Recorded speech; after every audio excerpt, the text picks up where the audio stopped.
It is day one of me going through some of my comfort games. This has been something that I've been obsessed with for a while. Just a little comfort.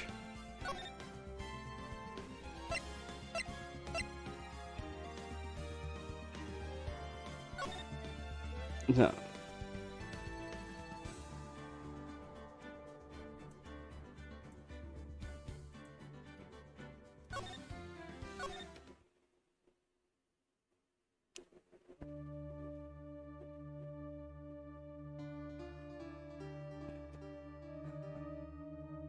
Alright.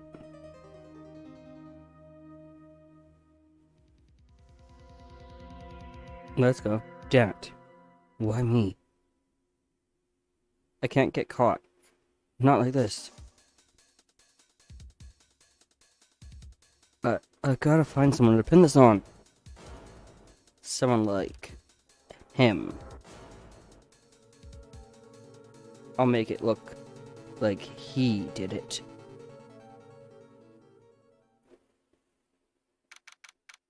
August 3rd, 9:47 a.m. District Court, Defendant Lobby Number 2. Boy, am I nervous.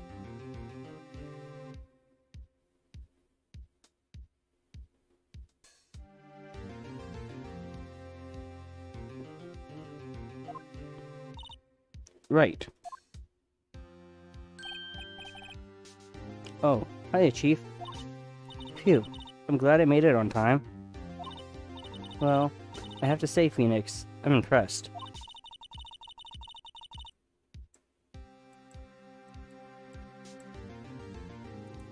Not everyone takes on a murder trial right off the bat like this. It says a lot about you.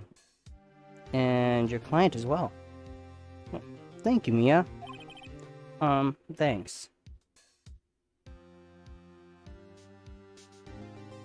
Hey, Phoenix, we can take a little bit of compliment here. Actually, it's because I owe him a favor. Favor? You mean you knew the defendant before this case? Yes. Actually, I kind of owe my current job to him. He's one of the reasons I became an attorney. Hey, Phoenix, Wright? You do know that you probably shouldn't be defending somebody you know? Because it can be a conflict of interest. Well, that's news to me. I want to help him out any way I can. I just really want to help him. I owe him that much. It's over! My life, everything, is over! Uh-oh. Is that your client screaming over there? Yeah, it's him. Death, despair. Oh! I'm gonna do it. I'm gonna die. Oh, my word. It sounds like he wants to die. Yeah. Oh. Nick!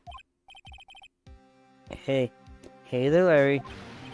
Dude, I'm so guilty. Tell them I'm guilty. Give me the death sentence. I ain't afraid to die. Boy? What's wrong, Larry? Oh, it's all over. I'm finished. Finished! I can't live in a world without her. I can't. Who took her away from me, Nick? Who did this? Oh, Nick, you gotta tell me. Who took my baby away? The person responsible for your girlfriend's death. The newspapers say it was you. My name is Phoenix Wright. Here's the story. The first case is a fairly simple one. A young woman was killed in her apartment. The guy they arrested was the unlucky sap dating her. Larry Butts. My best friend since grade school. Our school had a saying, when something smells, it's usually the butts. Fair enough. In the 23 years I've known him, it's usually been true. He has a knack for getting himself in trouble. One thing I can say, though, it's usually not his fault. He just has terrible luck. But I know better than anyone that he's a good guy at heart. That, and I owe him one. Which is why I took the case, to clear his name. And that's just what I'm gonna do. Really, Phoenix? Let's give it everything we've got! It's punishment Thank you for the follow. time!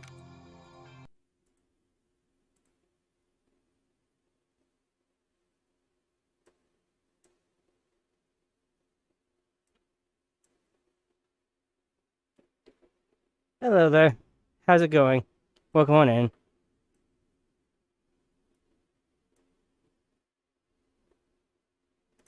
That's the 10. Yeah. Not too far now. Yeah. Just a courtroom number 2.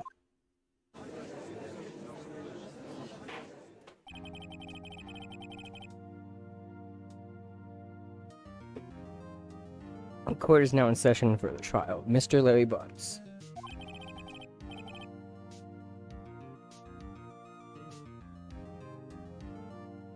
The prosecution is ready, Your Honor.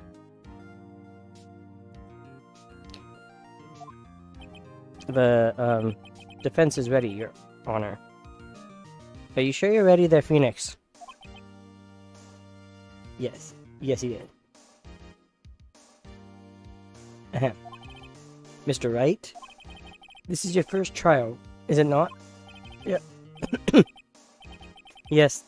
Yes, Your Honor. A little nervous? Your conduct during this trial will decide the fate of your client. No pressure at all, thanks, Judge. Murder is a serious charge. For your client's sake, I hope you can control your nerves. Yeah, no pressure. Thank you, Your Honor. Mr. Wright, given the circumstances, I think we should have a test to ascertain your readiness. Me, you didn't say there was going to be a test. Yes, Your Honor. Hands shaking. Eyesight fading. The test will consist of a few simple questions. Answer them clearly and concisely. Please state the name of the defendant in this case. Larry Butts. The defendant. Well, that's Larry Butts, Your Honor. Correct. Just keep your wits about you and you'll do fine. Next question. This is a murder trial. Tell me, what's the victim's name? Phew. I know this one. Glad I read the case report over and cover to cover so many times. Okay, Phoenix, you say it without having me push buttons, okay? It's... wait... uh-oh. No, no way. I forgot, I'm drawing a total blank here. You said with so much confidence, Phoenix. Phoenix, are you absolutely sure you're up to this? I'm rethinking everything, yeah. Spiky hair does not mean spiky brain. You don't even know the victim's name? Mia! Oh, the victim. Of course I know the victim's name.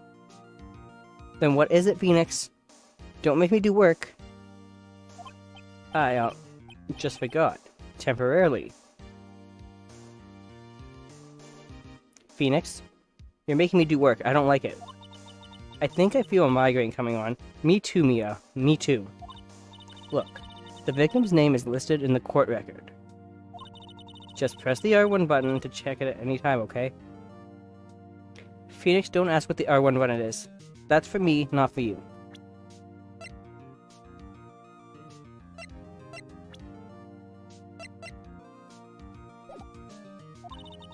Remember to check it often.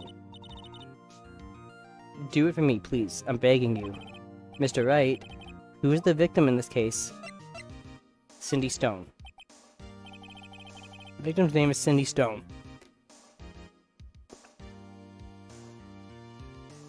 Yes, it does. It's why it's one of my comfort games.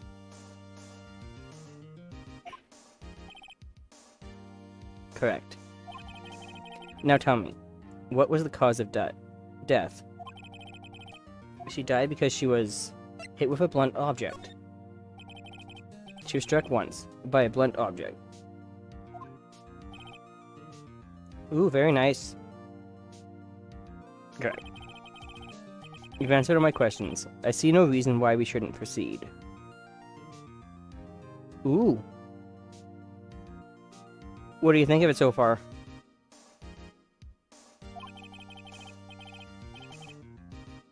You seem nice. You seem much more relaxed, Mr. Wright. Good for you. Thank you, Your Honor. Oh, yeah. Because I don't feel relaxed for sure. It definitely is. Oh, yeah. It's a nice little comfort game just to sit there and relax and just unwind. Well then. First, a question for the prosecution. Mr. Payne? Yes, Your Honor?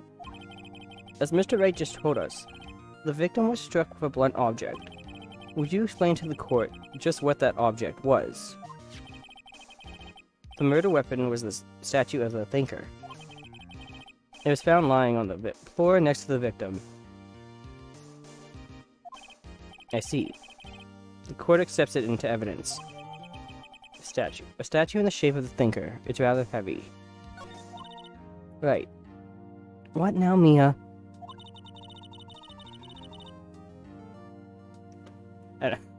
Right?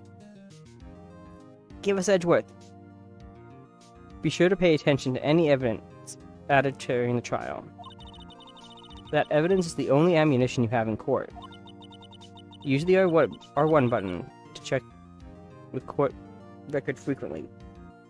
Again, Phoenix, don't worry about what an R1 button is, okay? That's for me to know and you to never worry about.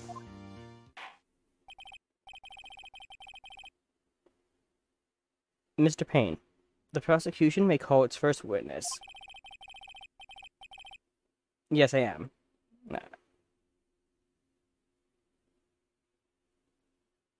It was the easiest way for me to stream it with my current stuff. Yep. The games usually go on sale a lot in the PlayStation Store too. Prosecution. Yeah, for some reason. They put a lot of games on mobile lately. Prosecution called defendant. Mr. Butts to the stand. Although this game kind of makes sense to be on mobile. Since you're mainly just investigating cases and handling the court stuff. Exactly. If you can call objections on the bus, definitely. Chief, what do I do now? Pay attention. You don't want to miss any information that might help your client's case. Yeah. Definitely not Resident Evil on the phone. A lot of games that they put on the phone that were successes on console can't match up. You gotta make sure that it can match up with the content of the phone. You don't want to ruin the game by downgrading it. You'll get your chance to respond to the prosecution later, so be ready. Let's just hope he doesn't say anything unfortunate.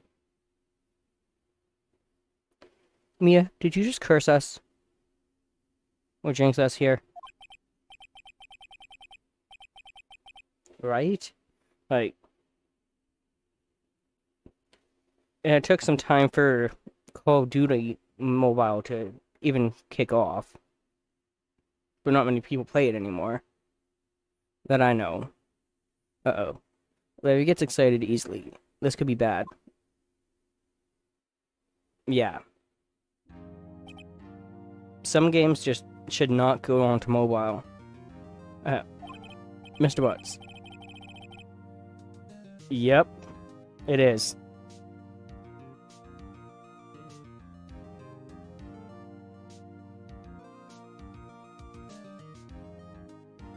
Oh, yeah. Like, it's nice to have it going with you, but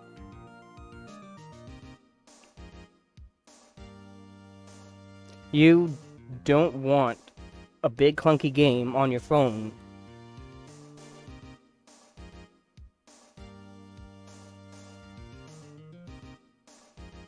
Is it not true that the victim had recently dumped you? Hey, Larry. What do you mean? If this is true, you needed to tell me this before the case. Hey, watch it, buddy. We were great together. We were Romeo and Juliet, Cleopatra and Mark Antony. Butts?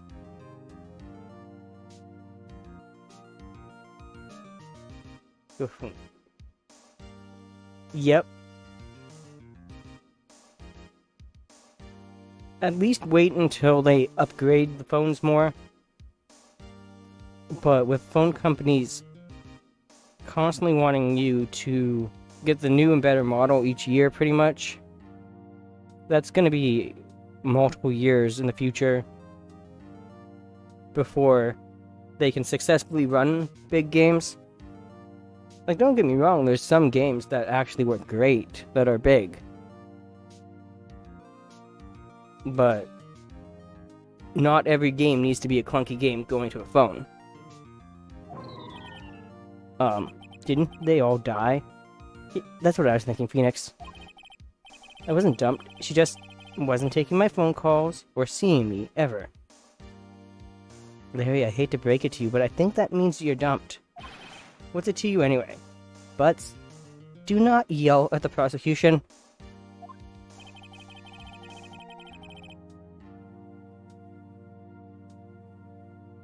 Exactly.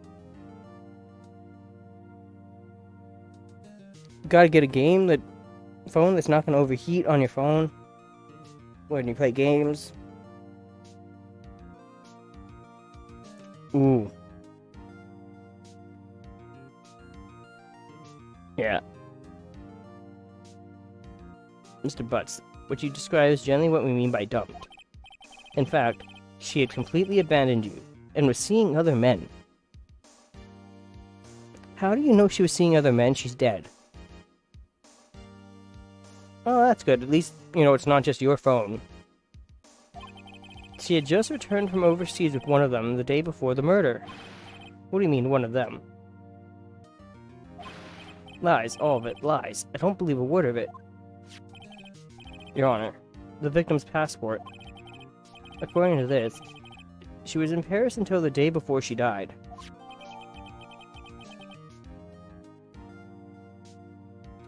The passport added to the record.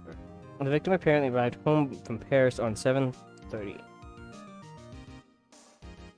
That's what I want to know. How the hell did you get the passport, too? For the murder. He knows that she had a bunch of different men, that he got the passport.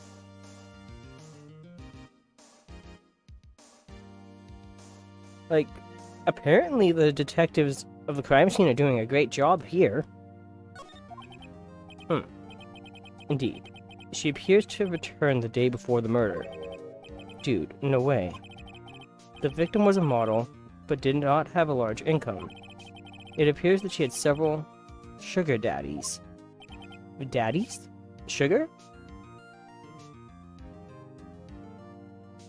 I believe so. Which is why I think it's okay that you're defending someone who you know. Because it's not really a conflict of interest there, I believe. I could be wrong. But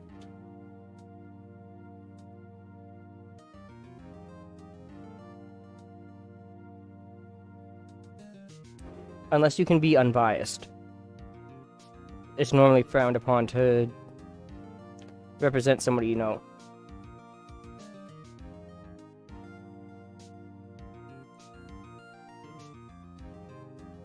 No. Because that's everyone. That's a lot of them. I don't think that's just in certain places, just... You have idiots everywhere.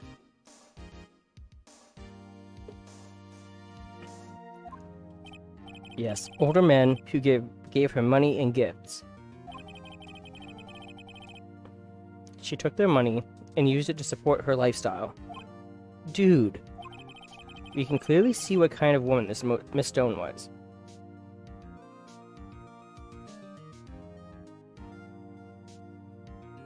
Payne, you do not know what kind of woman Miss Stone was, just by those few little things. You didn't get to know her personality. If she wants to have a sugar daddy, and is choosing to help her life... No, it's not. I have moments where I am family friendly, but that's if I know someone is watching with their kids, but that's about it. But it's not really a family friendly.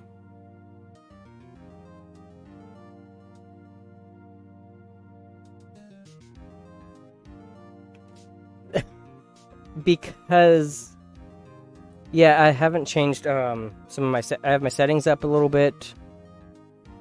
I haven't changed it really after Pride Month. I had them up higher.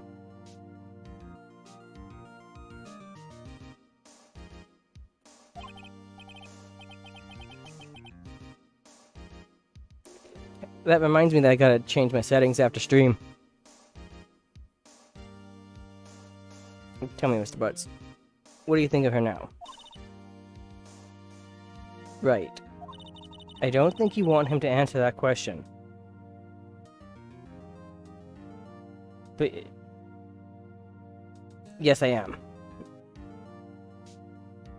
Which is why, especially during Pride Month, I had my settings up higher to protect myself. Yeah. That's great. I'm pansexual.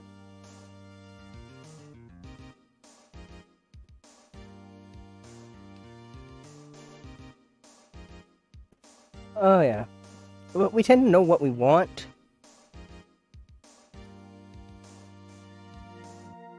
But we like what we like. Larry has a wave in his mouth in all the wrong directions. Should I stop him from answering?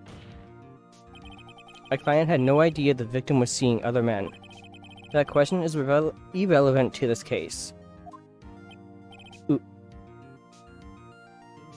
Oh, I bet.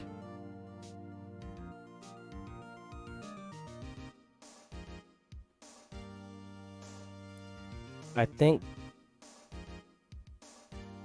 mine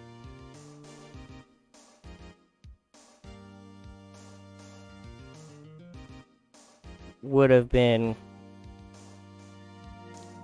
Kirsten Dunst and Bring It On.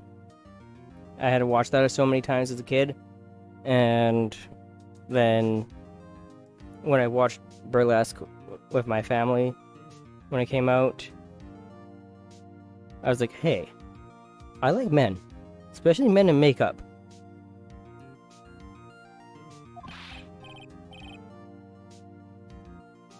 Those are my big ones. And then you had Lulu from Final Fantasy X. What do you mean, irrelevant? That cheating she... I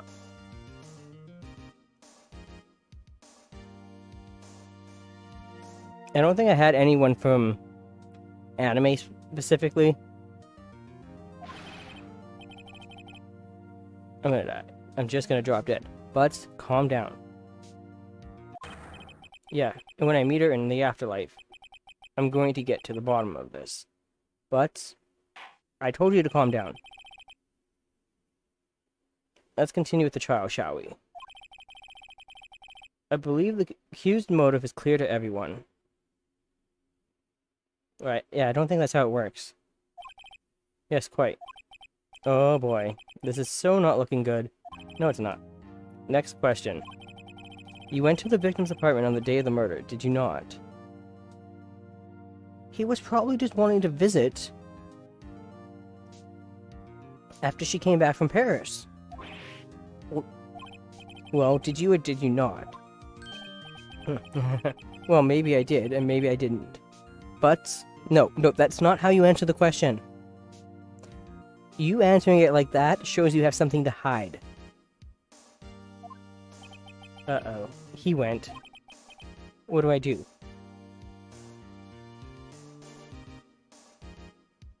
Right? Like, look at his face. I really need to change my settings.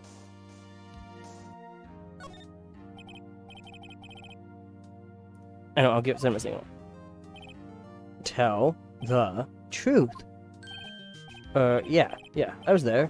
I went. Order. Well, Mr. Butts? Dude, chill. She wasn't home, man. So, like, I didn't see her. I think you were supposed to stop him. I mean...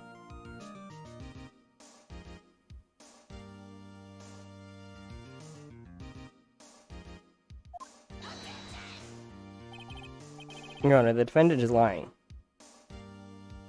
If I was supposed to stop him... Sometimes you want to see what they say when you don't stop them. Right? I don't know why that was so high-pitched. Lying. The prosecution would like to call a witness who can prove Mr. Butts is lying. Well, that simplifies matters. Who is your witness?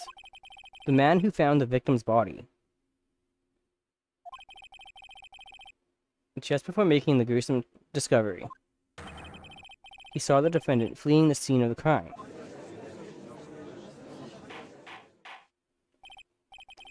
Order in the court. Was he fleeing the scene of the crime? Or was he just walking away from the house because she wasn't home? Mr. Payne, the prosecution may call its witness. Yes, Your Honor.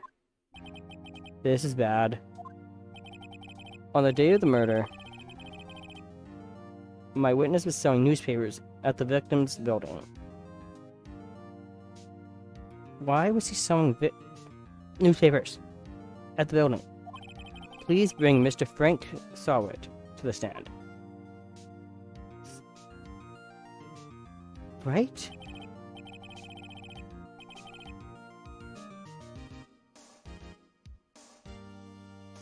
Do they sell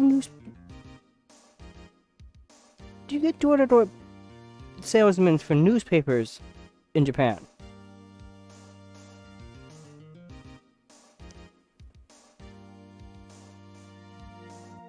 Yeah, Mr. Sawit. Mr. Sawit, you sell newspaper subscriptions, right? Very clever. Is this correct? Oh, yes. Newspapers, yes. He's not even confident about his answer for asking about newspapers. Right? So, you may proceed with your testimony. Please tell the court what you saw on the day of the murder.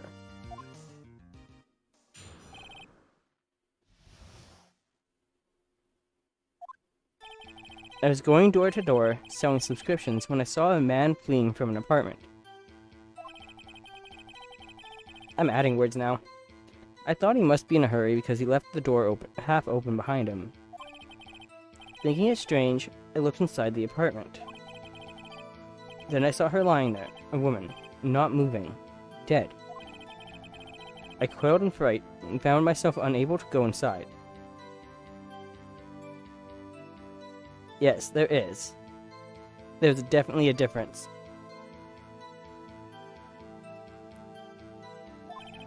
I thought to call the police immediately. However, the phone in her apartment wasn't working. I went to a nearby park and found a public phone. I remember the time exactly. It was 1 p.m. The man who ran was, without a doubt, The defendant sitting right over there. Yeah, there's a definite difference between subscription and newspaper. Larry, why didn't you tell the truth? I can't defend you against a testimony like that. Phoenix, we gotta try at least. Incidentally, why wasn't the phone in the victim's apartment working? Your Honor, at the time of the murder, there was a blackout in the building. Aren't phones supposed to work during a blackout? Yes, Your Honor. However, some cordless phones do not function normally. The phone that Mr. Sawit used was one of those. Your Honor, I have a record of the blackout for your perusal. Didn't sell yours, right? Electricity in Miss Stone's building was out from noon to 6 p.m. on the day of the crime. Now, Mr. Wright. Yes, Your Honor. They do run on batteries. You may begin your cross-examination. Cross-examination, Your Honor? Why are we having the judge, who can become sometimes clueless, teach how to be an attorney? Alright, right. This is it. The real deal. What exactly am I supposed to do? Why, you exposed the lies in the testimony the witness just gave. Lies? What? He was lying? Phoenix, do you want to defend Larry or not? You can't believe everyone's telling the truth. Your client is innocent, right? Then that witness must have lied in his testimony. Or is your client really guilty? How do I prove he's not? You hold the key. It's in the evidence. Compare the witness's testimony to the evidence at hand. There's bound to be a contradiction in there. First, find contradictions between the court record and the witness's testimony. Then, once you found the contradicting evidence,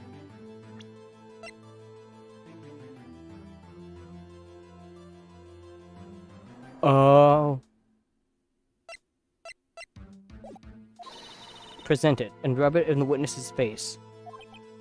Okay. Open the court record with the R1 button, then point out the contradictions in the testimony.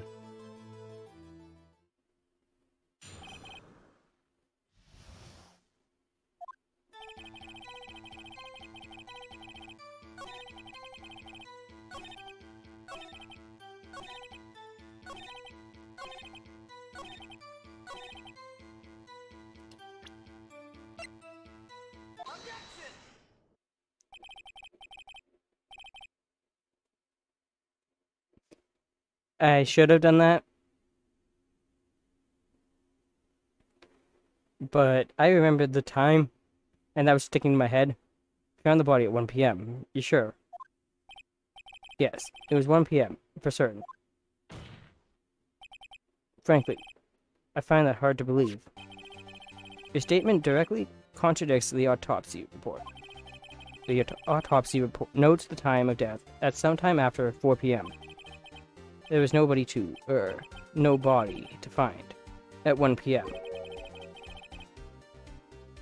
Just for the future, but yeah. I usually do, but my brain's like, you know that the time of death was not 1 p.m. How do you explain this 3-hour gap?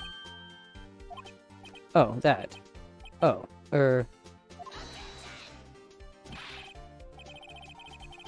This is trivial. The witness merely forgot the time. After his testimony, I find that hard to believe. Mr. Sawit, why are you so certain that you found the body at 1 p.m.? Gee, that's a really good question. Great job, Wright. Way to put him on the spot. That's all you have to do. Point out contradictions. Lies always beget more lies. C31, and their whole story falls apart. Wait, I remember now.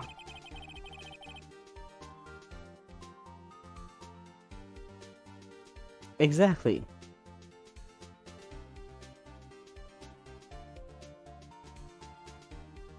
You need to know what time the body was found. Exactly. Edgewood would definitely be disgusted by that guy. Would you care to give your testimony again? I don't have to hear him again. The time of discovery. You see, when I found the body, I heard the time. There was a voice saying, in time, it was probably coming from the television. Oh, but it was 3 hours off, wasn't it? I guess the victim must have been watching a video of a tape program. Right? Like, the game is making it very obvious of what I need to contradict here. Why couldn't it be that way in every other case? That's what I thought. It was 1 p.m. Terribly sorry about that misunderstanding. Oh, I know. And longer. Oh, yeah.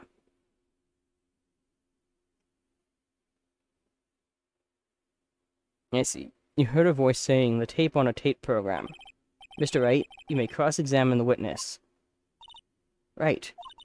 You know what to do. I've got this one.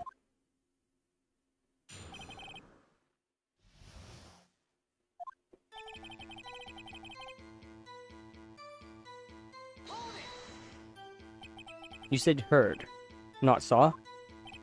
Yes, heard. All I saw was the body lying there.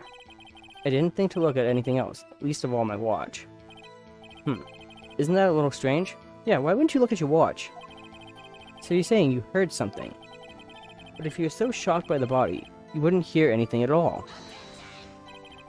The witness did say he actually heard the time. It's ludicrous to suggest he wouldn't hear anything. I have to agree with the prosecution. Witness, continue your testimony.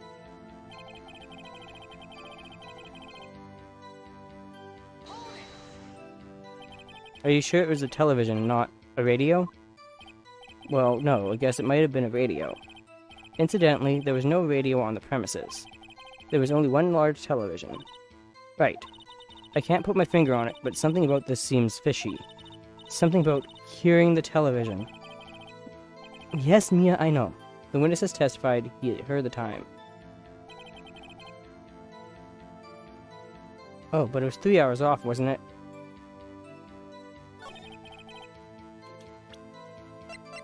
You know what? No. I'm not pressing everything. Hold it right there. The prosecution has said there was a blackout at the time of the discovery. But yeah, the next one is very long for the fourth one. And this record proves it. You couldn't have heard a television or a video. The defense has a point. Do you have an explanation for this, Mr. Sawit?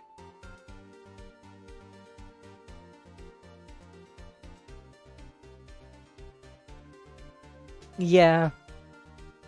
This was a case of, he's annoying me. The high-pitched guy is very, very annoying. No, I find it quite puzzling myself, quite. But that's good to know. Wait, I remember now. Mr. Sawit?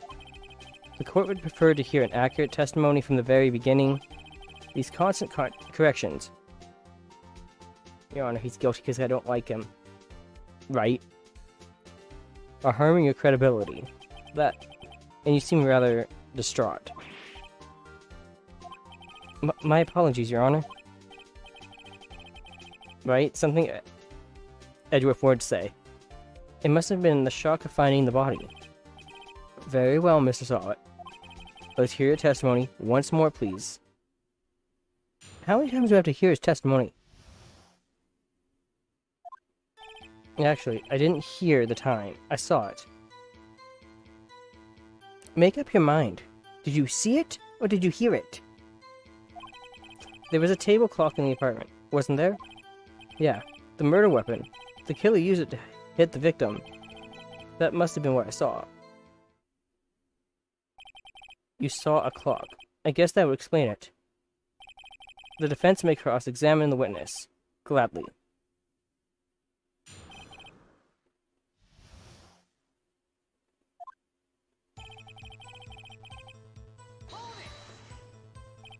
That strikes me as a very suspicious mistake. Yes, I can see how you'd be a little doubtful. I'm really sorry. I only just remembered that table clock. A table clock? There was a table clock in the apartment, wasn't there? A table clock? Was there a clock at the scene? This is the first I've heard of it. Yeah, the murder weapon. The killer used it to hit the victim. The murder weapon? Yes, the table clock that was used as a weapon. That's what I just said. Did you doze off in the middle of my testimony or something? Yes. Something's fishy here. That must have been what I saw. Why didn't you tell us that in the first place? I guess it just slipped my mind. I'm not really sure how it happened myself. The witness says he saw the table clock. End of story. Now, find the contradiction. Fine.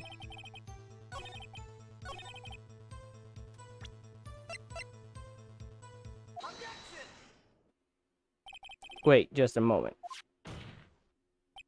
The murder weapon wasn't a clock. It was the statue. Now, how is this supposed to be a clock? What? You with your objections and your evidence. Just who do you think you are? Just answer the question, Mr. Stott.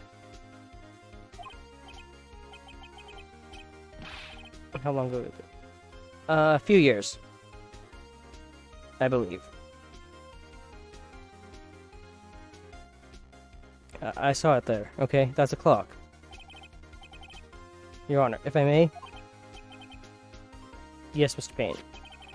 As the witness stated, this statue is indeed a clock. The neck is a switch. You just tilt it, and it says the time out loud. As it doesn't look like a clock, I submitted it as a statue. My apologies. That's a big mistake, Mr. Payne. Edgeworth would be very disappointed in you. I see. So the murder weapon was a table clock after all. Well, Mr. Wright, it appears that the witness's testimony was correct. This is a clock. Do you have any problems with his testimony now? No? I guess not. There was a clock on the scene, so no problem. Right. Are you out of your mind? That clock doesn't look like a clock at all. The witness couldn't have possibly known it was a clock just by seeing it. He said himself. This is bad. Right? Part. It was in his testimony. Hey, you're right. Is something the matter? Does the defense have anything to add? Yes, I do. The only way he would have known the weapon was a clock is to hold it in his hand. Yet the witness testified that he never entered the apartment.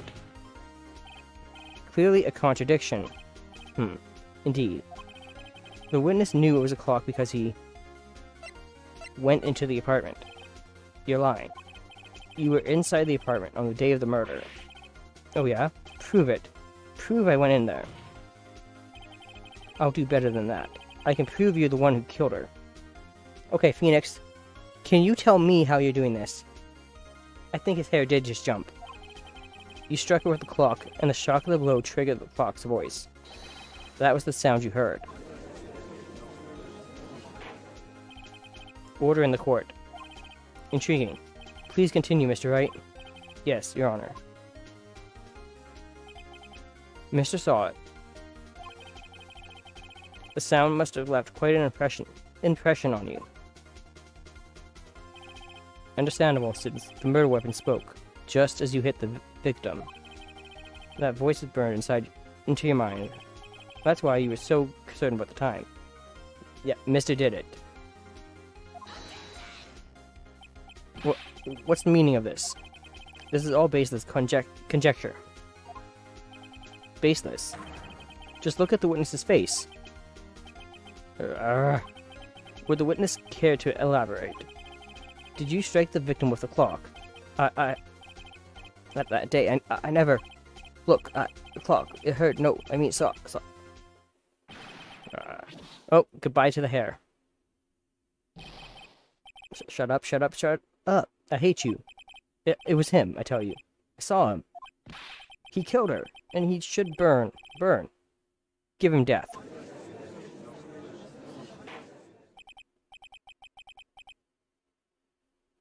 Order. Order in the court, I say. Look. Your testimony is about as real as that toupee that you just threw at my face. Your Honor. A moment, please. There isn't a shred of evidence supporting the defense's claims. Mr. Wright. Your Honor. You claim the sound the witness heard came from the clock. Do you have any evidence? Yes, volunteer caretaker. I take care of my grandpa full-time.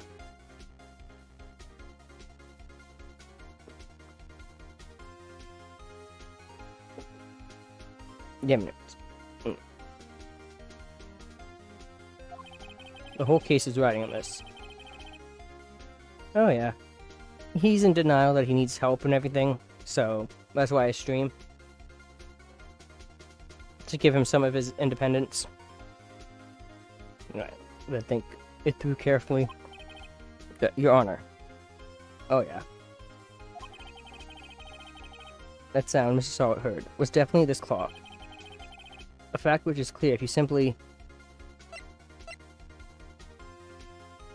try sounding the clock.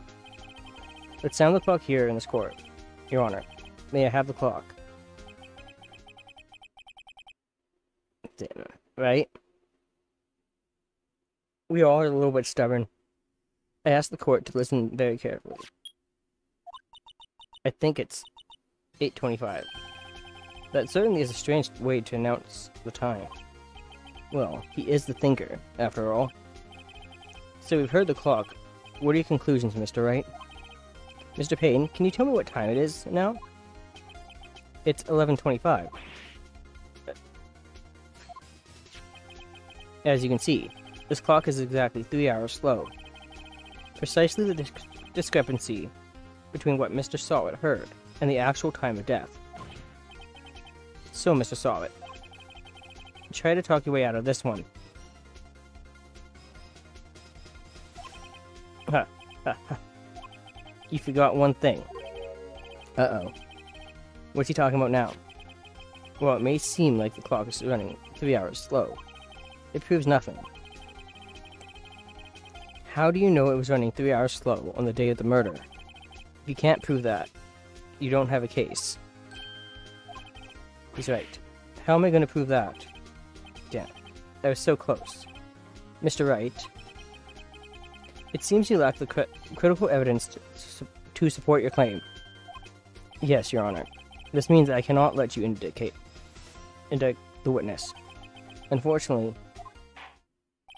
this ends the cross-examination of Mr. Frank Sawit. I come all the way down here to testify, and look what happens. You treat me like a criminal. A criminal! You lawyers are all slime. Okay. You just got told the cross-examination is done. You don't need to be insulting us. Grr, I almost had him. Sorry, Larry. I failed you. There's nothing I can do about it now. Not so fast, Mr. Sawit. Chief. Listen up, Wright. Don't throw this one away. Not like this. Think. But Chief, it's over. I can't prove the clock was slow the day of the murder. Nobody can prove that. Phoenix, think outside the box, please. Well, yes. But that doesn't mean you can't still win. Right? She was in Paris. Phoenix! Try thinking out of the box. Don't waste time doubting the facts.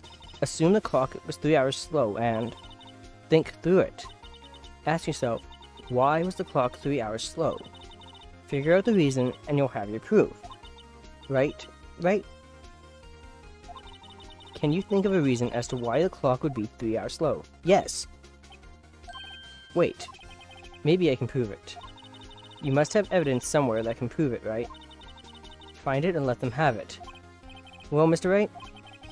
You say the clock was already running slow on the day of the murder. Have you found evidence to support this claim? Of course. There is a piece of evidence in the court record that can prove my claim beyond a doubt. Ha, tough words. Let's see you pull this one off. Let's see this evidence that proves why the clock was running slow. The victim had just returned home from abroad the day before the murder. As we all know, the time difference between here and Paris is 9 hours. When it's 4 p.m. here, it's 1 a.m. the next day there. The clock wasn't 3 hours slow.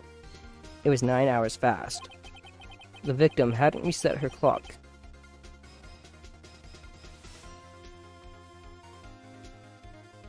You think the next one is like, oh yeah. Reset clock since returning home. That's why the time you heard when you struck her dead in her apartment was wrong. Proof enough for you, Mr. Saw It. Or should I say, Mr. Did It.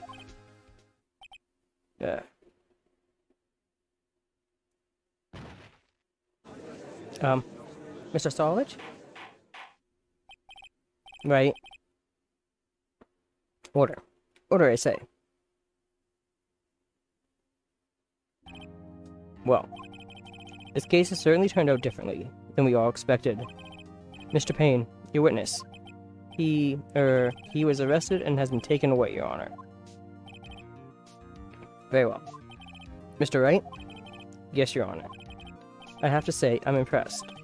I don't think I've ever seen someone complete a defense so quickly, and find the true culprit at the same time. Thank you, Your Honor. At this point, this is only a formality, but this court finds the defendant, Mr. Larry Butts. Right, plot armor. Not guilty.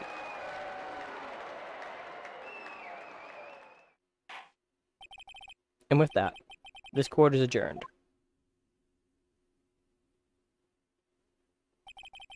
It turns out that Frank Saw It was a common burglar. He posed as a newspaper salesman to check and see when people were out of the house. That day, when Larry went to her apartment, the victim wasn't home. After he left, Mr. Saw It let himself in to do his dirty work. While he was searching her place, the victim returned. Flustered, Mr. Saw It grabbed the nearest blunt object he could find.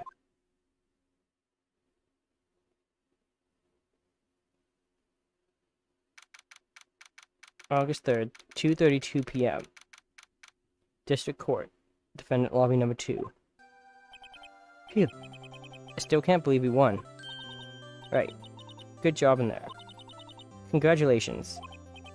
But, yeah, she landed on Judge Strawberry Jam.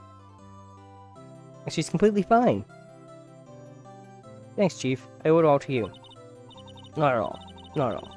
You fought your own battles in there. She's just clearly on vacation again, after being embarrassed about the strawberry jam. It's been a while since I've seen a trial end on such a satisfying note. I've never seen the Chief looking this happy. If she's this glad, imagine how Larry must feel. My life is over. Boy, I swear, I will come over there, through the screen, and smack you. Larry, you're supposed to be happy. What's wrong now? Aw, Nick. Don't worry about me. I'll be dead and gone soon. Yep, somebody is definitely Eeyore. Excuse you. Good. Wait, no. I mean, bad. Bad, bad, bad. Larry, you're innocent. The case is closed. But my Cindy Windy's gone, man. Gone forever. Larry, she was a... Nah, never mind. Congratulations, Harry. Mia, can you at least make some effort of remembering his name? Harry? Yes, you. I can practically see the headlines now. Harry Butts. Innocent. Yeah, thanks. I really owe you one. I won't forget this, ever. Harry Butts. Yeah.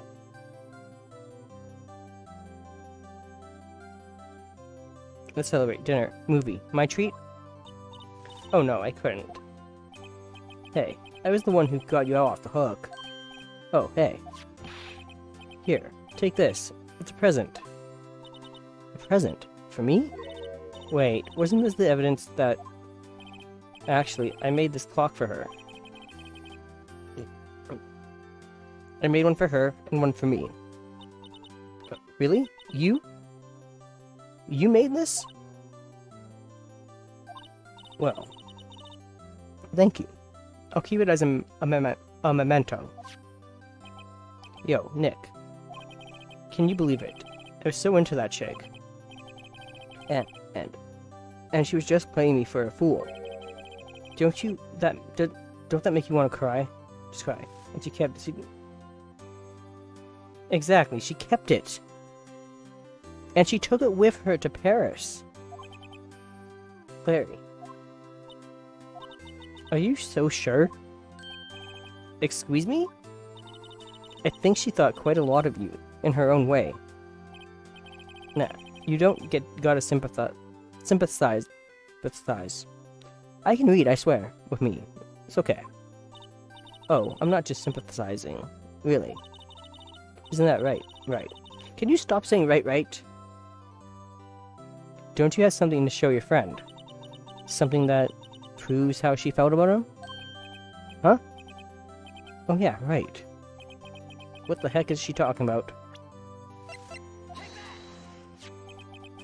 Check this out, Larry. Proof positive. You weren't just some chump to her. Huh? What about that clock? This is a clock you made for her, Larry. And she took it with her when she traveled. Whatever, she probably just needed a clock, that's all. You think so? It's a pretty heavy clock to take traveling. Well, make of it what you will. Hey, Nick. I'm glad I asked you to be my lawyer. Really, I am. Thanks. Hope that made him feel a little bit better. Right? I hope you see the importance of evidence now.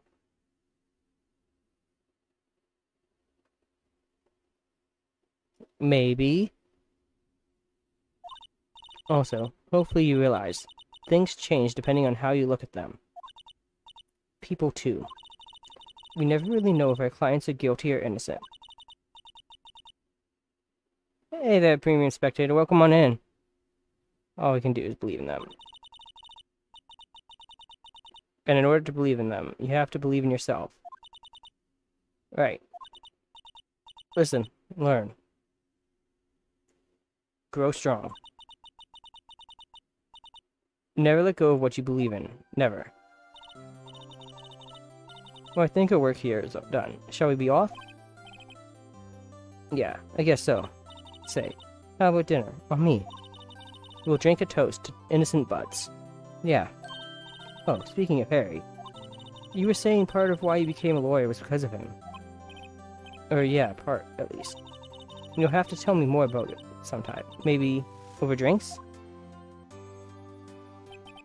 And so, my first trial came to a close.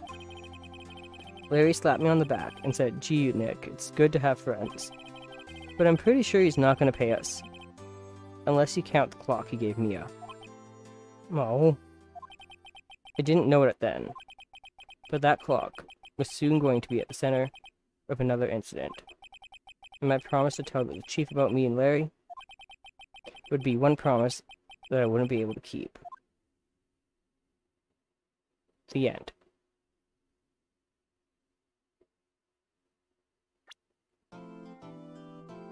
A brand new episode has been added.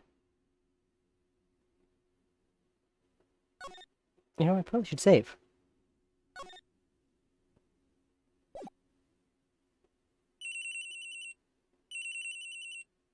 I started watching some of it. Hello, this is Maya. Oh yeah, I think that's probably why I stopped watching it. Hey.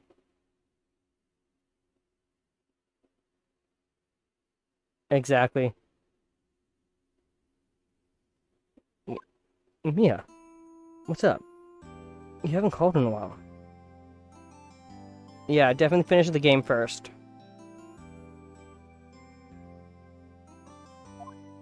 Sorry. I've been so busy. How have you been? Well, lonely. And it's all your fault. Nah, I'm just teasing. I've been great. I'm finally getting used to having my own place. That's good to hear. Actually, I'm calling because I have a favor to ask. I know. You want me to hold evidence for you. Sharp as always. There's a lot of buzz about the upcoming trial. I just don't feel safe keeping the evidence here. I gotcha. So what is it this time? It's a clock. A clock?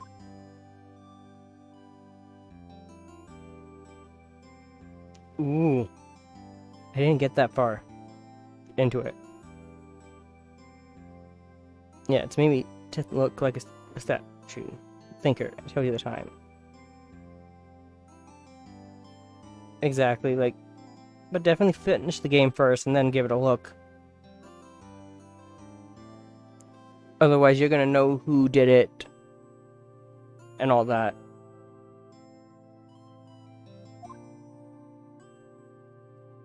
I thought you might like it. You always liked toys. Hey, I'm not a little girl anymore, sis. Now. You know I'm only teasing. I should probably tell you. Clock isn't talking right now.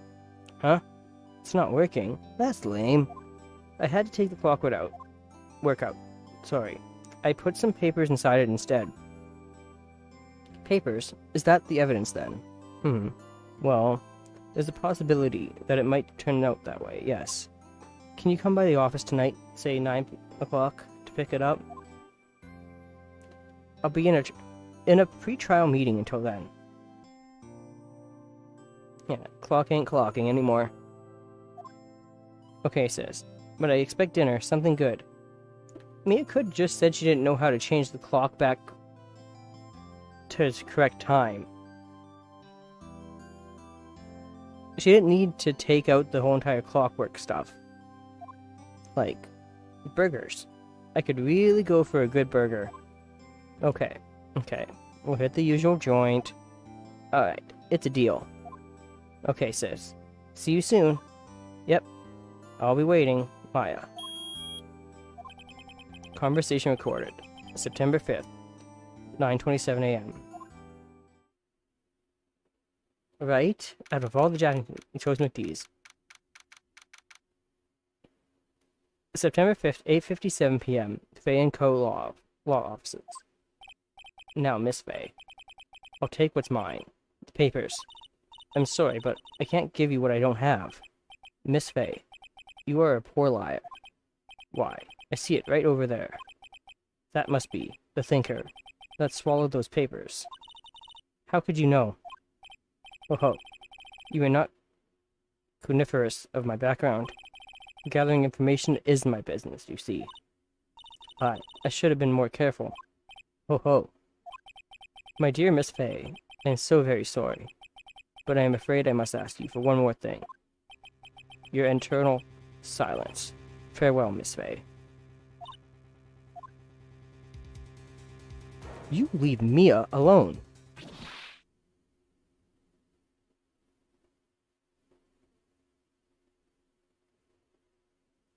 Red, white, blue.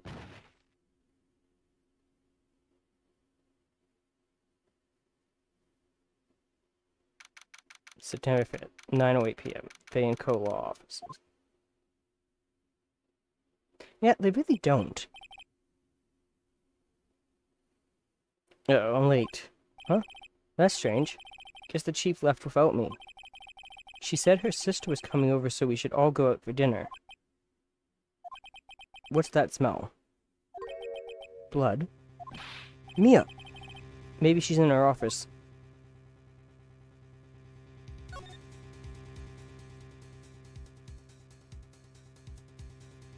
Right? Like...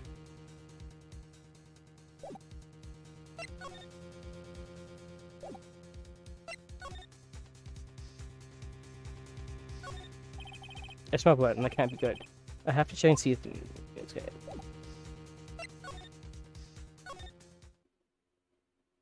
Fine, make me actually move into the office. That smell, blood. Sis, someone's there. Chief? Chief? Chief!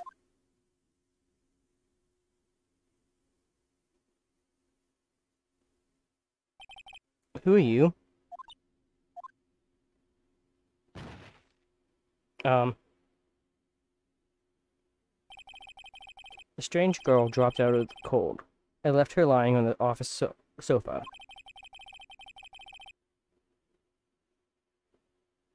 Yes, Maya does. I went back to the chief, where she lay under the window. Her body was still warm. I could feel it when I held her shoulder. Then, all too quickly, it began to fade, until finally, she was cold. Chief, someone better have phoned the cops. One of them better have phoned the cops.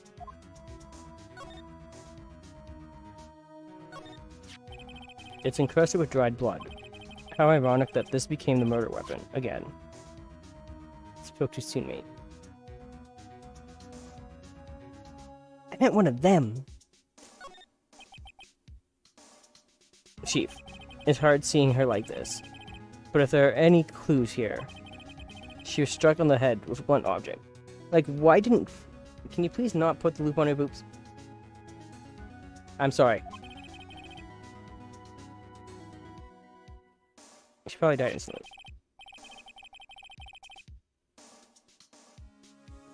The thinker lying next to her must have been the murder weapon. The murder weapon looks like a statue, but it's actually a clock made by ladybugs. There's some glass shard near the chief's body. It must be pieces of a glass light stand lying broken in the back of the room. The broken remains of the glass light stand, broken beyond all recognition. Nothing else that seems like a clue here. A piece of paper. It must have fallen from Mia's hand. Where could it be?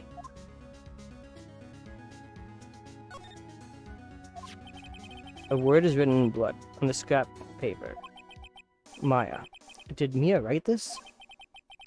This piece of paper is a receipt from a department store, dated yesterday. A department store receipt with letters written in blood on the back. I think that's enough snooping around for now. I'd better call the police. Oh, now you think of calling the police before you tamper with the crime scene. And find out what that girl was doing here.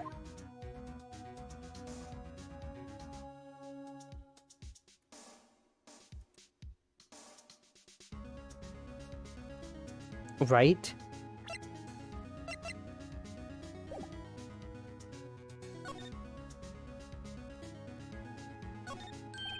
Right. I'd better call the police. You should have done that before you campered with the crime scene.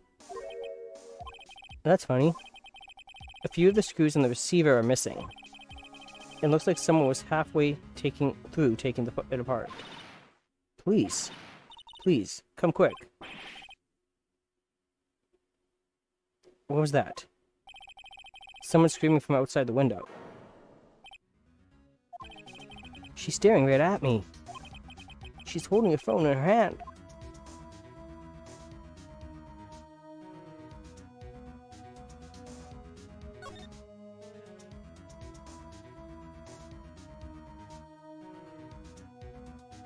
Oh.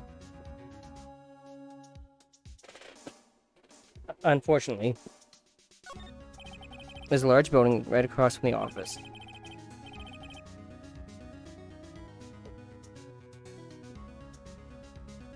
Right?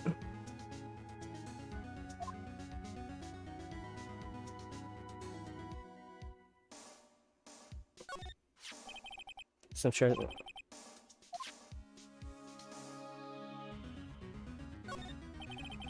The chief's chair.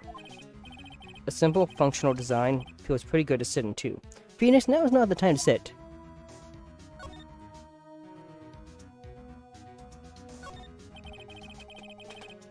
The phone receipt is screws. Use it. Fine. Fay & Co. ledger book. Everything is written in the chief's ultra-neat handwriting. It's a small office, but it makes a good bit of money. Surprisingly, the chief was never good with machines. About all she used this email PC for was email. She picked up this ancient model at some garage sale for practically nothing. My girlfriend, she watched me play this before, and she was reacting the same way about the inaccuracies and stuff.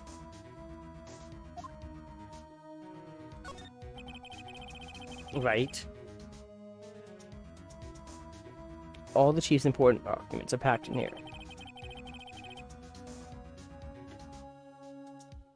It might be older than me. This is where she filed her case records and rulings.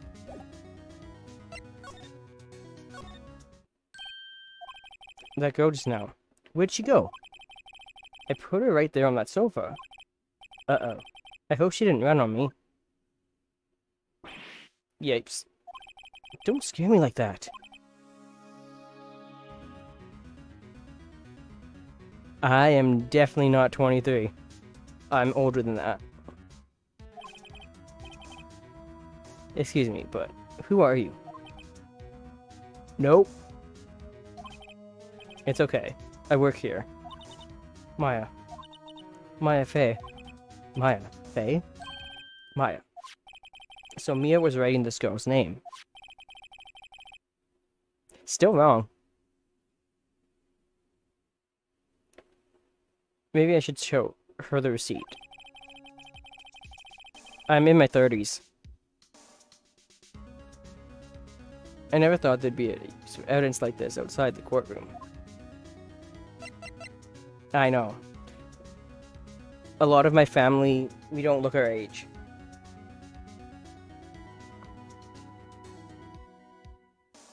Even my best friend from high school, she looks like she's 16, but she's around my age.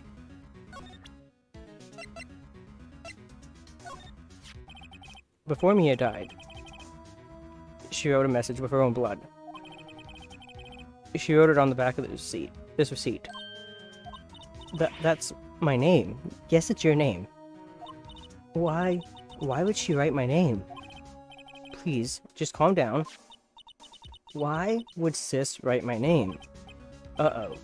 Now I've done it. Uh-oh.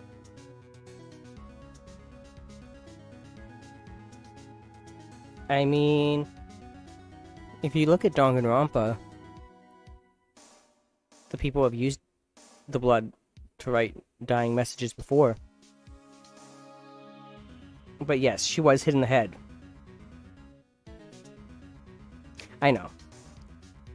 I'm saying, like, it's possible to write in blood, but not in this case where there is no blood. That little bear is very psychotic. The police. Sounds like they're coming this way. Freeze, police. Alright, I'm Detective Dick Gumshoe, see? Gumshoe? What an odd name. We received a report from the building across the way, see? We've got a person saying they saw a murderer. It must have been that woman I saw. Anyway, I don't want either of you moving it 1 inch, okay? Great. Just great. Maya, wait. She wouldn't have. Nah. Right?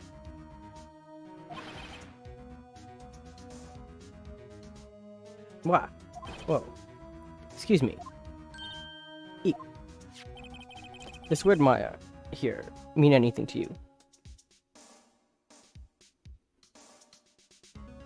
Right, his name literally is Phoenix. Here mean anything to you?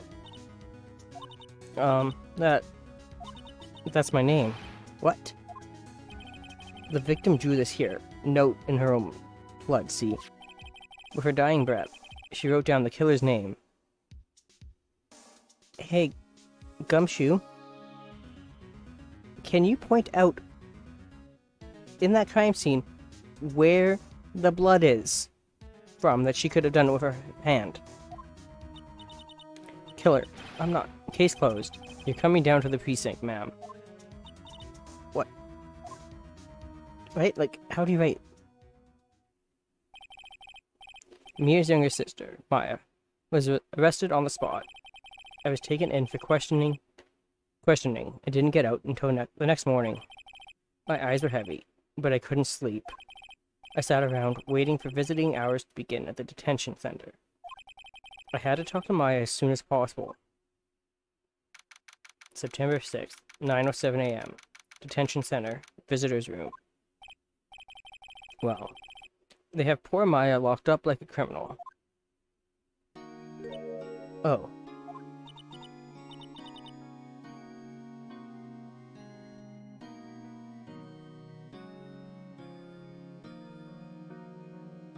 Right?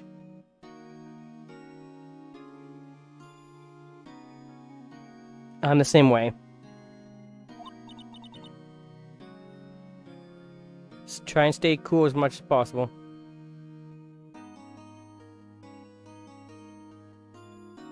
Alright, good morning. We're in thunderstorm territory right now here. Which is also meaning, because of the heat, tornado warnings.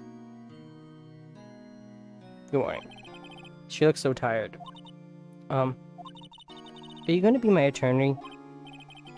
Well, that's what I wanted to talk to you about.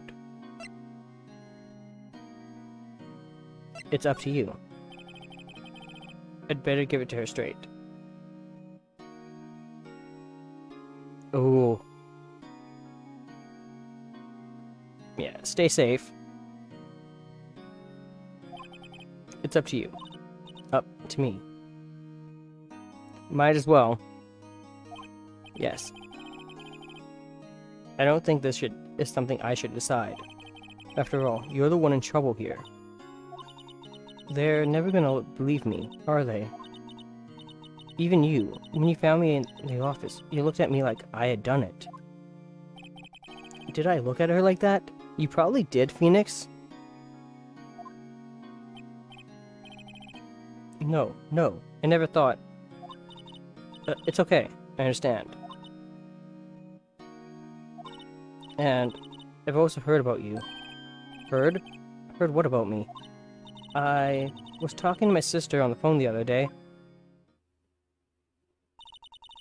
Today was my junior partner's first time in court. Wow, really? How'd that go? It was quite the scene. Honestly, I was on edge the whole time. It's been a while. Huh. So, he crashed and burned? He's a genius. Phoenix Wright is a genius.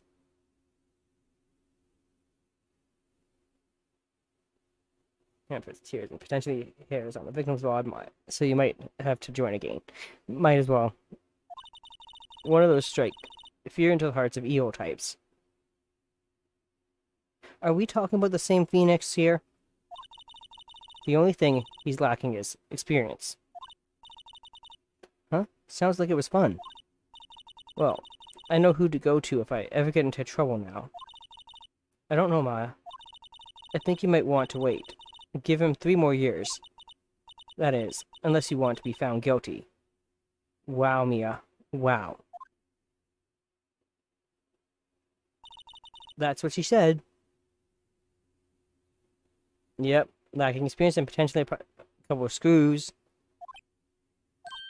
I'm sorry. I didn't mean to insult you. No, it's okay. It's true, I guess. But at the same time, I can't just sit by and watch. When I think of the person who did this to Mia... I know.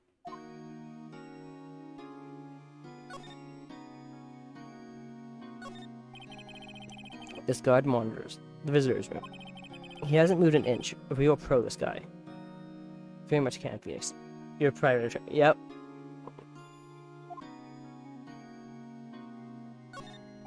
Smile for the kid.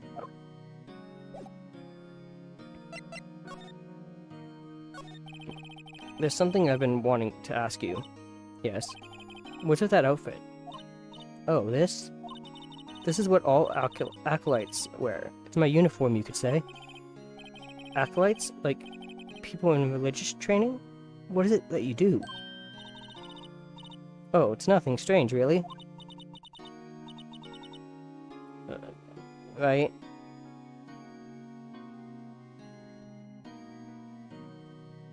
Oh, yeah. I'm a spirit medium, in training. Spirit medium. I'm pretty sure that qualifies as strange. Yes, we can. You know what? That's what's...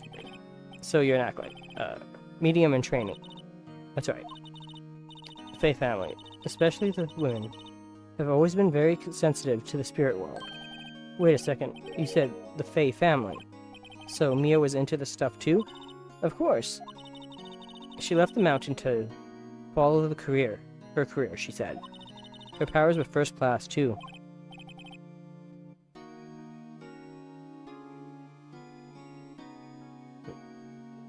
Copy 10. Right? Wait. Right? Wait. What? So you're a real honest-to-goodness spirit medium with ESP and all that? Yes, in training. Well, can't you contact Mia's spirit then? We can just ask her who killed her. I'm sorry. I'm still in training. I couldn't do something on that level. I thought that would be too easy. Could you tell me about the day of the murder? Yes. Let's see. That morning, I got a call from my sister.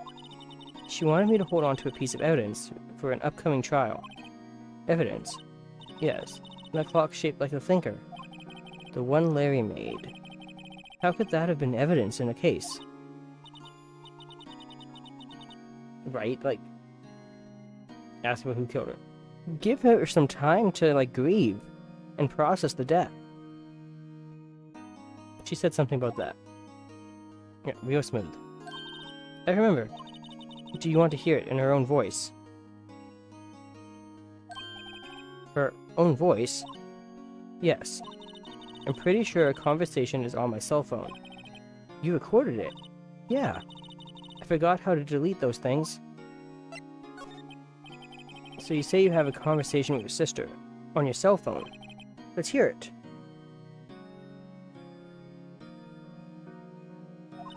Right. Oh. I just remembered. That detective took my cell phone. Mission, find the cell phone. Sorry. Oh, right. Of course. Next time I see Detective Gumshoe, I'll ask him for it. I'll write you a note so you don't forget, okay? Share location. Sure. Thanks. Maya's memo. The conversation I had with my sister is recorded on my cell phone. Huh. Something the matter? I was wondering, could I ask you a favor? This is the address of a famous lawyer. My sister gave me this a long time ago. She said if I was ever in trouble, I should call him. And, well, I'm in trouble. Do you think you could go ask him to represent me? Sure. Sure, why not? I'll go ask. Thank you so much. I have no one else to turn to. Say, what about your parents? I see. Don't worry, leave it to me. Phoenix, you're like just hitting the wrong buttons right now. Can you be a little bit more sensitive? Thank you. The trial's tomorrow at 10 a.m. 10 o'clock. What? Tomorrow? Tomorrow. What if this guy refuses? They told me that if I don't find one, the state will pick an attorney to defend me. When will that happen? They're giving me until 4 o'clock this afternoon. And visiting hours are almost up. I'd better hurry. Right. I'll be back. Could you tell me what to do? Sorry. No, it must be hard. No, it's okay. All I've been doing the last few hours is talking about it. I've kind of gotten used to it. Let's see. That morning got called my sister. It was right around 9 o'clock. The lights were off and I could smell blood. Then I found her. My sister. Thanks, Maya. That's all I need to hear for now.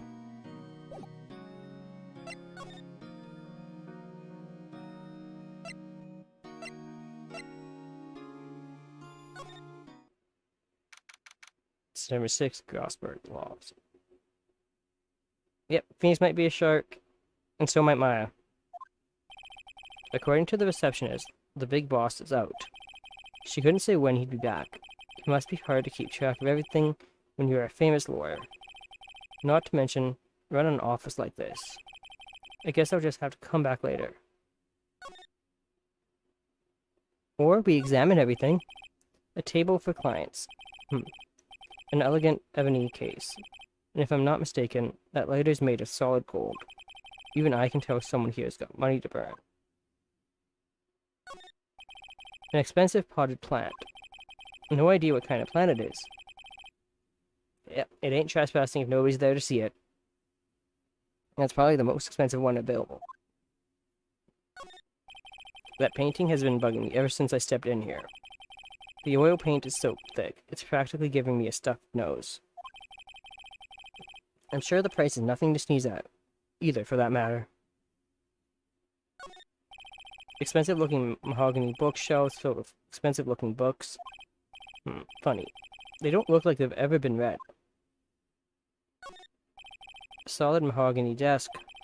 The wood's been polished to a deep luster.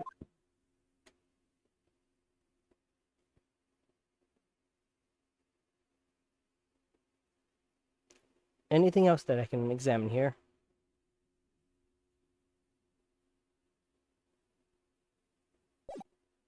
Alright. Fay & Co. law offices. The office is filled with police officers. They're all busily searching for clues. Hey, you there. This is a crime scene, pal. No trespassing. Sorry. Don't I know you from somewhere? Wait, you're that Butts guy, right? Aren't you? No, Phoenix Wright. How could anyone mistake me for Larry? Ah, guess I got the wrong name, Mr. Wright. Sorry about that. That Butts guy. He was a killer. And you're no killer, right? He was proven innocent. Right. And you were... Detective Gumshoe. Gumshoe, wasn't it? Dick Gumshoe. Right. At your service. Hang on. That's Detective Gumshoe to you, pal. Anyway, get the name right. And don't go calling me Dick. Hey, Dick, get over here. Yes, sir. Be right there. You're her lawyer, right, pal? If you got business here, you'd better do it quick. He thinks I'm Maya's lawyer.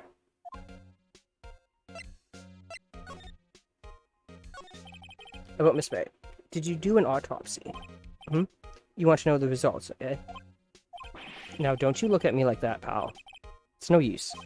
She might have been your boss, but that doesn't mean you get any special treatment. Alright. You can see the report, but that's all. Here's our autopsy report. Time of death... September 5th, at 9 p.m. Caused single blunt force trauma. Death was instantaneous. If it was instantaneous, how did she write the note? About Maya. Yeah, I'm looking forward to the trial. Sorry, pal, but this is one trial you aren't gonna win. Why do you say that? The city's put Prosecutor Edgeworth on the prosecution. Edgeworth? I'm sure you know what that means, you being a lawyer and all. There he is. Prosecutor Edgeworth. That's right, pal. Mr. Miles Edgeworth himself. Wait, you do know him, don't you? I know him. He's a feared prosecutor. He doesn't feel pain. He doesn't feel remorse. He won't stop until he gets his guilty verdict. Aw, don't talk about him like that way. Make him barely sound human. Still, I'm afraid this pretty much decides the case. Yeah, and also your childhood friend, Phoenix. So, Edgeworth is on this one. He hasn't lost the case since he became a prosecutor. At the incredibly young age of 20. Of course, There are rumors of back alley deals and forged evidence. All I know for sure is that Edgeworth hates crime with an almost abnormal passion. I never imagined I'd be facing him so soon.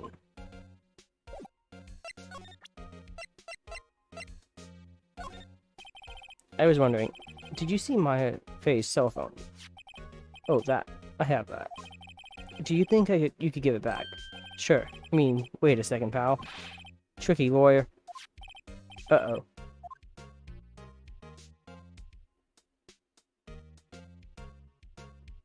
Yes, that was.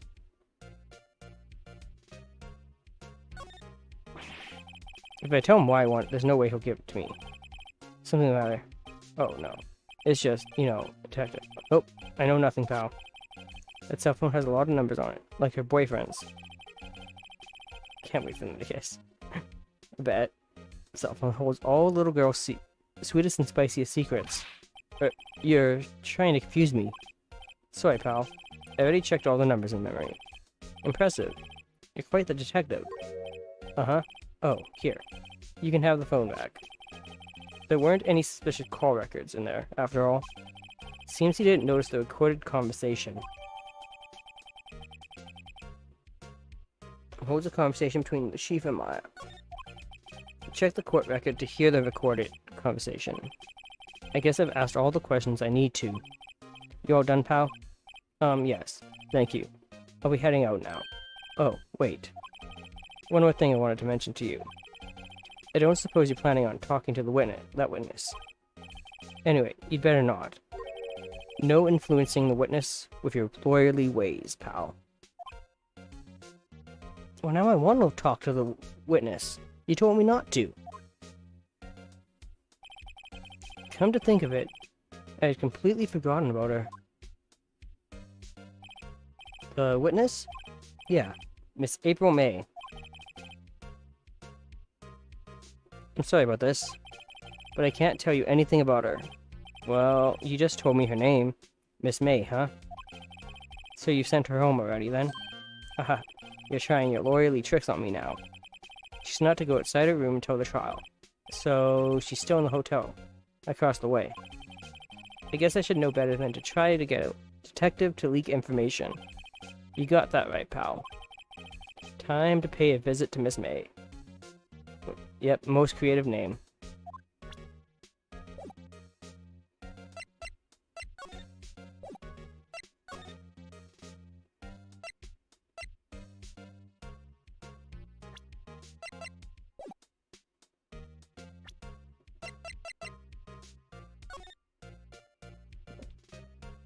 What's up? You haven't called in a while. Well, actually.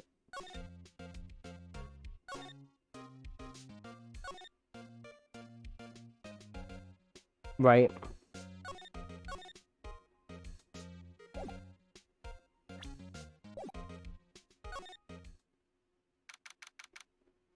September 6th.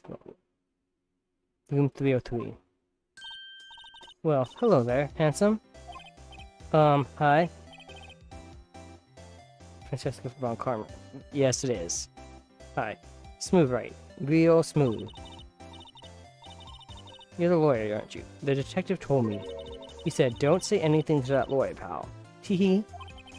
Memo to self.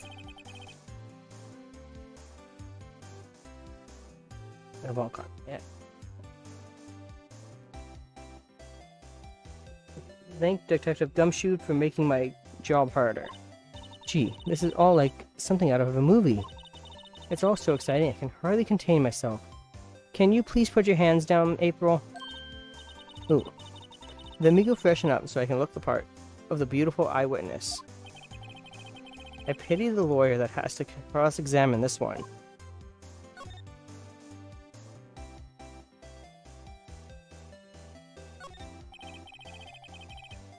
That too, can you please button and be sure? There's a screwdriver stuck in the drawer. I wonder what's inside. See. Hey. What are you doing? No touching. Ooh, bad boy. You really shouldn't pry around in other people's rooms now. You wouldn't want to make me upset, would you? Maybe a little? Upset. I thought she was gonna explode for a second there. Don't start with that. I wonder what could be inside the drawer.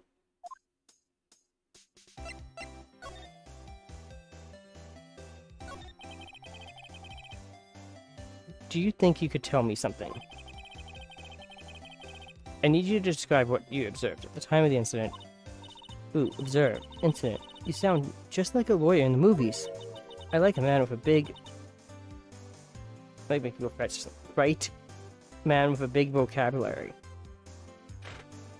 We all know that's not what you were gonna say. Better not encourage her. Yeah, please don't. Or you know that thing that happened the other day, the bad thing? Phoenix, you're so great with words. What did you see when it happened? I don't suppose you could tell me about it. Pretty please? Let me see. Well, dream on. If you want to know, you'll just have to come to court tomorrow, Mr. Lawyer. Oh boy. Could you just... Who exactly are you? Ooh, Mr. Lawyer. Right? Phoenix, don't get intimidated by the booth. They are meant to be a distraction, and you're falling for it. Don't do that. Sorry, Mr. Lawyer, are you hitting on me? No, absolutely not. No, hey. They're not gonna hurt you, Phoenix. I'm just doing my job here. You know, you're so cute. You're cute when you blush. Tell me who you are. Believe me. This is the first time in my life I've blushed this much. You worked with Mia. Constantly. And this is making you blush? Hey, right. Can you just tell me what it is you do? Well, no. Teehee. And you had your little hopes up, didn't you? You're not helpful at all. He's gentle. True. Oh boy. I see there are 2 glasses on the table. Is someone staying here with you? Ooh, what amazing powers of observation. You must be one of those famous detectives like on television. Oh no, not me. She really does. I'm just a lawyer. Say, Mr. Big Detective, why don't you go look for clues in the garbage, Miss May doesn't like nosy little lawyers, Oh boy.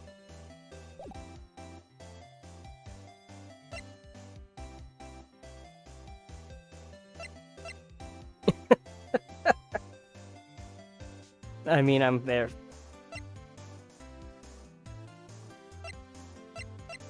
Do I have anything to present to you?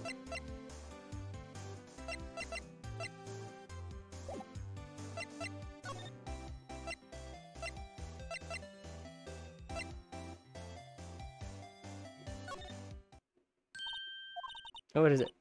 Did you meet my lawyer? Sorry. I haven't seen him yet. See. I better go and see if I can find this elite lawyer she's talking about. Okay, fine. Seems like Mr. Grosbeck. Well, maybe I should just wait here for him to come back. If that wasn't the most over-the-top clearing of the throat I've ever heard. Aha. So you're the one they say has been looking for me. Yes, that's me. He looks even grander than I imagined.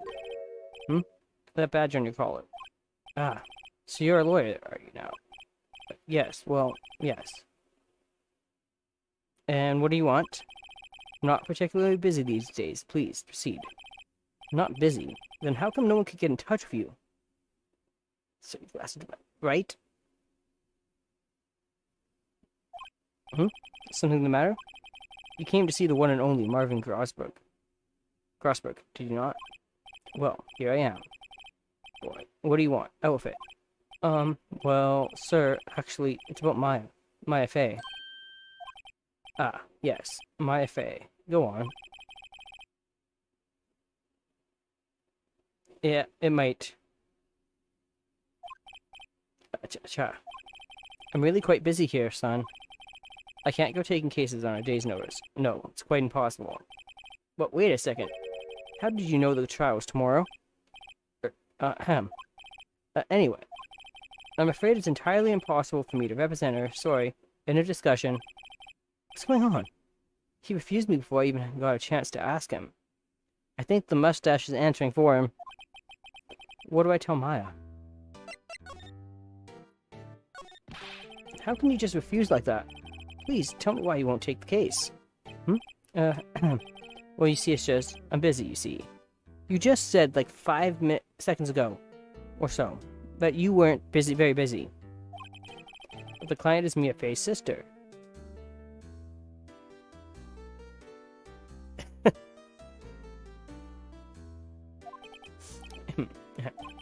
Mia trusted you. She knew her sister would be in good hands. Yes, of course, I know that. However, I'm sorry, but I must refuse. Sorry. Goodbye. Fine. I don't have time to argue anymore. I'll go look elsewhere. Think not. Huh? Did you say something? I think not, I said. What do you mean? I'm terribly, terribly sorry. But I'm afraid that no lawyer worth their salt will take on this particular case. Terribly sorry, my boy. Why? I cannot say. I beg your pardon, but could you leave now? I have nothing more to discuss with you. What's going on here? How did you know Mia Fey? She worked here. A long time ago. He has nothing more to say, but he's still speaking to me. Quite the apprentice that one. Learned my techniques in the blink of an eye. She left one day, quite suddenly. She had a mission, you see. A mission? You could see it in her eyes. She followed it with a burning passion. Never looked back, that one.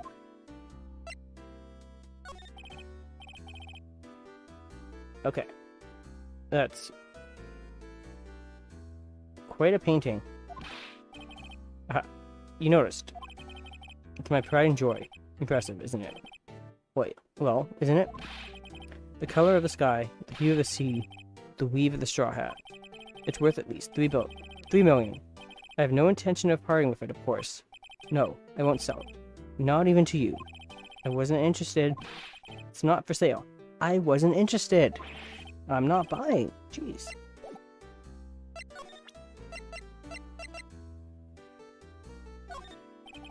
Very sorry, but I've got nothing to say regarding this matter.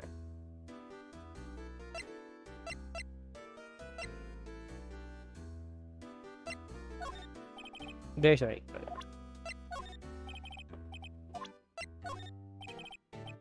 I'm just gonna push everything now.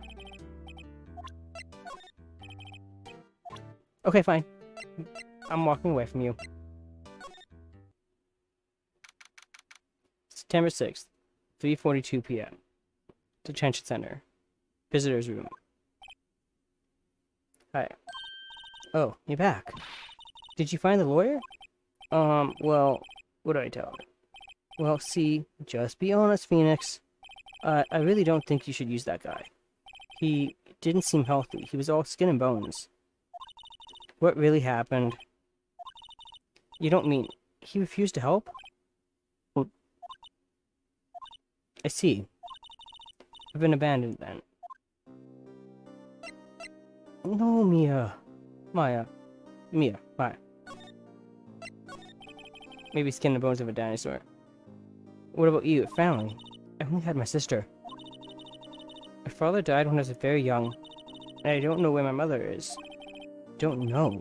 So she could still be alive? The women in my family have been mediums for generations. They say a lot of spiritual power runs in our blood. About 15 years ago, our family was involved in an incident. There was a man, and he ruined our mother's life. Ruined? After that, she disappeared. Several years after that, my sister announced she would become a lawyer, and she left the mountain. So, you live by yourself? Yes. I've gotten used to it. Oh, also, I had to become independent, or I would lose my powers.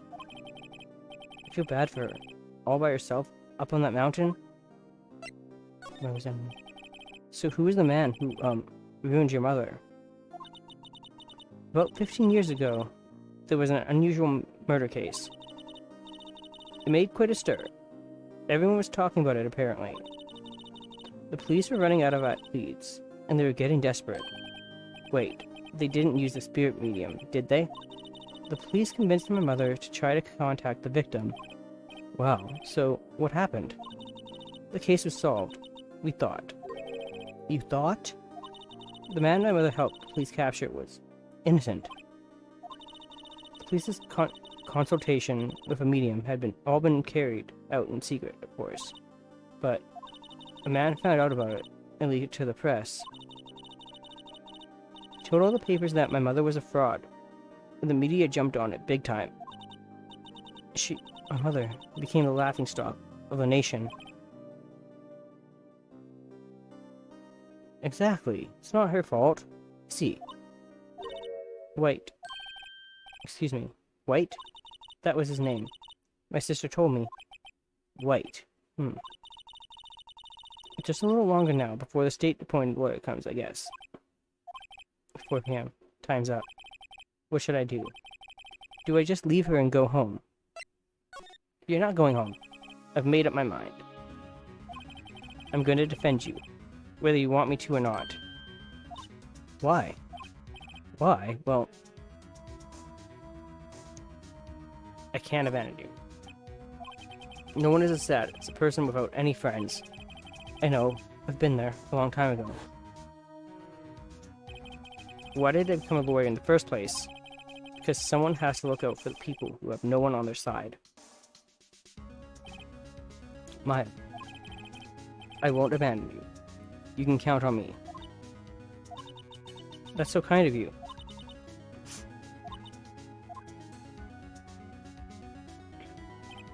Well,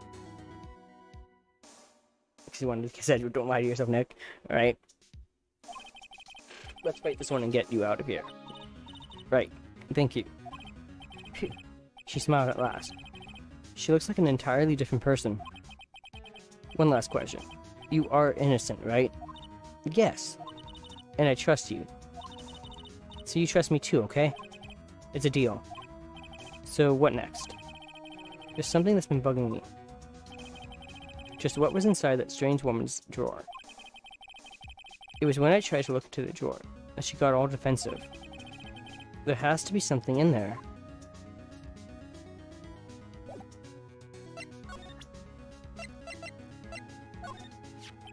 Hey, I got your cell phone back.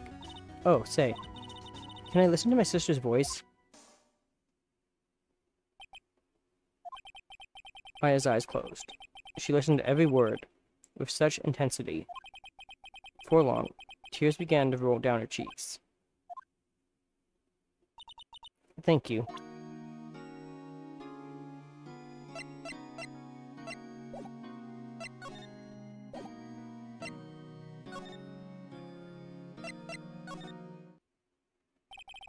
Good afternoon, sir. Excuse me, you are... I beg your pardon, sir. I am the bellboy of this establishment. At your service, sir. Oh, right. I've just come up to deliver room service, sir. Do you know where Miss May might be? I believe our guest, Miss May, is currently using the facilities. If you've no need of anything, I'll be taking my leave. Please, stay as long as you like. Enjoy. Yeah. Wait, no, hey. Right, where are the 2 cups? Why does it seem like every time I come here, I end up embarrassing myself? Wait, now is my chance to snoop around a bit. I almost forgot. Yeah, you came back quick.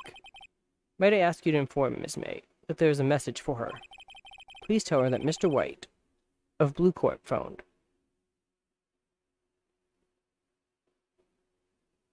Yep.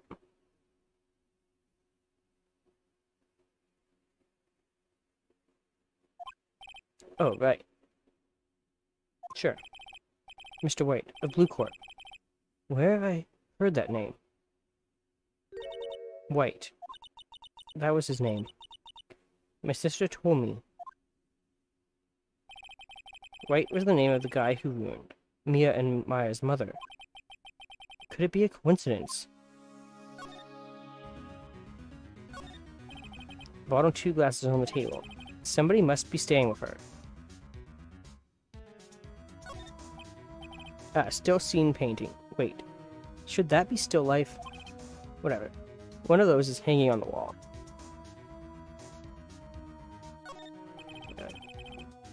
Today I don't do it. Flowers are fake as expected. I know sunflowers and tulips, but that's about the extent of my floral knowledge. There's a screwdriver sticking out of that half-open drawer. Now is my chance to see what's inside. What do we have here? Wiretap?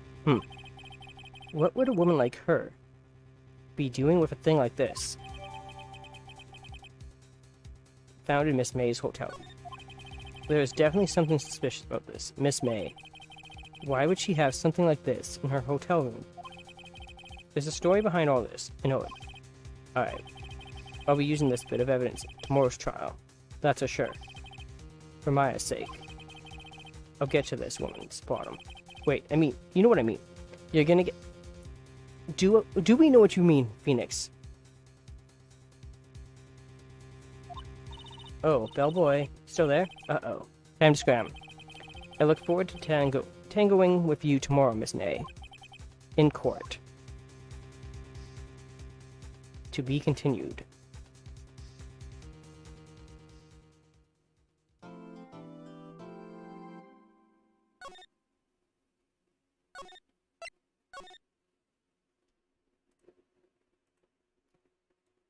Yeah.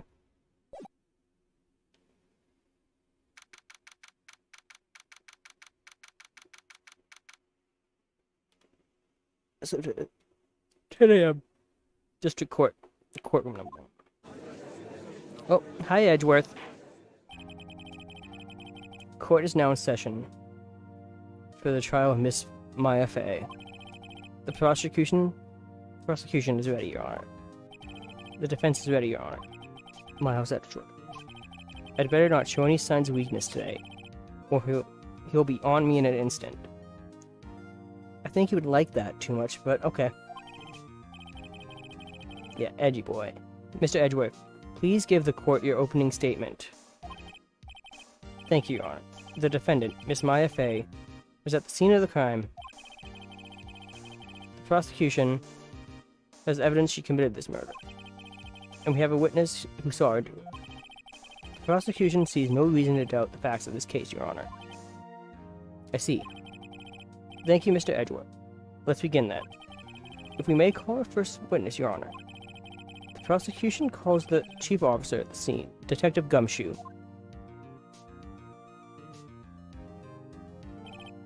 Witness, please state your name and profession to the court. Sir. My name's Dick Gumshoe, sir. I'm the detective in charge. I have beat this game.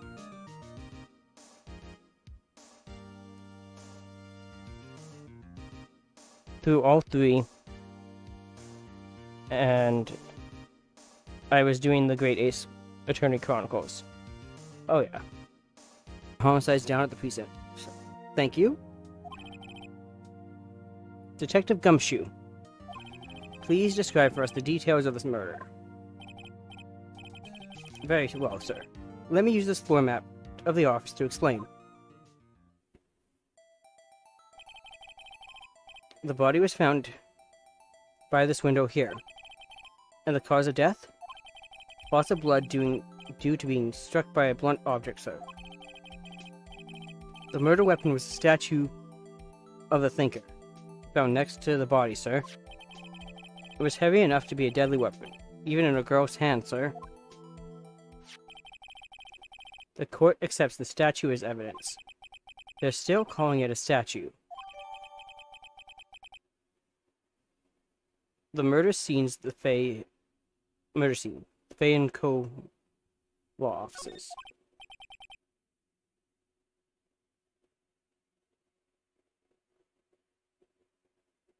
Right?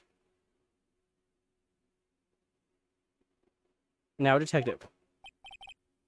Yes, sir. You immediately arrested Miss Maya Fey, who was found at the scene, correct? Can you tell me why? Yes, sir. I had hard evidence she did, sir. Detective Gumshoe, please testify to the court about this hard evidence. Mayafei's arrest. As soon as the phone call came in, I rushed to the scene. There were two people there already. The defendant, Miss Mayafei, and the lawyer, Mr. Phoenix Wright. I immediately arrested Miss Mayafei. Why? We had a witness account describing her. The witness saw Miss Mayafei at the very moment of the murder. The very moment, you say? Very well. Mr. Wright, you may begin your cross-examination. Yes, Your Honor. Cross-examine what? I couldn't see a single contradiction in that testimony.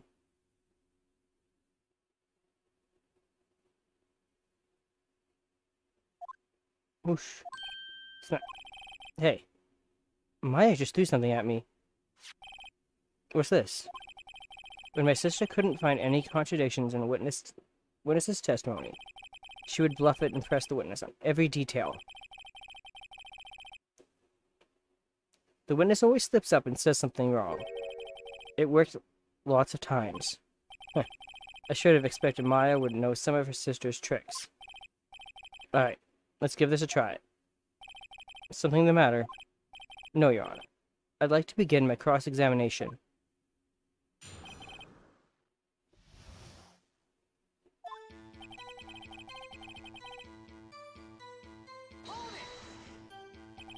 Who did you say you got a call from? Hey, pal. Don't play dumb. You know who. Call was from a customer at the Gatewater Hotel, right across from the crime scene. Okay, I pressed. Not sure it did much, though. Right. Please continue. There were two people there already. Detective Gumshoe, how long would you say it took between you receiving the call and your arrival at the scene of the crime? Right. I'd say it was about 3 minutes. That's pretty fast. Our motto this month is quick response. That's how I got there before the killer got away. Indeed. So, tell us who the two people you found on the scene were. More Edgeworth time.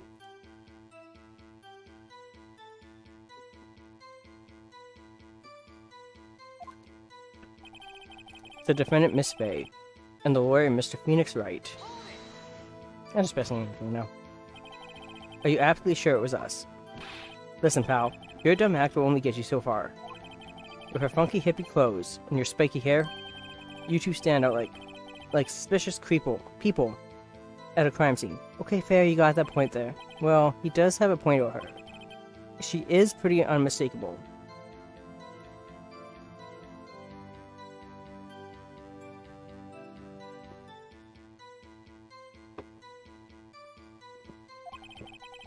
I should pick my points to press with a little more care. No, you can press everything. I immediately arrested Miss Mayafei. Why's that? What's your reason? Why, we had a witness account describing her. Hold on just 1 second. Yeah?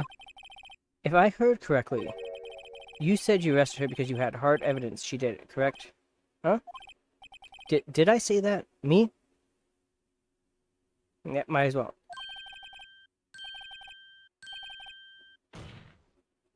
Congrats. Exactly. What about the suspicious woman in Pink's claim was hard evidence? What? Miss May isn't suspicious. She sure isn't Pink, pal. Well, I guess she is Pink. That's enough, Detective Gumshoe. Do you have any more solid proof, other than her claims detective?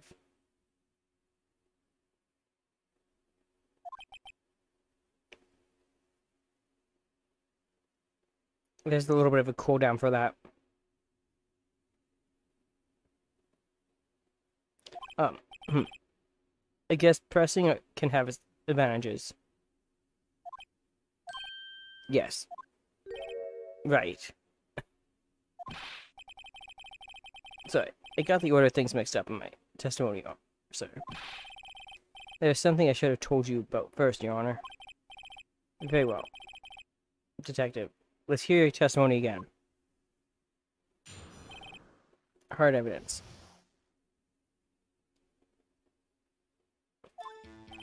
After securing the suspect, I examined the scene of the crime with my own eyes.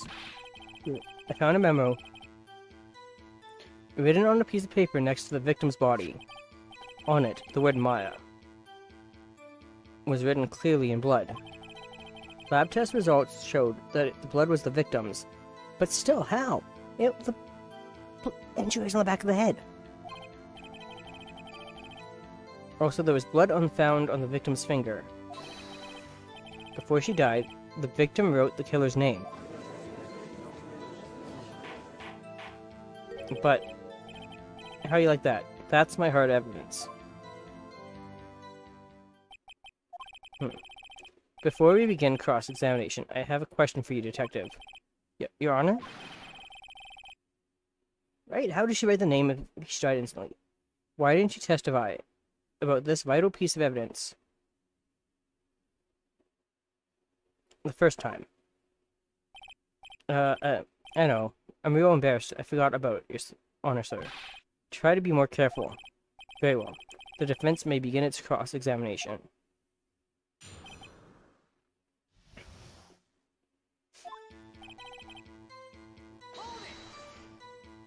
And did you find any evidence? Now, don't jump the gun on me, pal. Just listen. I'm getting to the good part. I got a bad feeling about this. Just because he found it next to the body doesn't mean the victim wrote it. Oh ho, then who did it right, smarty pants?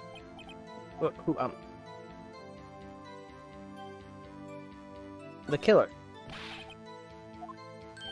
Oh, you're saying the killer wrote her own name. Buddy, please. She was framed. Hold on. If that's the case, where's your evidence? I guess that was a bit of a tall order for you. Those without evidence shouldn't open their mouths, Mr. Wright. Yeah, pal. Alright. Well, Detective, tell us what was written on that memo we found.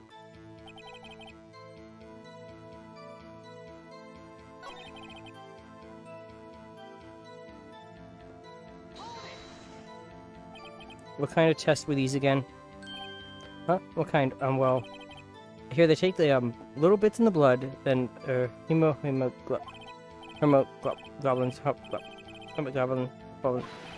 I refuse to testify on this matter, pal.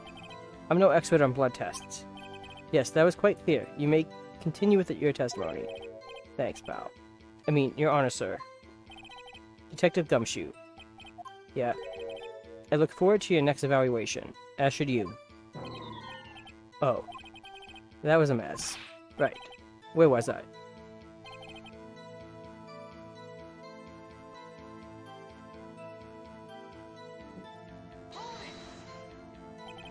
On which hand was the bloody finger, Detective? The right hand.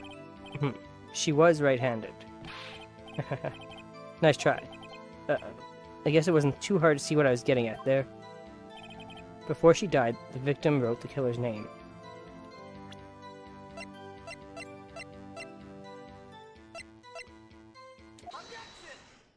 Does Gumshoe even know it, right?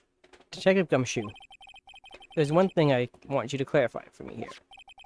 You say that the victim, Mia Fey, wrote this note. That she was accusing the defendant, Mia Fey. That's really what you're saying. What? This isn't one of those lawyer tricks, now is it? Of course she wrote it. Who else could have? You have it backwards, Detective. Backwards? The victim is the only person who absolutely could not have written it. This is a report from your department, Detective. Immediate death due to a blow from a blunt object. She died immediately. But... No but. Your way out of this one, Detective. Order. The defense has a point. Someone who died immediately wouldn't have had the time to write anything down. Mr. Wright, I beg your pardon, but when exactly did you obtain that autopsy report? When?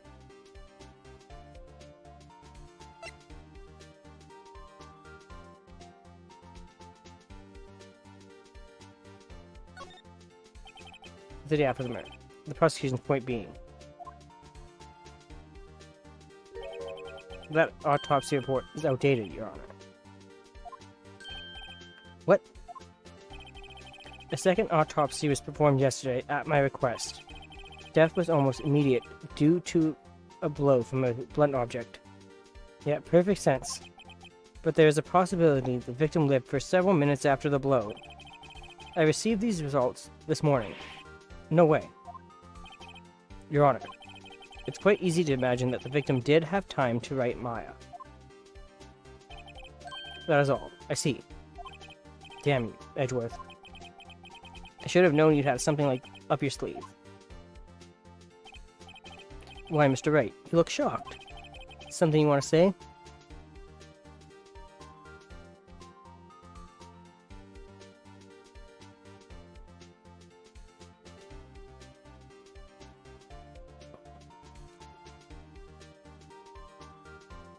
The writing is almost immaculate, right? Mr. Edward, I've heard there's nothing you won't do to get your verdict. What reason could you possibly have had to request a second autopsy report? Mr. Wright, the defense will refrain from personal attacks on the prosecution. I will not. No matter, Your Honor. Mr. Wright, say what you will, the evidence in this report is undeniable. I submit this report to the court. Understood. The court accepts the evidence.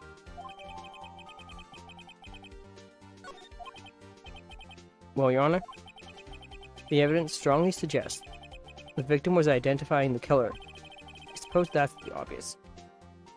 Yeah, you didn't answer the question. Obvious conclusion. Yes.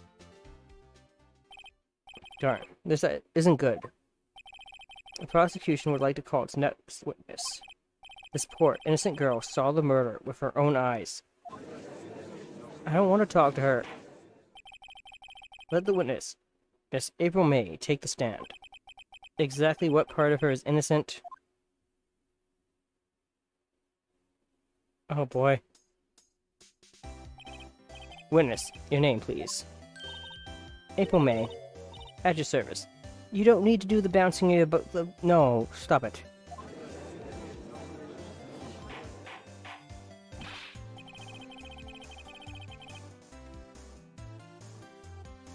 Order. An introduction should not require any reaction from the crowd. Button in your shirt. You're in the courtroom.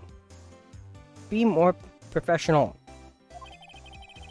The witness will refrain from wanton winking. Hey, Judge, can you also tell her to button her shirt? Aw, yes, Your Honor. This is not good. She's already captured the heart of every man in this courtroom. Every man? So you're included in that? Tell us, where were you on the night of September 5th? Oh no. I remember the parrot. When the murder occurred.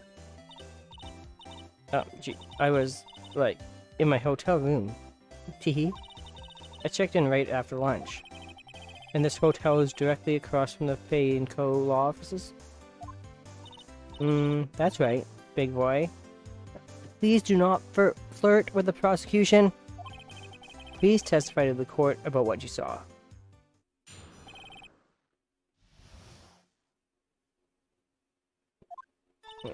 It was like 9 o'clock at night. I looked out the window, you know? And then, ooh, I saw a woman with long hair being attacked. The one in law prosecution.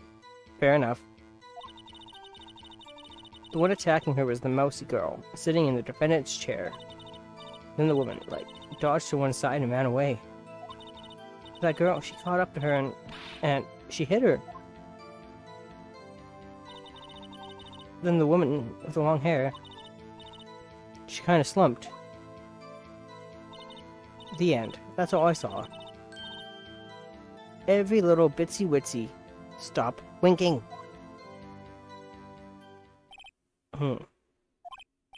Well, Your Honor, I see. It is a remarkably solid testimony. Not for the entire community. Exactly same. I don't see a need to trouble the witness any. Judge! Excuse you! What? Wait, Your Honor. Yes, Mr. Wright? What about my cross-examination? I thought the witness's testimony was quite firm, didn't you? Judge? I think you were looking at her boobs. Not anything else. Mr. Wright, I understand you were Miss Mia Fay's understudy, were you not? You must know her techniques well. Quite firm. Her cowardly way of finding tiny faults in perfectly good testimonies. Hey, how dare you? Well, Mr. Wright, will you cross-examine the witness? Yes, I'm doing it. I'll gladly proceed with the cross-examination, if only because I have a feeling Edgeworth doesn't want me to. Yep. She has to have some weakness. Very well. You may begin your cross-examination.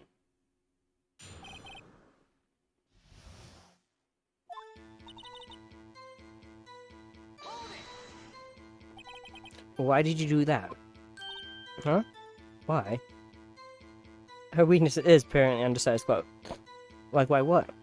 Why did you look out the window? Were you expecting to see something?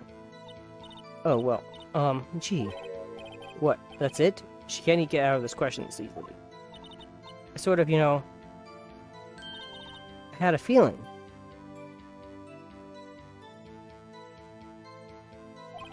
Well, I have a feeling she's trying to avoid the question. Maybe I should press a little harder on this one. Go for it. Let's see how far I can run this.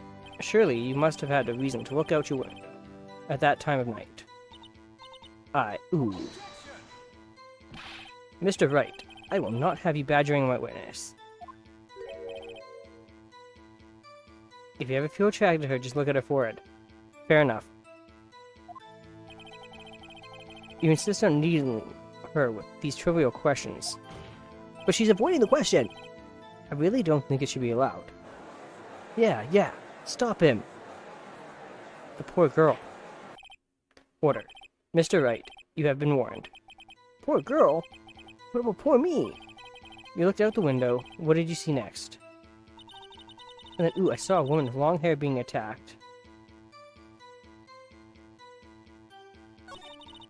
The one attacking was the mousy girl sitting in the defendant's chair.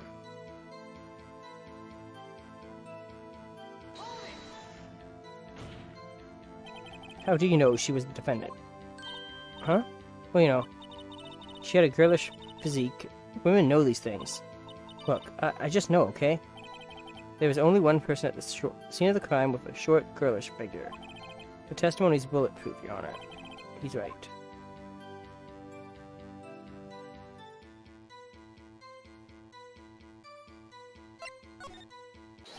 Hold on a minute. That testimony stinks. What? Miss May, I'm willing to bet that you're lying. Are you telling the truth? Did you really see the defendant?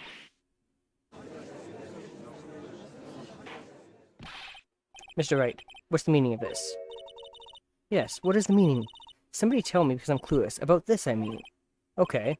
If you had really witnessed my client, Maya Fay, you would have noticed her clothes before noticing her physique. No one wears clothes like this on a daily basis, except her. And I'm no expert on fashion, but her hairdo looks far from normal to me. Yep. However, the witness testimony mentions neither of these things. The testimony is bogus. But, still, we don't know if she was dressed that way the night of the murder. She was, Your Honor. I saw her. And so did Detective Gumshoe.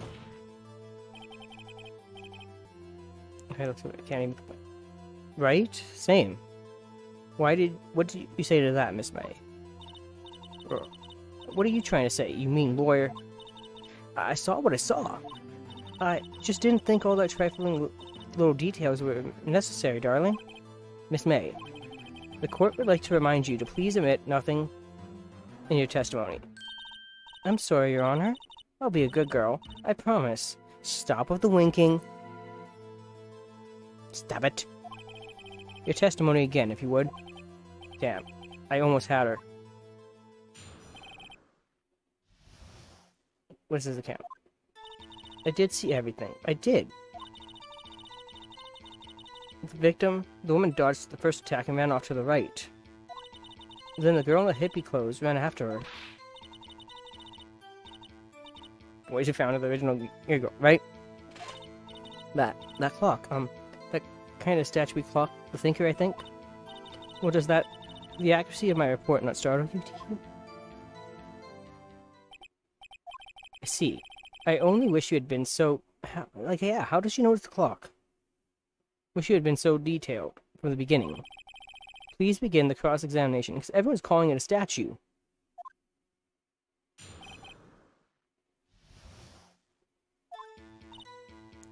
Mm-hmm. The victim. Is that right? As in, you're right as you looked from the hotel. Which hand do I hold my knife in again? I would hope you know that, and don't need me to tell you. Right. It was my right hand. Right. Satisfied, Mr. Wright? Please continue. Then the girl in the hippie clothes ran after her, and she hit her with that weapon. I saw it. I did.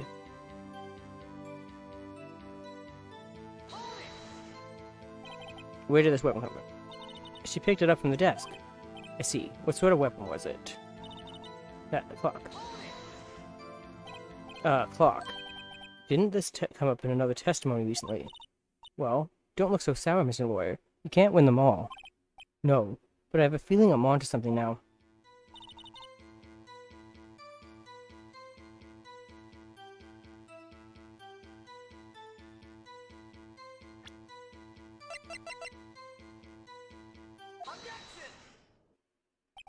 Miss May. What you said just now was quite revealing. Revealing? Ooh, you'd like that, wouldn't you, naughty Mr. Lawyer? You just said that this statue of the thinker was a clock, but there's no way of knowing that just by looking at it. Another person in much the same position as you recently called this a clock too, and he was found guilty of murder. Order. Miss May, can you explain how you know this was a clock? Ooh. The witness saw the murder, her own eyes. That's all that's important here. The defense is trying to confuse the issue with trivial concerns. Yes, of course. You will withdraw your question, Mr. Wright. But questions are all I have, Your Honor. And as you may recall, I've caught murderers with these questions before. Well, only once. Objection sustained. You may continue to question the witness. Phew, that was close. If you stopped me there, the trial would be over. Huh? What? So what happens now? What happens now is you answer my question. How did you know it was a clock? What? That's... Because I heard it? Yes, I heard it say the time. So you've been to the law of Fane Cove? No. Hey, I didn't say that. Why would I go there? I heard it from my hotel room. It also had its clockwork taken out. The law office of Fane Cove, where the murder took place, is very close to the hotel. She could easily have heard the clock. They're from a different building. Edgeworth, even you know that's a stretch. Well, Mr. Wright, are you satisfied? No, Your Honor. I can't give up now. I'm not satisfied because it couldn't have rung. Your Honor, members of the court, it is inconceivable that the clock in question rang. It's empty. That clock is missing its clockwork. How could you possibly... Just take a look, right now. Oh. See anything interesting, Your Honor? It is as the defense says. This clock is missing its clockwork. It's quite empty. Mr. Wright, would you care to explain to the court the meaning of this? It is as you can see. The clock was empty. It couldn't have rung. Therefore, this witness is a big, fat liar. Fat? That's what you focused on? Well, Miss May.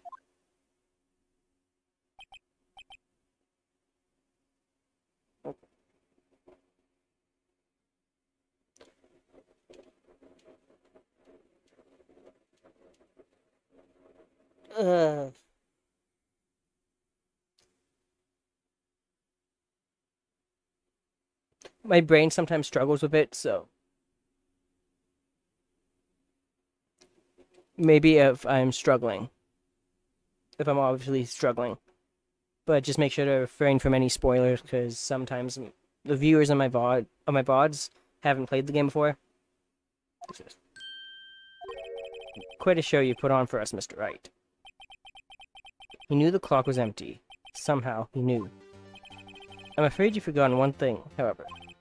Indeed, the clock is empty. As you say, it can't ring. However, we must ask, when was the clockwork removed? If it was after the witness heard the clock, then there was no contradiction. That's true, that is a possibility. The clock might have been emptied after she heard it. And that is exactly what happened, Your Honor. Well, Mr. Wright, can you prove when the clockwork was removed? Oh, impossible, of course. I have proof. What? Wasn't it you who told me proof is everything? It's okay. I am glad you're enjoying it. I'm just keeping a lookout if I'm struggling, because I do have some brain stuff. Well, I was listening. And now I'll show you the proof you like so much.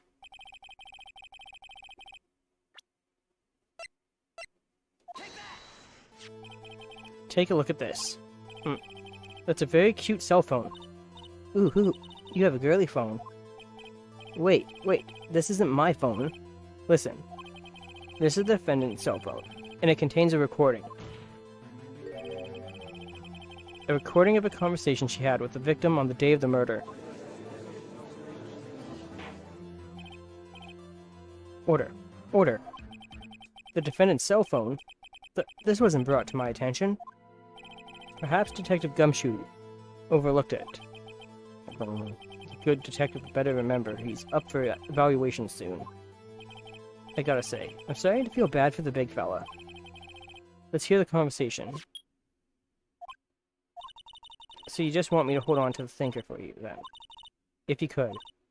I should probably tell you, the clock isn't talking right now. Huh? It's not working. That's lame. I had to take the clockwork out. Sorry. September 5th, 9:27 a.m. Oh, that was a loud beep. Your Honor, I think this makes it clear the clockwork was already gone by the time this was recorded, which was well before the witness even arrived at her hotel. Well, Miss May, would you care to explain this to the court? Just how did you know that weapon was a clock? Well, isn't it obvious? I saw that clock before. What store was that at again? I go to so many. Oops, I forgot. So the witness had seen it before. That would make sense. Really? Does this defense have any objections, Mr. Wright? Yes. The witness claims she had seen it before, but this directly contradicts a piece of evidence already submitted to this court. Well then, let's see it. Please produce this evidence that will prove the witness had not seen the clock before. It's simple. This clock was never in any store, ever. What? A friend of mine made that clock. Only 2 exist in the world. And the one that isn't here is in police custody. Impossible. Everything is sold in stores. Miss May, I think it's high time you went up shopping for a better excuse. But yeah, you're not being a buzzkill. Oh, excuses not on sale today. Ooh, uh-oh. Why did the heart turn upside down? What's it to you, Porcupine Head? That stupid clock doesn't matter, okay? She did it, and she should die for it. Die. Why? Why do you hate Maya so much? Right? Whoa, let's not get ahead of ourselves. This is a court of law, and the witness will remain calm. Oh. Oh. Silly me. Did I, like, lose it? I guess I did, hee. Stop it. Scary. Miss May, let me ask. Yeah, oh yeah, she definitely is. Miss May, let me ask. Tell me, how did you know the weapon was a clock? She didn't like that he quit still. The judge questioned her. Oh dear. Does the defense have an opinion on this behavior? Okay, this is it. Yes, Your Honor. Allow me to explain how I see the truth of the matter.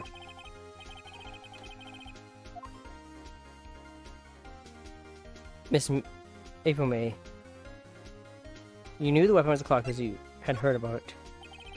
The witness had never held the clock in her hand. However, she had heard that it was a clock. She heard. That is correct, Your Honor. There is no other way she could have known the thinker was a clock. And I can show you the proof. Well, this is interesting. Let's see it then. Show me evidence proving that the witness had heard the weapon was a clock. Have a look at this. Ooh, that. I found this in Miss May's room.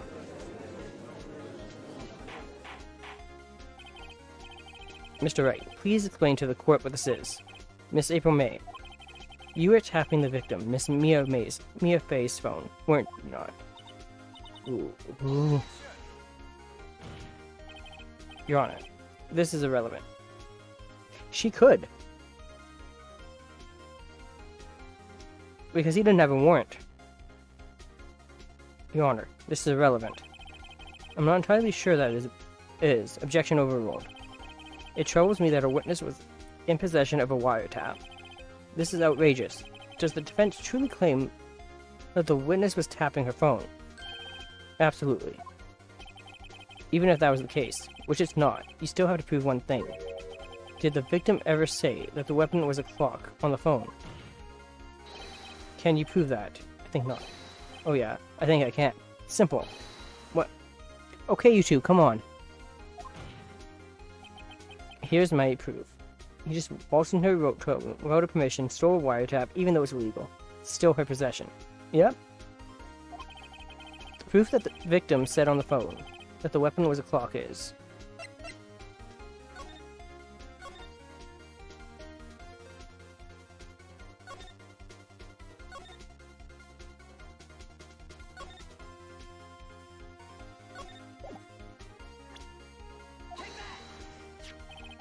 Present defendant's cell phone.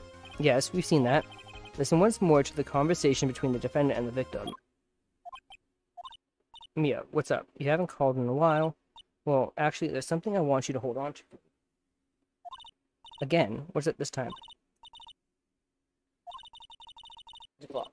It's made to look like the statue, the thinker, and it tells you the time. Miss April May, you used a wiretap to listen to this conversation. That's how you knew the thinker was a clock.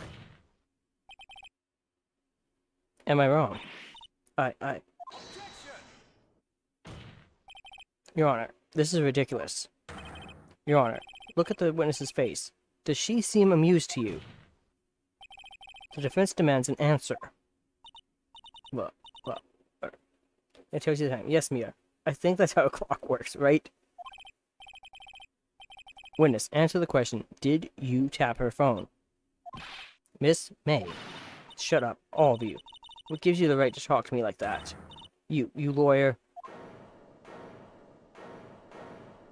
Yeah, she lost it again. It's no fair. All of you ganging up on me like that. Oh, so I'm the bad girl. Is it? Is that it? Will you stop it? No. Stop it. Nope, not gonna work. That did it. The court's seen the real Miss April May now. Now to deal the final blow.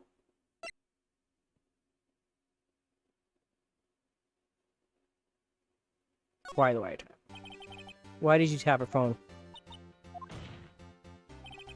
Answer the question. Do I have to?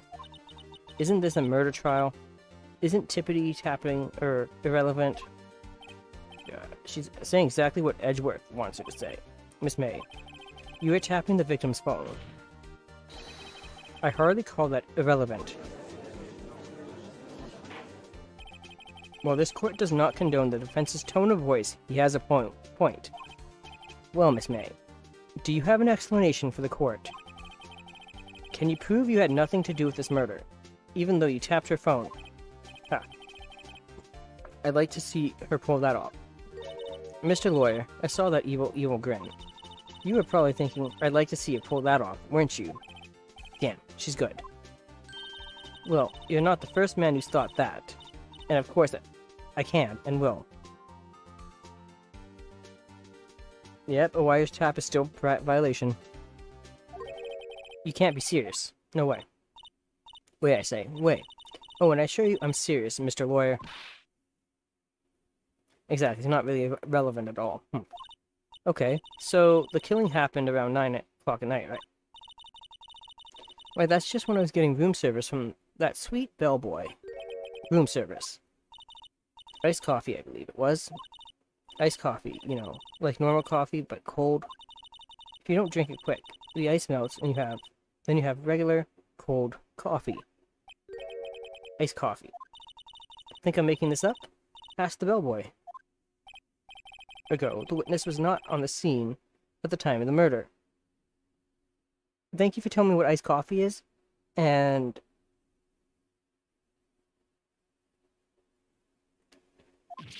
completely not 100% stating, yes, I did tap the phone.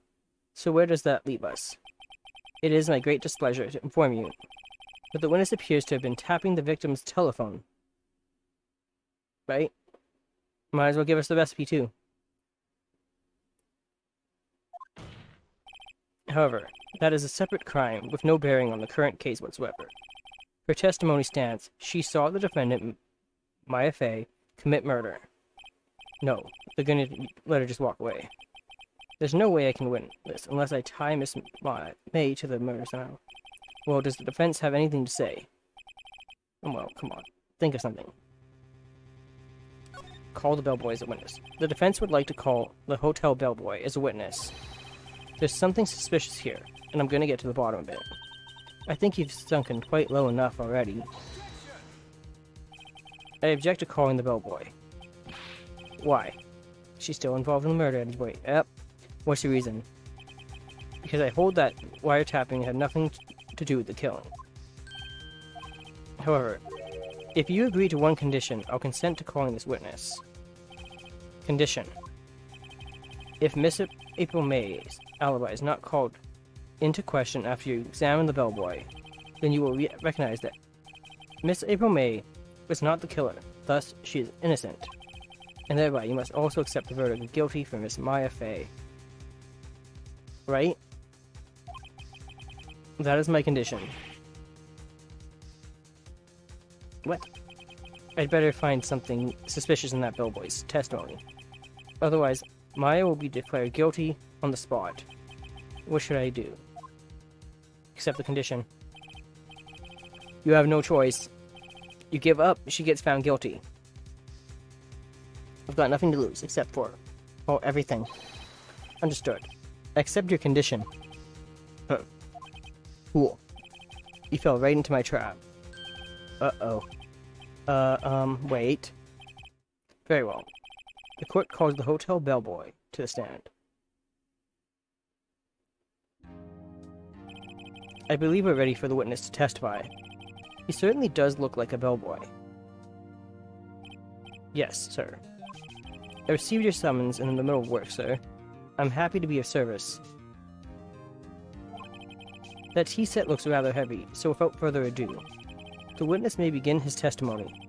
Very good, sir.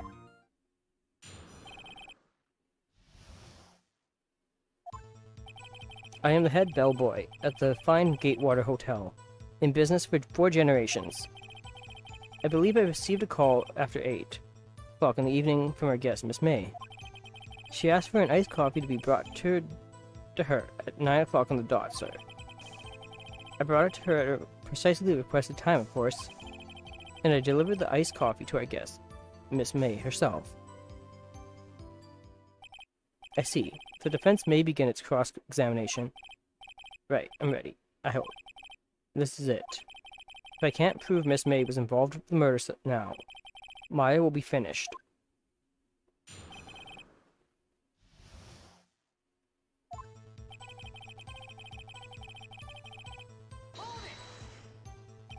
What exactly is it you do at the hotel? Why, anything required of me, sir. I check in guests, check out guests. I clean rooms, I make beds. I even deliver room service, sir. I checked Miss May in personally. Are you always so prim? Mr. Wright, you will refrain from asking frivolous questions. Are you sure it was Miss May on the phone? Absolutely, sir. How can you be so certain? I checked Miss May in personally, sir. Not only did I see her in all her stunning radiance, but I also heard her voice. And then I saw them, and I... Point being, I remembered her quite well, sir. Yes, what then? 9 o'clock on the dot, you say? Yes, I confirmed that detail several times. She was watching a program on the TV and wished to drink after she finished, sir. 1 o'clock, the time of the murder. I brought it to her at precisely the requested time, of course. Precisely 9 o'clock, then. Precisely. Exactly. And most definitely, sir. 9 o'clock p.m. How can you be so sure? Miss May was quite insistent that it be brought then. Oh, bellboy, tee-hee, I'd like iced coffee. At exactly 9 o'clock. Something like that, sir. Therefore, I knocked on her door at the crack of 9, sir. Why would she be so particular about the time? And I delivered the iced coffee to our guest, Miss May herself. You are sure it was Miss April May herself? Absolutely, sir. Absolutely. Yes, sir. As in, so very absolutely, sir. It's an endearing mannerism of mine. How come you're so very certain?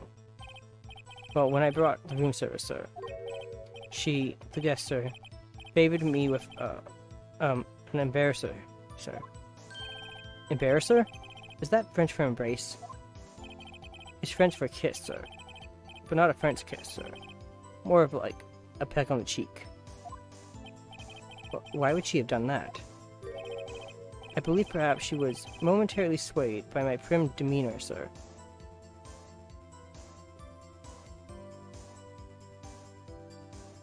Yeah, I want to know too, like...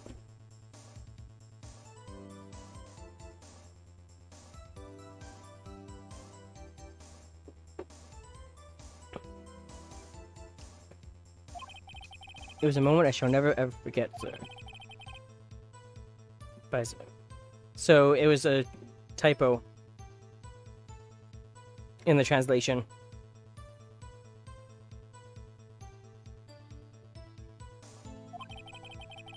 It was close, though. I think our Miss May was up to something and she wanted the bellboy to remember her. It's no good. There's nothing there. Is that it?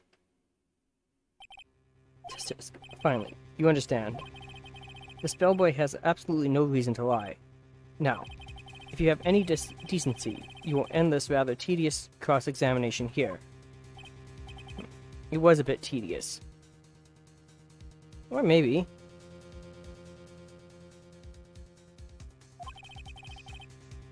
The witness may leave the stand. I can't let this happen, can I? Best. Wait. Please wait. Yes? Does the defense have something to add? One last question. Let me ask one last question. Hold on, I must object. The charade of justice has gone on long enough. Now, Mr. Edgeworth. Alright, Mr. Wright. I'll give you one more question, that's all. Okay. This is really it. Now, this is my last chance. What do I ask him about?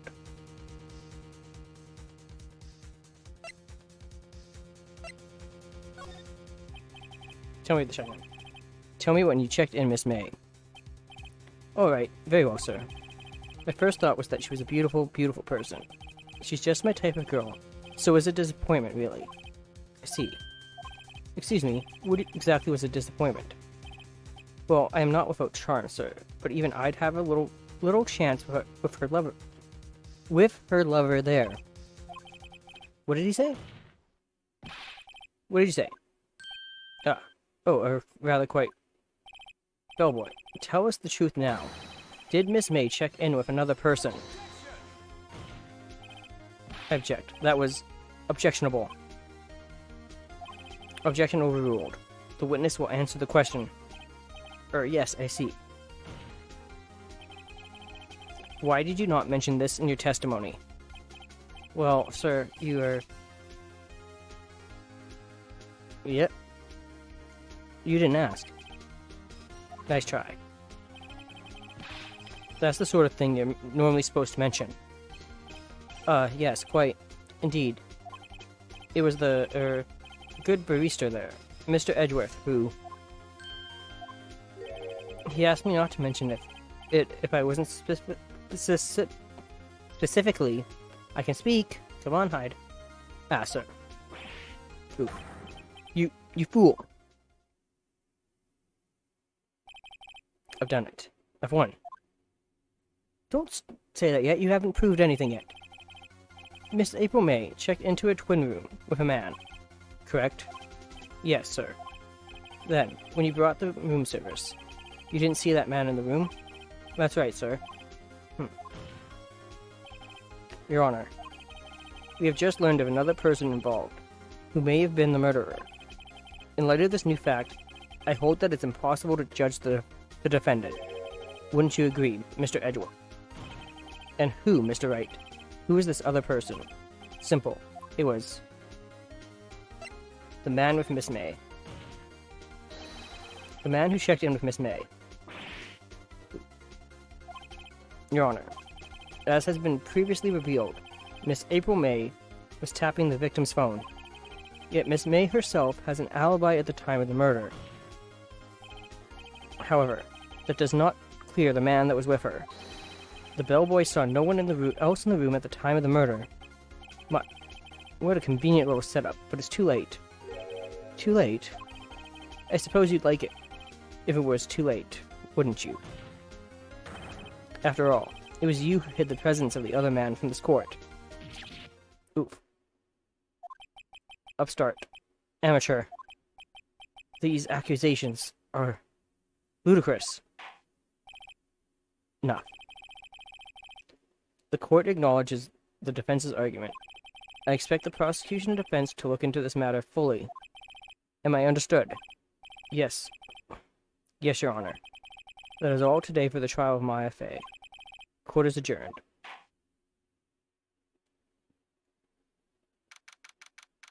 September 7th, 2:24 p.m. District Court, Defendant Lobby Number 1. Mr. Wright. Yep. You were amazing there. Really? I think I might be your newest fan. Oh, I was just doing my job, you know. Then again, that other attorney was pretty cool too. Huh? That face of his, with his eyes wide and trembling lips, it sent shivers up my spine. If you say so. So, what happens with me? Do I get to go home now? Well... No, I don't think so, not yet. Oh, I see. But I got a great lead in today's trial. A lead? That man with Miss May. He's the key. Oh, I get it. What happened to Miss May after that? Anyway. I heard they arrested her. I guess she's learning her charms won't work everywhere. She's probably at the detention center now. I may have to go down there later. Anyway. This case is far from closed. Yes, sir. I'm gonna find out more about this man. Do you think he was the one who... Maybe so. Sis, don't worry. I'll find him by tomorrow, I promise. I'm counting on you. I asked for a record of April May's testimony. I thought it might come in handy during the trial tomorrow, but now that I have it, I'm not so sure. Most of her testimony was all lies. In fact, there's only one part that hasn't been stricken from the record. The victim dodged an attack that ran to the right, but she was caught and struck. I don't know how much good this will do to me at all now. Anyway, time to hit the pavement and do some investigating. Maya doesn't belong in that detention center, and it's up to me to set her free. To be continued. Do.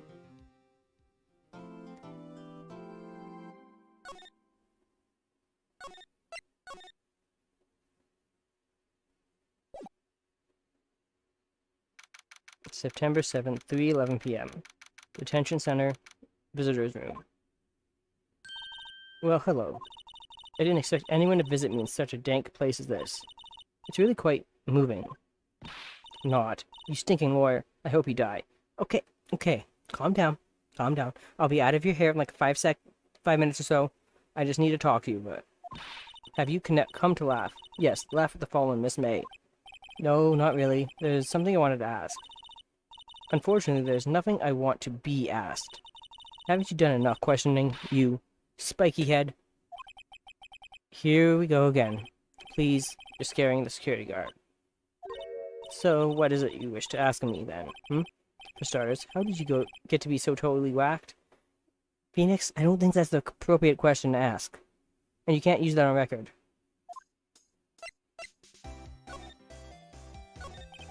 About the man who stayed with you in the hotel room. Can you tell me about him? Where is he? It is a valid question, but I don't think it's going to help us with the case. Where is he? Come on. No way, Jose. Maybe if I had something to get her to talk. Why did you place a wiretap on Mia's phone? Definitely a great music choice. Aw, when you say it like that, it sounds so cold, so criminal. Well, you are in a detention center. Tapping people's phones is a crime, Miss May. Oh, and I suppose you learned that in lawyer school, Creep. This woman is impossible to talk to. Say, why are you so angry? I mean, you don't look like a bad person. Ooh, that does it. Bottom-feeding, scum-sucking lawyer. Bottom? I can't tell. Does she have a thing against lawyers? Or just against me?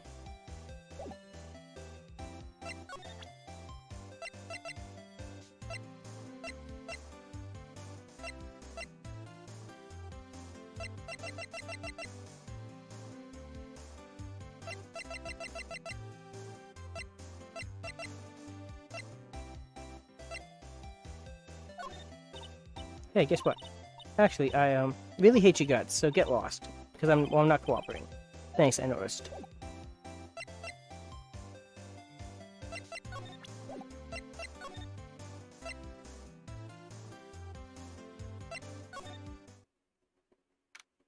Attention, Fanco Law Offices.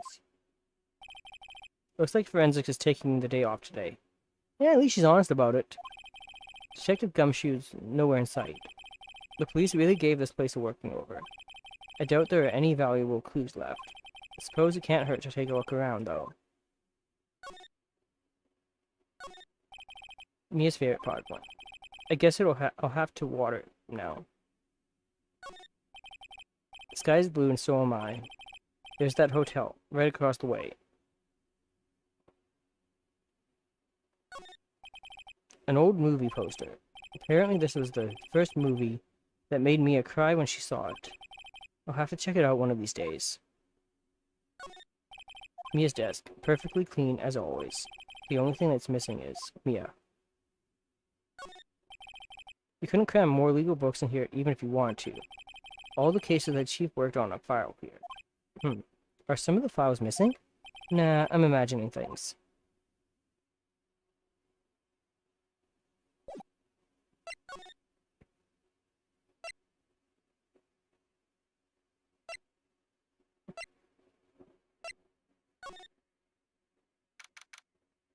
Graswick Law.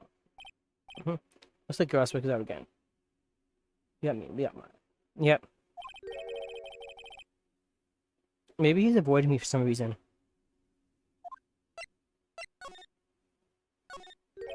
Wait a second. Wasn't there a giant painting hanging on that wall? Yeah, it was a painting of... I don't remember. Wasn't it? It's a very magical. A table for fine. Elegant ebony case, and if it's not, yeah. Oh. A solid mahogany desk. The wood's been polished to a deep luster. There is a picture I'm trying to look at. What's this? Old photos. There are 2 lying here. Something's been written in pencil on the backs. DO6 Incident Exhibit A. DO6 Incident Exhibit B. Let's take a look at these. I'm sure I've seen this person somewhere before. Perhaps I'll borrow this photo. I'm sure no one will miss just one little photo, and it might be a valuable clue. I'll take it for now. On the back, the words DOC 6 Incident Exhibit A are written in pencil. A photo lies on the desk. Maybe I should switch it with the one I took. I think I'll swap them.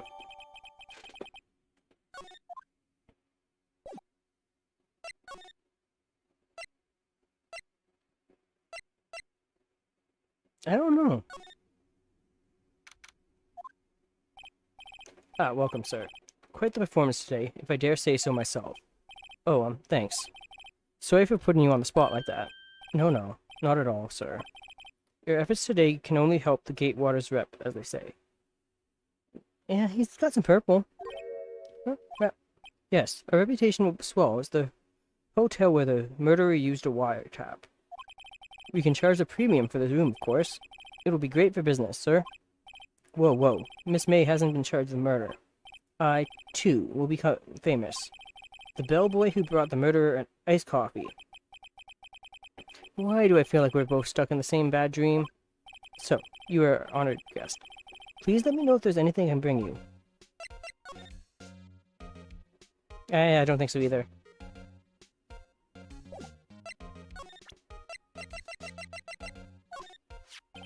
Take a look at this photo. That's him, detective. I'm the lawyer.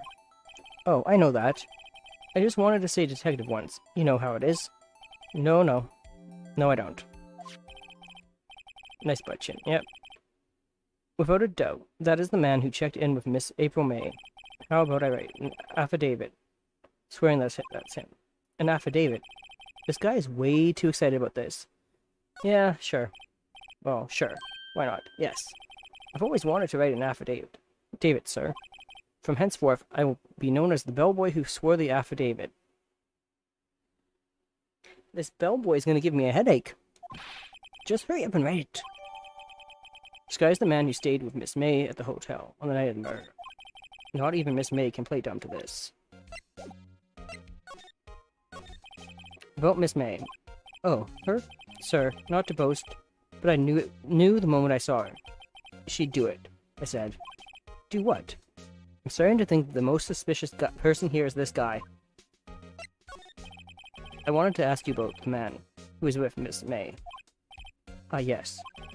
He struck me as a real lady killer, if you'll pardon the expression. I knew it from the moment I saw him, sir. He and I are the same ilk. We both carry the scent of danger. There we are, in total agreement. Mr. Psycho Bellboy. If you had a photo of the man, I'm quite sure I could identify him. I just showed you the photo. The photo, Could you tell me about this hotel? Absolutely. And on that subject, I have an excellent idea, sir. Currently, this hotel is known as the Gatewater. I propose that we add a subtitle. A subtitle? The Gatewater Hotel, Murder Manor. Well, what do you think? No, absolutely not. Don't do it. Sounds great. Whatever floats your tea said, don't do it. I'm walking away from you.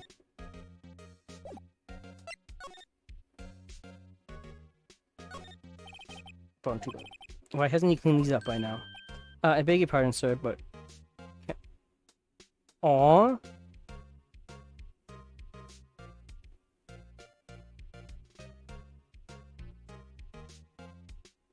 I would, but my cat does the same thing.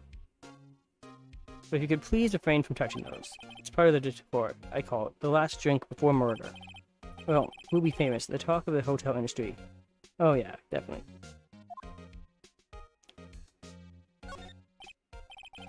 There's still a screwdriver stuck in the drawer. Ah, please leave that as it is, sir. That's the drawer of terror, hiding place of the murderer's wiretap.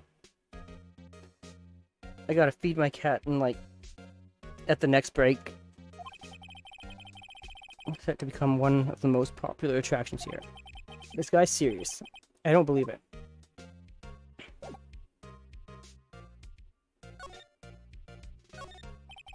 Nice weather again. I can see the Fae and Crow Law office, of course. Ah, yes. We plan to install a telescope in that window, of course. Mine's a tuxedo. Just $5 will earn you a 3-minute view of a view of to kill. Just kidding, sir. Oh. By that look in his eyes, I'd say he was more than serious. I used to have a Siamese cat.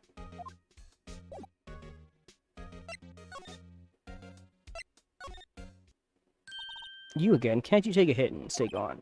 Hey, the only reason I'm back here is because you won't talk to me. Oh, so it's my fault now. You don't just have spiky hair, you also have a spiky heart. That does it. When this case is done, I'm shaving my head.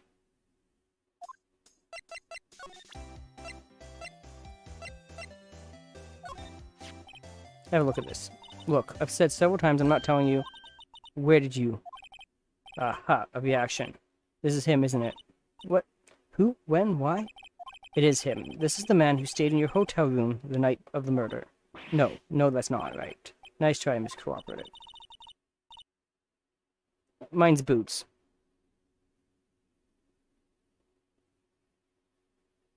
Fair enough. Do you have proof that was him? Yeah, proof. Show me proof. I'm so close. You want proof?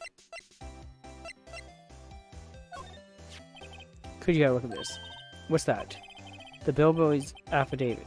It tells us everything he saw. Such as the man you checked in with. Who is most definitely this guy. Now I'm getting somewhere.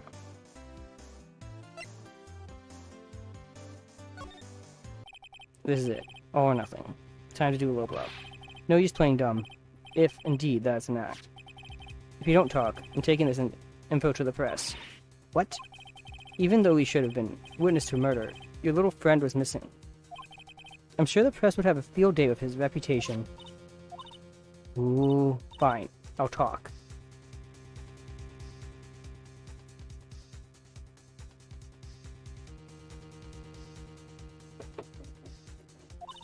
You win, lawyer. Yes. Man, that felt good. It's great to be alive. Why are you pumping your fist in the air? Phoenix. Inner excitement, not outer. You're welcome. Now, tell me about the man you were with. That man, he's my boss. Wright. The president of the information gathering conglomerate, right? Blue Corp. Wright. Information gathering? Well, I suppose you could call it a detective agency. So this is the man that was with you the night of the murder. I'm scared to talk. I don't want to end up like her. It's okay. I'll just ask Mr. White himself. Can you tell me where Blue Corp is located? Mr. White, at last. Finally. A lead on this guy. I think it did. If April May couldn't have done it, that leaves him. Time to take action. Bellboy's affidavit. Discarded. We could have kept that.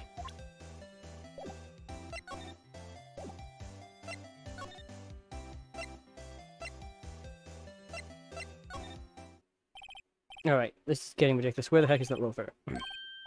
Ah, that old familiar clearing up the throat. Aha, you again. Hello, Mr. Grosberg. Well, well. You were quite the thing, my boy. Excuse me? The trial. The trial. He was there? Reminded me of myself when I was a youth. I guess something got passed down through me up, maybe? It brings back memories, it does. The days of my youth. Like the scent of fresh lemon, you see? I apologize. It was all a bit too much for me, my boy. Seeing you today, I appreciate the reminiscing, but I'd much rather you gave me some information. Excuse me. I was wondering about this photograph. Where did you get that? Give it back at once. I'm sorry to have taken it without your knowledge. But I have to know, who is this man? He was most likely in April May's room the night of the murder. What's that you say? Are you quite sure, my boy? What is him so flustered, I wonder? I beg your pardon, but I must ask you to leave. I need to be alone. He's fallen silent as a stone. A rather large stone. I guess I should return that photo. Photograph returned to Mr. Grosberg.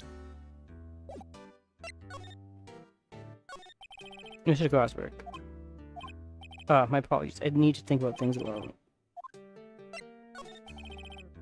Mr. Grosberg? Mr. Grosberg? I probably should have talked to you first.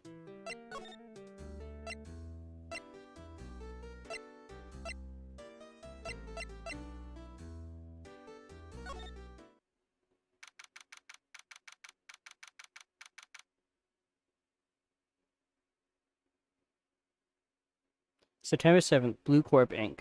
CEO's office. What's with the surreal decor?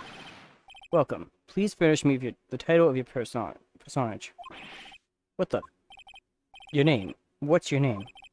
I was just inquiringly asking but the title that you go by. Wright. Phoenix Wright. Inquiringly? Mr. Wright, is it? Right, I see. Splendiferous. People I have intimidated. Perhaps I have intimidated you, my giantesque vocabulary. Please stop. What is this guy's problem? I'm Red White, CEO of Blue Corp. You know, corporate expansion official. Surrounding the charge. First degree murder, theft, invasion of privacy via wiretap. Yep. So I'm afraid I am not used to conversing with the wordly challenged. What a fruitcake. Let me guess. You are an attorney fresh out of law school, are you not? That's the only explanation for why you would come to meet me like this. What does he mean by that? No matter. So what business does a mighty lawyer have with a man such as myself? Nope. This guy's arrogance meter is off the scale. Have I seen this somewhere? Is this a replica? Ridiculous. T. I have no interest in anything but originals. That right there is a bona fide original. Worth 5 million for sure. Mr. Grosberg told me it was worth 3 million. An impressive lineup of trophies. Judges Special Runner-Up, Best Participation, Judges Cooperation Award, Special Good Try Prize. The words Judges and Special kind of stand out. A statue of a man holding up the world. The Blue Corp sign certainly stands out enough. The model for the man is, of course, Mr. White. Truly a work of art. Probably too beauticious for you to appreciate, correct? Please stop. I think it's a little too beauticious for just about anyone to appreciate. What is with this desk? I'm guessing this is supposed to be a desk. My, this is quite the thing. It is modeled on my body, see? You are obsessed with yourself. Well, does its sleek roundure not inspire you?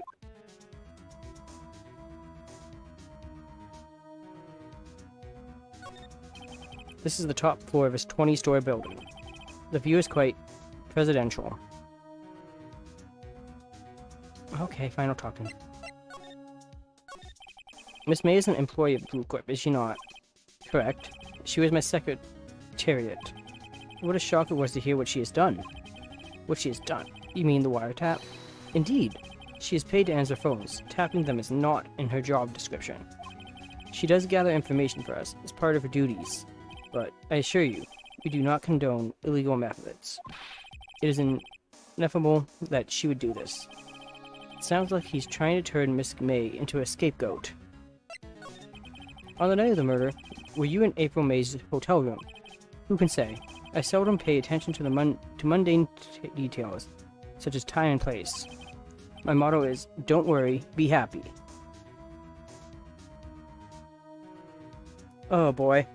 Yeah, Twitch has been having problems too, lately. But welcome back. Still, Mr. White. Yeah, I would add that to the list too. Stated on the record that he does remember you very clearly. No matter. The bellboy can say what he pleases. I still won't talk to you. If you want me to speak, put me on the witness stand. Although I doubt you'd be capable of doing that. He raises a good question, actually. Why didn't the prosecution call him as a witness? He should have seen the same thing as April May. Oh ho ho. The police. The courts. To me they are mere toys. Playthings for my amusement.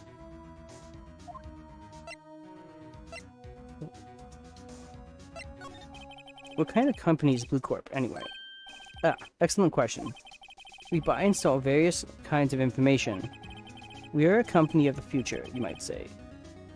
Yep, must add black bell in there as well. We are a company of the future, you might say. We are the future. Sell information. In just 10 years, I've built this business up into the grand office you see now. Corruption, bribery. His list is just getting louder and longer and longer. So is Miss May's.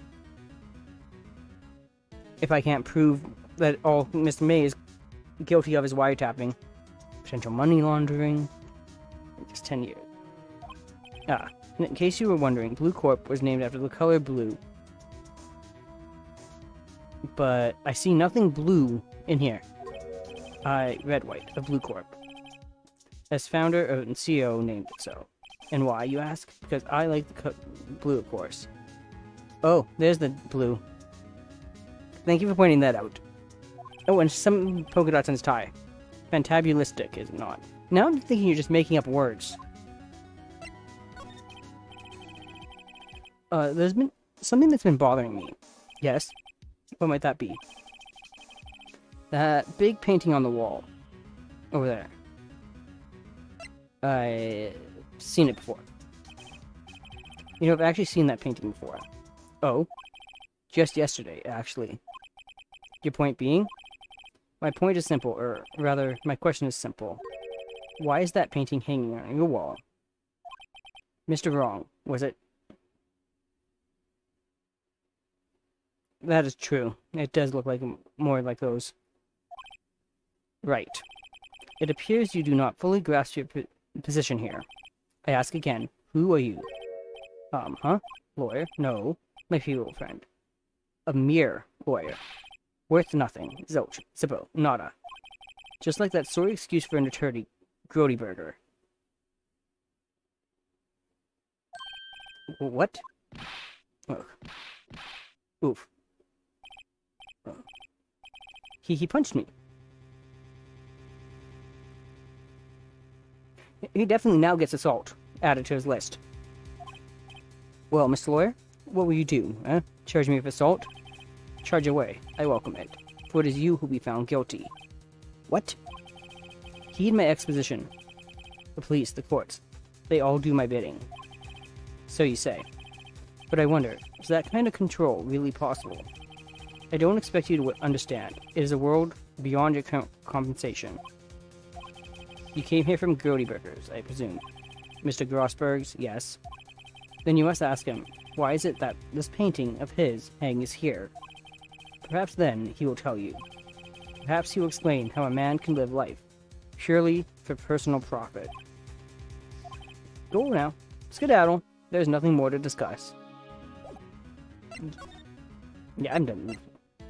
No, I don't want to go there. The bellboy seems to be out. Huh. Sound of water is coming from the shower. La-di-da, money making. I got the money making blues. Someone seems to be enjoy washing the showers.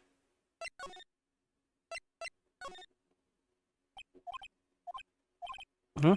I don't think he's noticed me standing there. Maybe I should clear my throat. Jumping Jehoshaphat's. Oh, you. What's wrong? You look so pensive, like an old man at the end of his days. I'm not senile yet. I was just thinking about this whole mess. Something's really bothering him. That much is clear.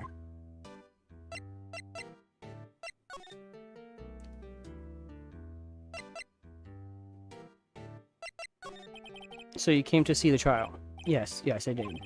Something was bothering me all last night, you see. Couldn't get a wink of sleep. Really? What was that? Well, you see, it's just Mia's sister, that poor girl. My boy, I owe you my thanks, truly. I don't know what I would have done if things had gone poorly for the girl. Welcome back, and yay! I asked before, but why did you refuse her request for defense? I think I have a right to know. A right. Mr. Wright? No, I'm sorry. It's just, I need more time to think about it, my boy. He does seem troubled about something. I'm sorry, I have a feeling I know what it is. So, I paid Blue Corp a visit. Oh, I see. Mr. Grossberg, I have to admit, something has been bothering me. Oh, what is it? Well, out with it. Out with it, my boy. You see, it's just... that big painting. Mr. Grossberg, sir. There was a giant painting hanging right there on the other day, was there not? The one you said you had no intention of parting with? Well, I saw it today. It was in the CEO's office at Blue Corp, Red White's office. So, you noticed. I suppose I should have guessed you would. It is a large painting. Mr. Grossberg, I know you and Mr. White are connected somehow. Connected, you say? Yes, and I know what it is.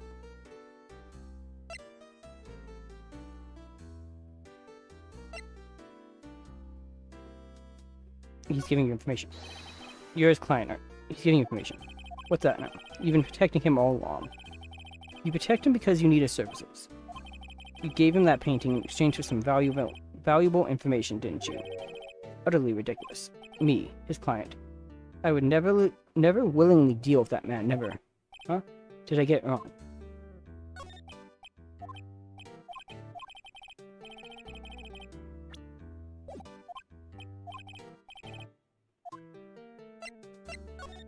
Okay.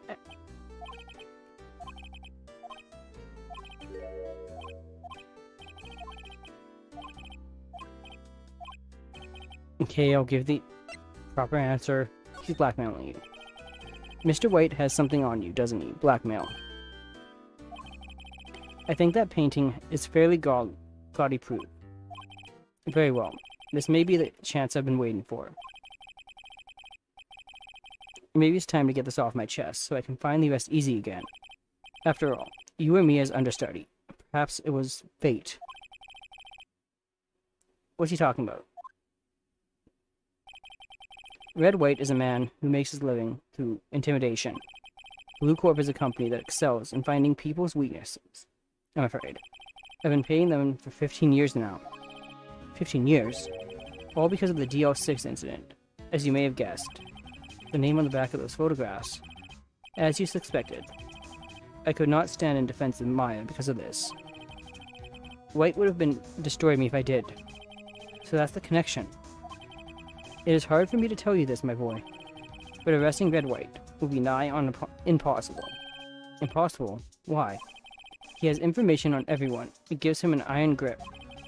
He owns judges, attorneys, prosecutors, police, and politicians. What? They are bound, unable to do harm to themselves, and therefore, to him. Don't look at me like that. What you see is nothing more than the weight of many years. What is the DO6 incident? DO6 is nothing more than the sorting code the police gave the case. It was 15 years ago now. I received a request from a medium. A spirit medium. A medium? Her name was Misty Fey. Fey. Indeed. She was Mia's mother. She had been investigating a murder at the request of the police. And she failed. As a result, the police called her a fraud. This is what Maya was talking about the other day. I did all I could for her, and in the end, cleared her of wrongdoing. That murder case, however, remains unsolved to this day. That case is the DL6 incident. But why were you blackmailed over this, Mr. Grosberg? The DL6 incident was top secret at the time. It made sense. The police didn't want people to know they were using a medium. They couldn't let people know, but one person found out. I told him. You told Wright. He offered me riches. It is an embarrassment to me now. Because I talked, the police were mocked far and wide. In secret, they began looking for the one who sold them out. Of course Wright heard about it, and he came to me. Only this time, the offer was blackmail. I see. Wright controls the law of this country as he sees fit. Yet, if you would still challenge him, have a close look at Mia's office. Mia's office. She followed his every move for years. She may have recorded something of what she found.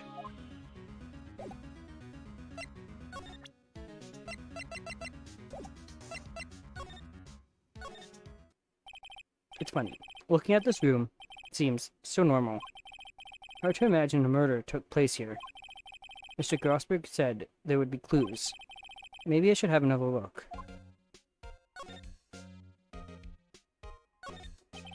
All the cases the chief ever worked on are filed here. They're in alphabetical order. Let's take a look. Which file should I look at? Let's see if I can... There's a record. Catches my eye. A, B, F. Misty Fey. That's Mia and Maya's mother. Should I take a look? Read it. I have tarnished the Fey name, leaving only these words. My mother vanished. I was determined to find the ones who made my mother blame herself in this way. Using the power that runs in my family, I held an audience with the dead. Finally, the names of two men surfaced. One was Marvin Grosberg, a lawyer who sold memos, information for riches. The other was the man who sold that information to the press. This parasite, who makes his fortune on threats and coercion, his name is... The record stops there. So Mia knew Grosberg.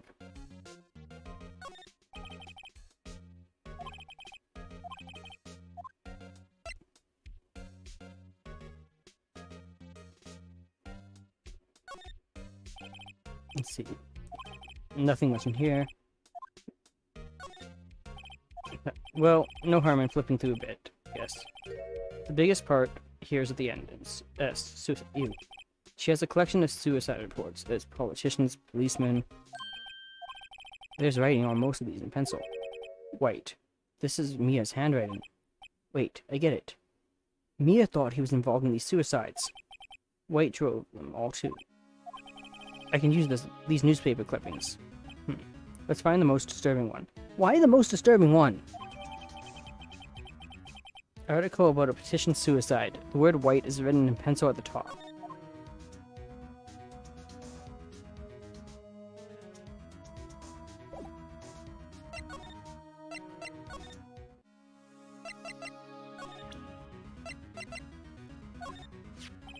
I found this in Mia's files. So she was investigating Red White, as I expected. Well, if you wanted to challenge him, you could present this in court. Not a bad idea.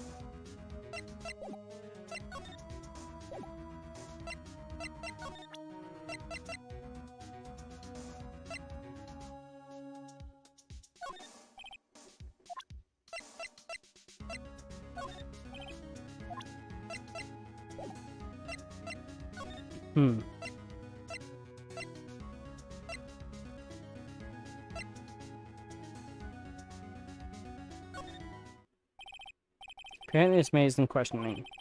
I doubt they'll let me talk to her today.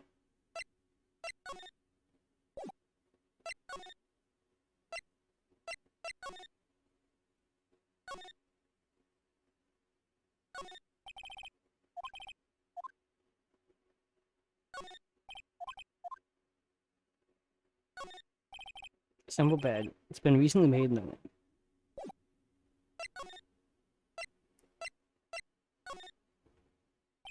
Well, aren't you persistent? Sorry, but there's something I have to ask you. Mr. Lawyer, I really hate having to repeat myself, but it seems the message has not yet penetrated your thick skull. Stop bothering me. If you try my patience further, I fear a nasty accident may occur. Do I make myself clear? Transparent.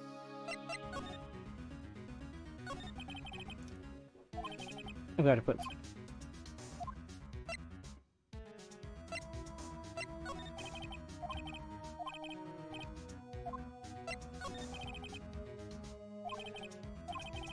Wrong. Something stuck to my face. Oh yes, there's my eyes and my nose and my mouth. But of course you need not restrain your mirth, my friend. It is okay to indulge in my cosmopolitan sense of humor. I will not think less of you. Don't do this! This is the only clue at me. I'd better make this one count. Mr. White, see this. It's an article describing the suicide of a politician.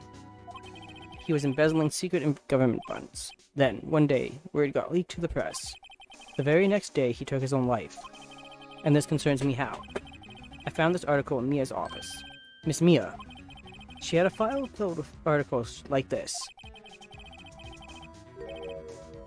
Every one of them was labeled with a single word. White. Mr. White, I know what you did to this politician. You blackmailed him. You were blackmailing him. Blackmail. Not just him either. You were threatening, coercing hundreds of others. Alright, take care. Have a great night. Thank you for stopping by.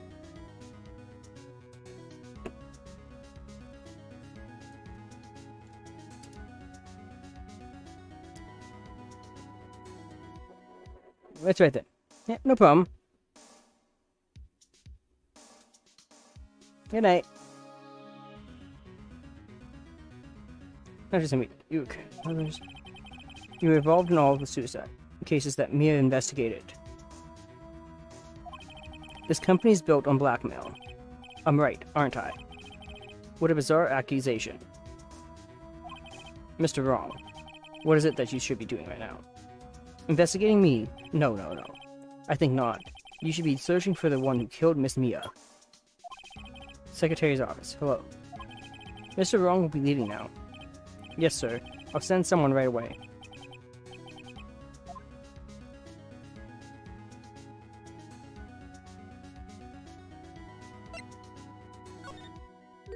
You're wrong, Mr. White. Excuse me. What I should be doing now is going after you. Just what are you insinuating? Mia was on to you. She was keeping tabs. For this reason, you had April May tapping her phone. Then, Mia was murdered, and all the documents about you mysteriously disappeared. So, the culprit would be... Even a child could work it out. Mr. White, you did it. Secretary's office. We won't be needing an escort from Mr. Wrong. Instead, please connect me to the public prosecutor's office. Of course, sir. One moment, please. Wait, that you. What are you doing calling me at the time of this? Hello, Chief Prosecutor. I've changed my mind. I want to testify tomorrow. What's this about? The Mia Fey case. I witnessed the murder, you see. And thus, as a very important witness, I would like to testify. What? Why now? I thought you said you didn't want to go to court. Quiet, too. I told you I changed my mind, didn't I? Oh, and one other thing. Send the police over here right away. The man is standing right in front of me. He looks dazed, but could be violent. What? What man? Are you even listening? The executioner, the hatchet man, the liquidator, the killer man. What? Mr. White, this isn't another one of those. Chief Prosecutor, I do not believe you are in a position to freely offer your opinions to me, correct? I'm telling you to send the police now. Did I not tell you, Mr. Wrong? You are a mere lawyer. as was Miss Mia. How dare you? I'll point the finger at you, and you will be tried as Miss Mia's killer. The case is as good as settled. No lawyer of any worth will defend you. I have friends in the local lawyers association, you see. You'll be given a lawyer so stupendously inept that they make you even look competent. I feel faint. Detective Gumshoe reporting, sir. Ah, Butts. Harry Butts. Right, actually. Phoenix Wright. And my friend's name is Larry. Oh, right. Sorry, pal. Butcher's that murderer, right? Detective Gumshoe. I present to you the man who killed Miss Mia Fey. Well, what? Take this despicable human being into custody. Farewell, Mr. Wrong.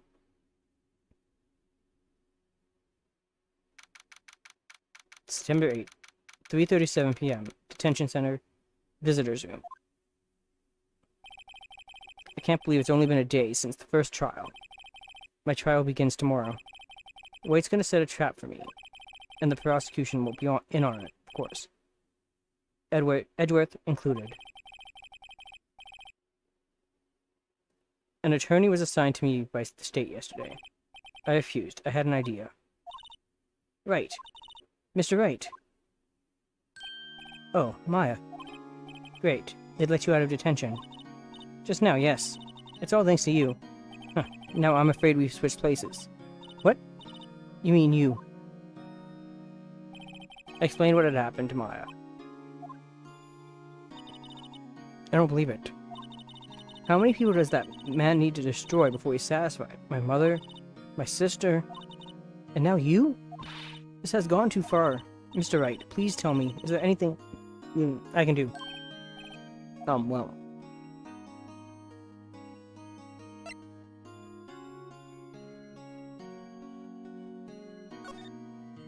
Well, you could cheer for me in court. Cheer for you? You mean like a cheerleader? Huh? Yeah, like that. Alright, leave it to me. Huh? I'd better go get a uniform and some pom-poms. Wait. What?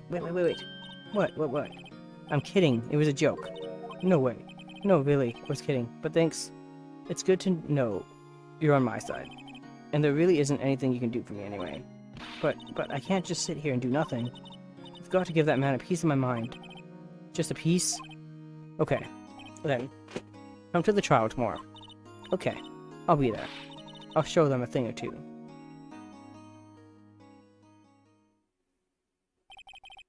Times may change, yet with crime, it's the same old story.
In fact, it's gotten worse.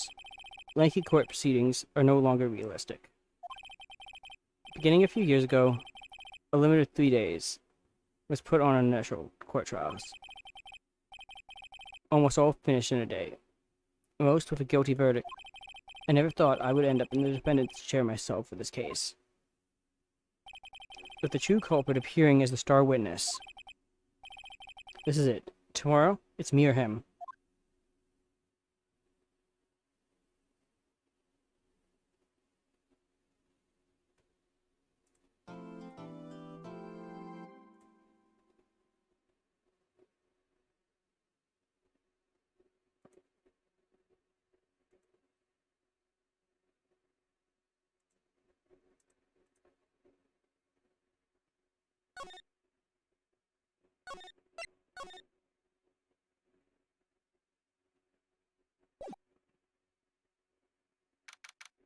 9:52 a.m.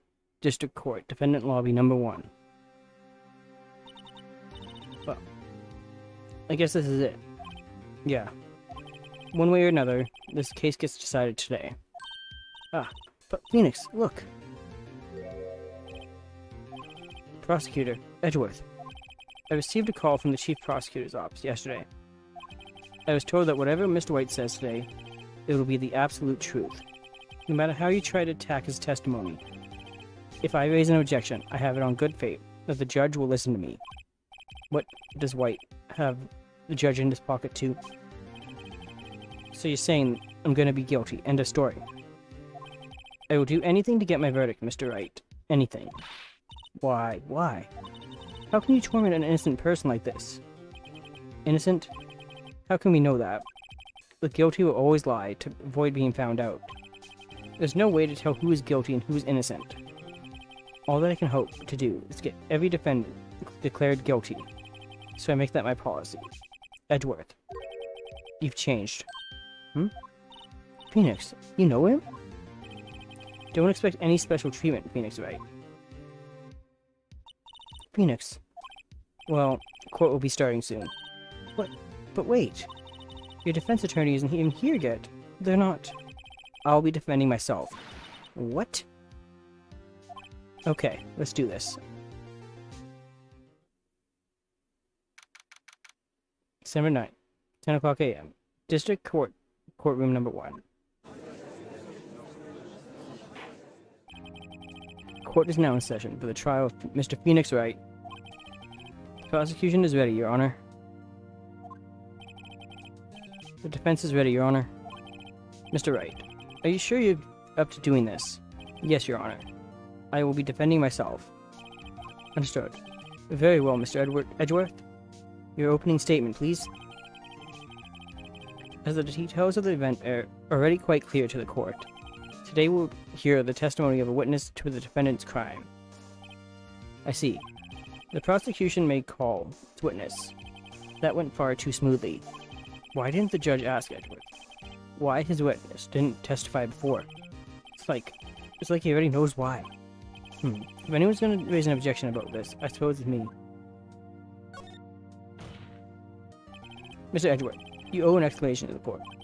Why didn't this witness testify in the trial against Miss Maya Fey? I'm ever so sorry.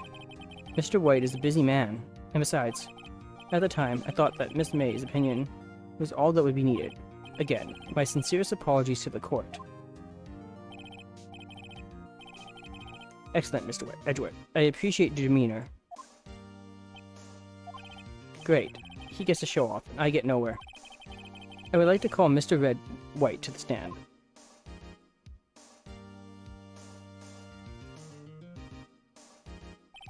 Please state your full name. You wish to know the title of my personage. Your name? Yes, that is what I said. Oh dear. Do my locutions confuse? Name.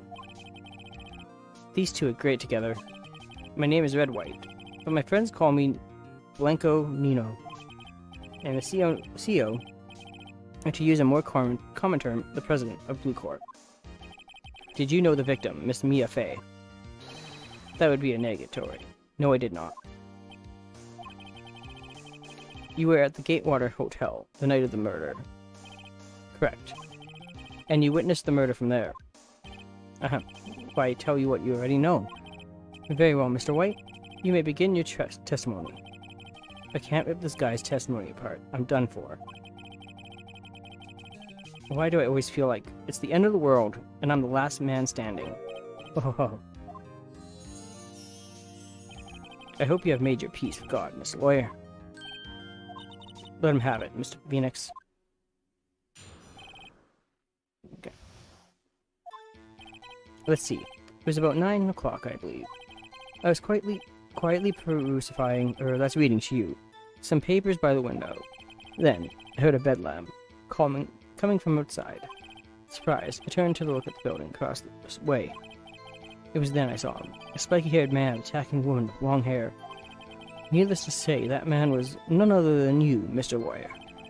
I called Miss May over once. She too went flabbergasted, of course. The victim, she ran away, but you gave chase. Finally, there was a terrible impact. Then it was all over. If things occurred as you testified, then I'm afraid the defendant is guilty. Very well, defendant, Mr. Wright. Your cross-examination. Yes, Your Honor.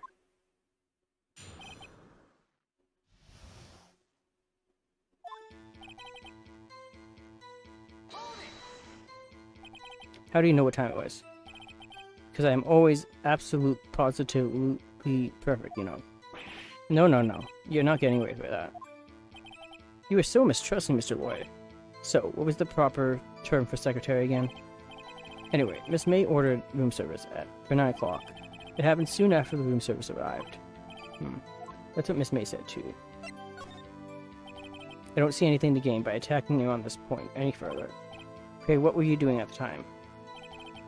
I was quietly that's reading to you some papers by the window.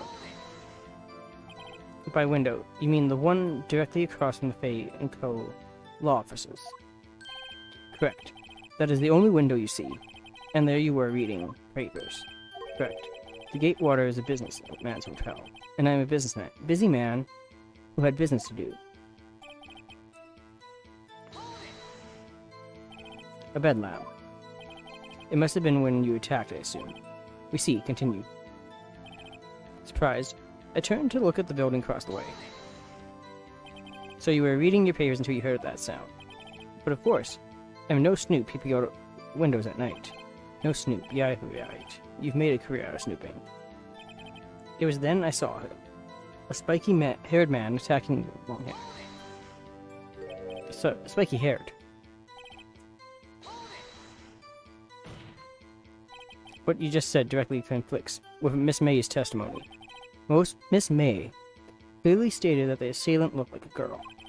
I've always been proud of my eyesight, Mr. Lawyer. Just what is your eyesight? Counting both eyes, 40. 40. Don't add them together. I think the witness is trying to say his eyesight is very good. Hey, whose side is the judge on, anyway? And what did you do then?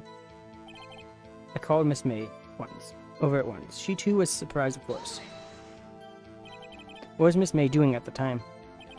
She had just finished watching a soap opera on the TV and was weeping openly. Did you know she had been tapping the Fay office phone? Irrelevant. That has nothing to do with the case at hand. I care not. It will answer the lawyer's bold inquiry. Miss May was acting alone when she tapped the phone, this Fay woman. You'd make a good politician, Mr. White. Oh, I know. After all, I'm El Presidente. Please continue. The victim, she ran away, but she gave chase. Can you be a little more detailed about that? I think it's worth knowing exactly what happened. Of course. Comprende. I understand. The victim was attacked by you. She ran to the left. You gave chase and struck her down. Are you sure? As you know, I am always absolutely perfect. Perhaps you could change your testimony to reflect this new detail.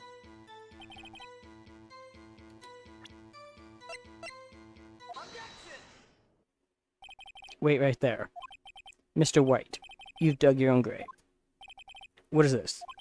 You said the victim ran to the left, but that directly contradicts Miss May's testimony. She clearly stated that the victim ran right. Oh ho ho. It is simple. You have misheard her. I think not. Look at the floor plans.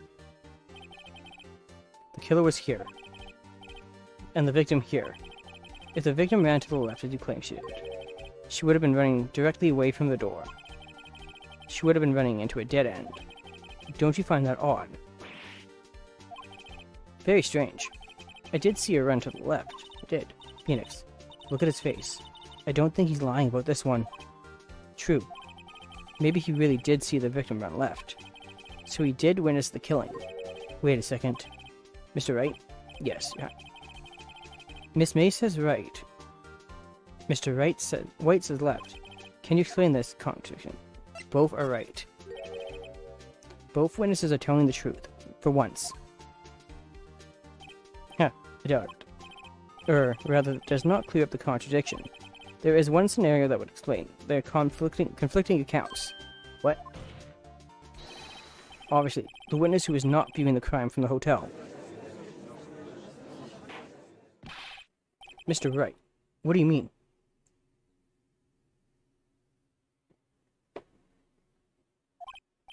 Yes, what do you mean? He was not viewing the crime from the hotel. If he was not in the hotel, where could he have been? In the law offices of Faye & Co., of course.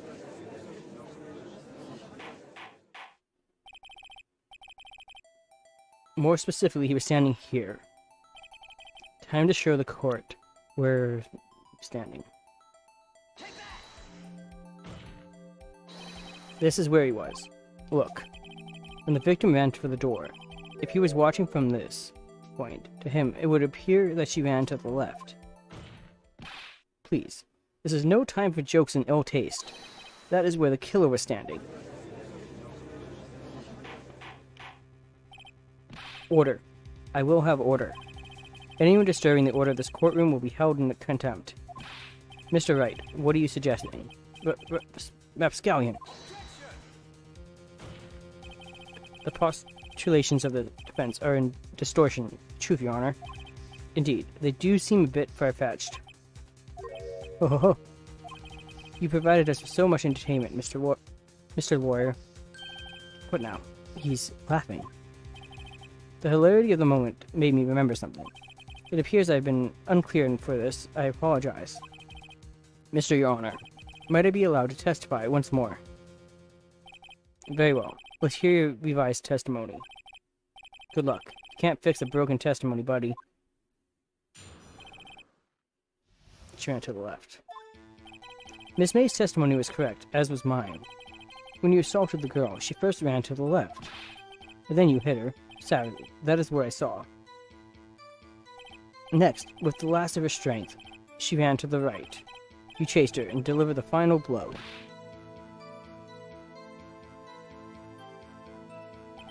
That is what Miss May saw. You see, you hit her twice. Don't you remember, Mr. Lawyer? That does seem to make sense. Will you be cross-examining the witness's testimony? You bet I will. I mean, yes, Your Honor.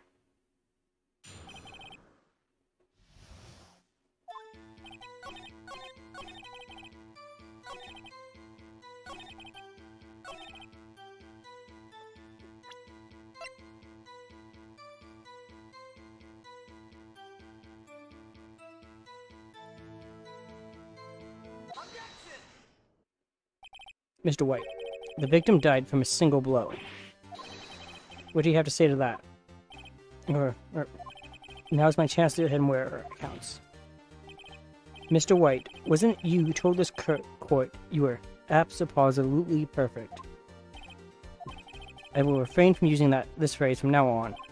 Your Honor, if you could ask the witness for a new testimony.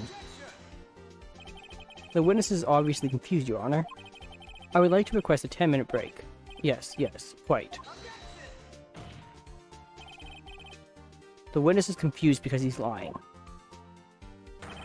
I empathetically request that there be no break, Your Honor. Yeah, we want justice. Don't let him get away. Very well. If the witness would care to revise his testimony. The crowd's on my side. No slipping out of this now, White. Mr. White? Oh, okay. The two accounts. Well, see, I looked at the other window when I heard the thing fall. Then the next moment I saw Miss Mia run to the left. The killer you attacked her, but she dodged. And then she turned and ran to the door. Then you did her in with a single blow. Plop indeed. Very well. You may begin with the cross-examination. Mr. Your Honor, my stomach, you see, it is hurting. Deal with it. This is almost over.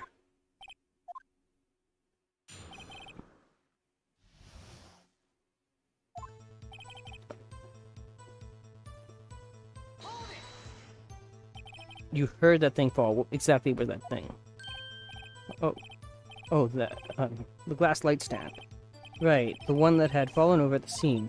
Phoenix, doesn't see it about that strike you started. Yeah, very odd. That, Mr. White. Huh? What?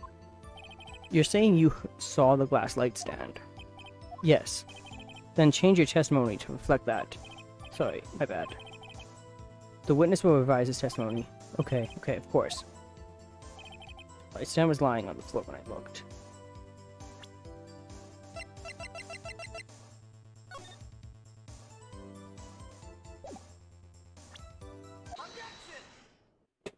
Was it now?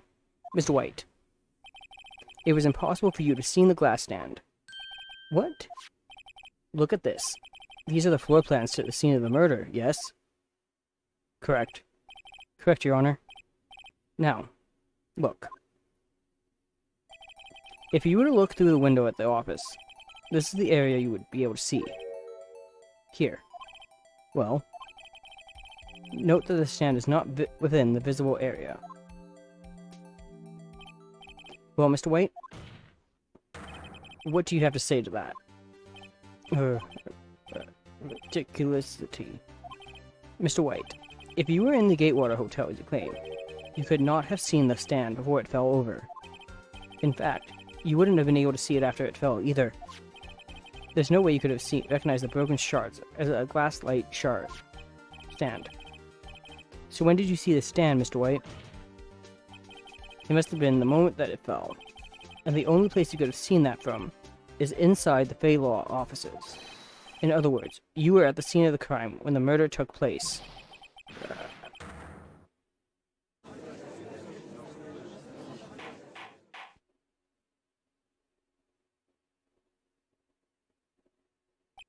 Mr. White? Mr. White?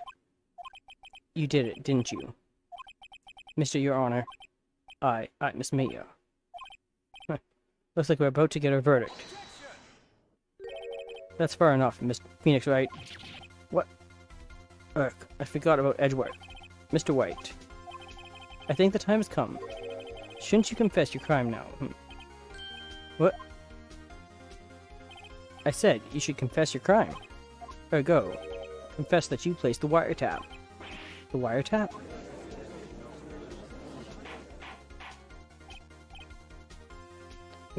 Order. Mr. Edgeworth, explain to the court what you mean by this. Distinguished members of the court, Mr. White is slightly confused. Allow me to explain. I really don't like the way this is headed. As you know, Mr. White is the CEO of Blue Court. He ordered his secretary, Miss April May, to tap the law offices of Miss Fay. What does that have to do? Your Honor, the question is, when was the wiretap placed in the office, and by who? No, you wouldn't. Mr. White, in order to place the wiretap, you entered Miss Fay's office. Am I correct? Correct. You are most correct, Miles. Give me a break. Yes, in order to place the wiretap, I breached the Fay & Co. law offices.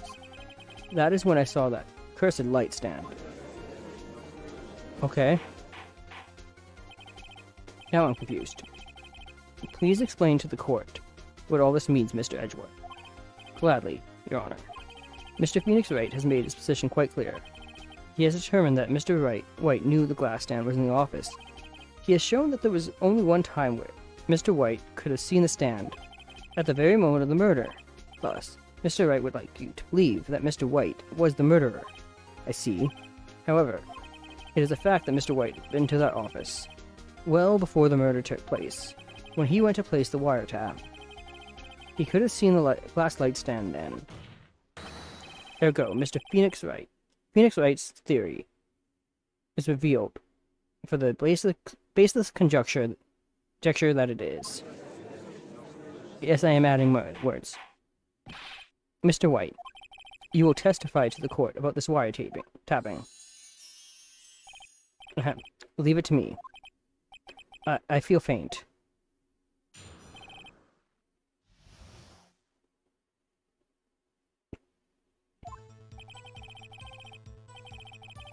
It was the beginning of September, the week before the murder. I had entered the Fay and Co. law offices. Of course, I had done so to place the wiretap. That is when I saw this glass light stand.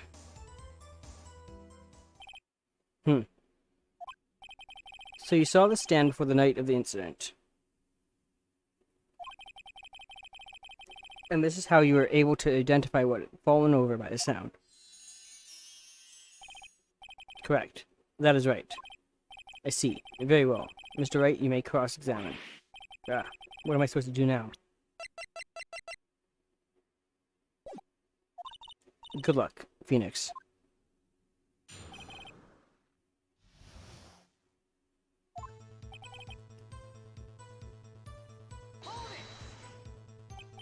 Do you have proof? Miss April May knew the details of Miss Fay's phone conversation. This place proves that the wiretap was placed before the murder. Right.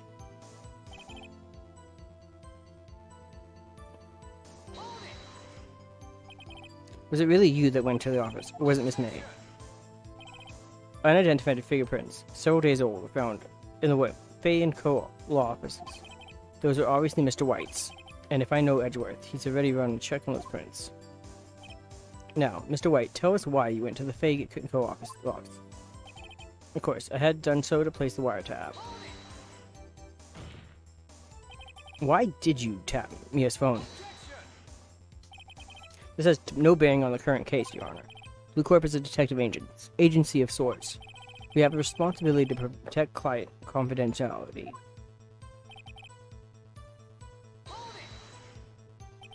Why did you notice something as innocuous as a light stand? The light stand was made entirely out of glass. It was quite stylish, so I guess it made a lasting impression on me. Such a beauticious thing deserves attention, does it not? That is all. Oh well. Maybe he's rattled enough that year.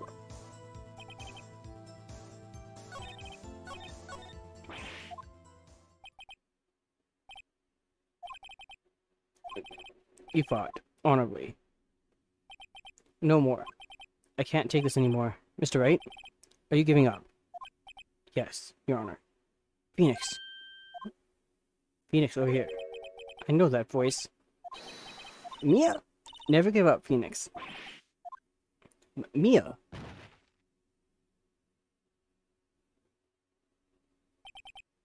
Where am I? The waiting lobby? What happened? Oh, right. I lost the trial. I was hallucinating. Ah, you're finally awake. Please stop fainting. Hey, Phoenix! Doc, that is no way to greet an old friend. Phoenix, I want you to look at me.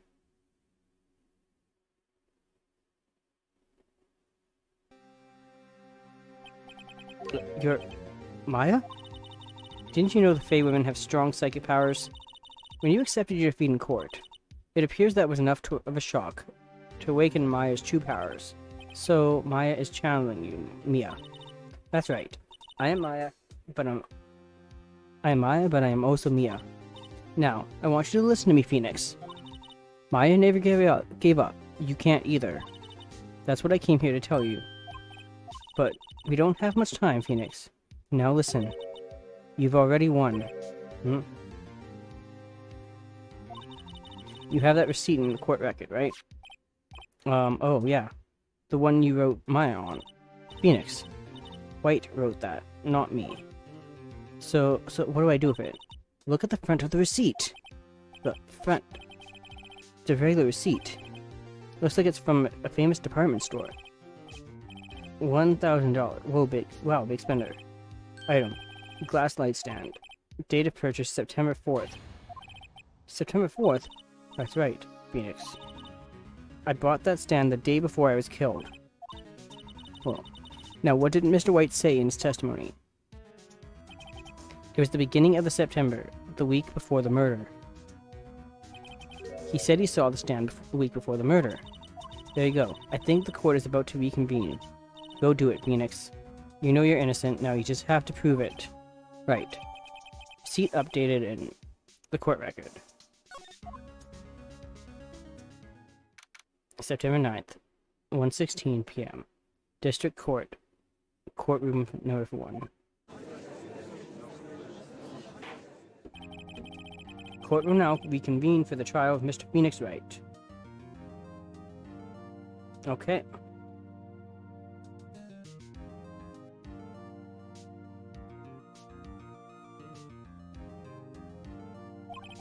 Is the defendant, rather, are you alright, Mr. Wright? Yes, sorry, Your Honor. I'm fine now. Then let's start where we left off. Your Honor, there's nothing to go back to. Cross-examination of Mr. White is finished. All that is required now is for you to pass judgment on the defendant, Phoenix Wright. Your Honor.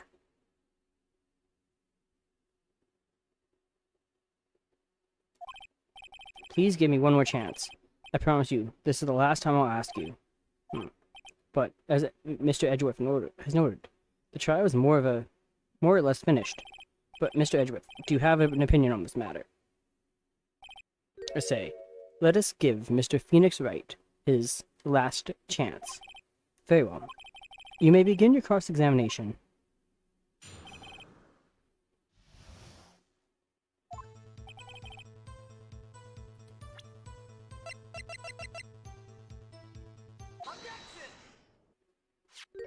Look closely at this. See the word Maya written in blood. Aha, you're grasping. I think not. Look at the other side of the receipt. The other side. Your Honor, would you tell the court what is written on the other side of that receipt? Well, a glass light stand. And the date of purchase. Why, that's the day before the murder. You see, Mr. White, when you allegedly entered Fay & Co. law offices at the beginning of September, the stand could not have been there.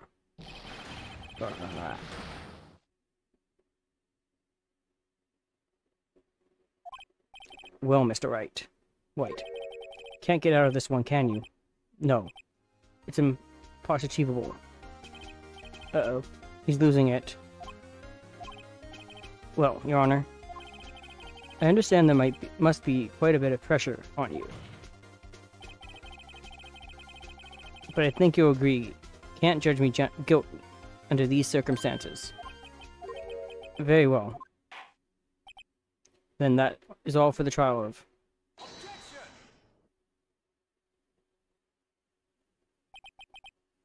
Not so fast, Phoenix Wright. Huh? What? No way. Can he worm out his way out of this one? Oh wait, I forgot. It's Edgeworth. There's a certain thread of logic to the defendant's claims. However, there is no concrete proof that Phoenix Wright is innocent. Ergo, I would like to request one more day before Phoenix Wright is granted his freedom. I need time to make one more inquiry into this matter. Another inquiry. This isn't going to be another one of those updated autopsy reports. This guy just makes up evidence as he pleases. This is bad. Object. Mr. White's guilt is obvious. There's no need to prolong this trial any further. Well, Mr. Edgeworth, if anyone is going to call Mr. White to trial, it would be me, the prosecution. I need a day to ascertain whether these new claims have any basis in factual evidence. I see. Objection denied. What? The completion of the trial, Mr. Phoenix Wright, will be postponed until tomorrow. No, there's no telling what will happen if I can't end this now. Edgeworth is sure to come up with, or just make up something. And after Mia showed up to help me and all. Mr. May I go home? Of course. Thank you for your time. Okay. The witness will stay. Mia. Phoenix. Read this note out loud. Mia, what's this? Okay. A list of people's names in Mia's handwriting. Your Honor, if I may. You're quite persistent today, Mr. Wright. You bet I am. My life is riding on this one. I have something I would like to read to the court.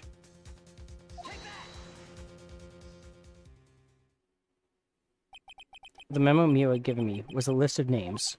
Many of them sounded strangely familiar. People in finance, famous celebrities. That's when it happened. Stop. Desist. Halt. Please. Stop. Make him stop. How? How did you get that list? Mr. White. Admit your guilt. Right here. Right now. Or else this list will be released to the press. I confess. I confess. I hit her. I hit Miss Mia with the thinker. Case closed, Your Honor.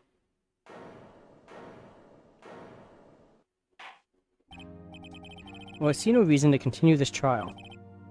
Mr. Wright? Yes, Your Honor? You've done it again. That was quite a spirited defense. Yes, Your Honor. I guess you could say that. If only you knew how spirited it was. Well, this court finds the defense. Rather, the defendant. Mr. Phoenix Wright. Good.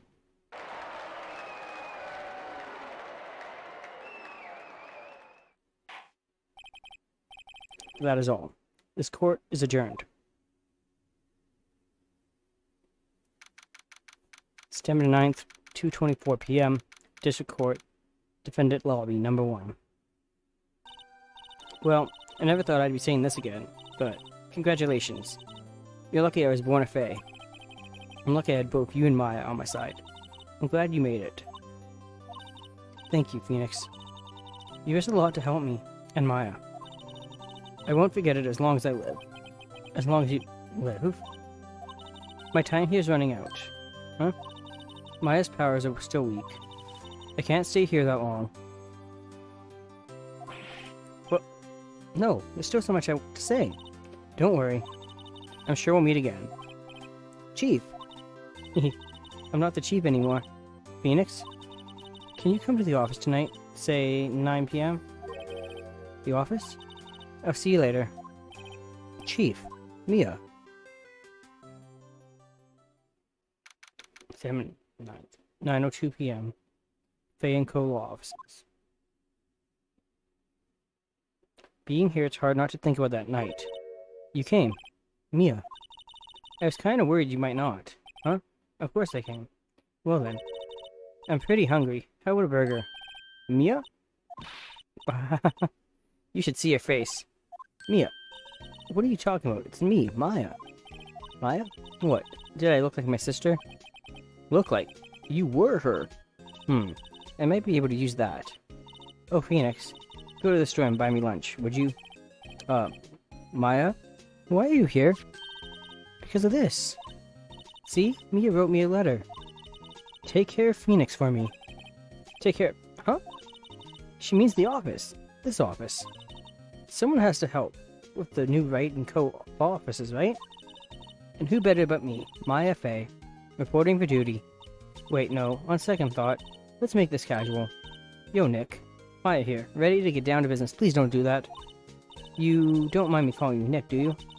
It's a great name. Mia said that's what your friend Larry calls you. Nick. You know what this means? We're partners. You know, when I think about it...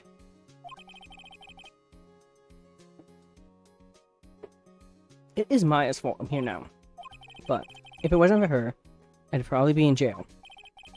Wright & Co. Law Offices. It's got a good ring to it. Yeah. Thanks, Maya. Good luck, Phoenix. I'll always be here. Watching. Thank you, Mia. Right. Okay, Nick. Let's do it. Huh? Do what? Burgers, dummy. Burgers! There's a great burger joint just down the street. Come on. Time's a wasting. Okay. Wait up. Yeah.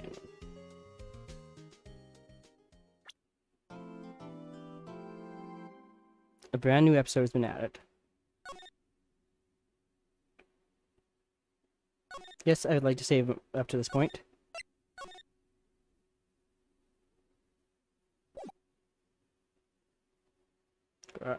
You've disgraced me for the last time, Steel Samurai. Pale moon in the sky cries for your blood.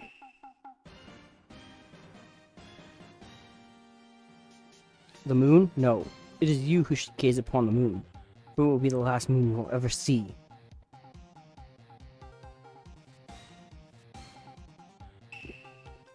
See you in hell, evil magistrate. Whoa. Grrr. The warrior's sword gleam. Moonlight. One has fallen, but who knows? Only the moon knows. Don't miss next week's exciting episode. The Dark Messenger returns. October 14th, 5:31 p.m. Wright & Co. law offices. That rocked.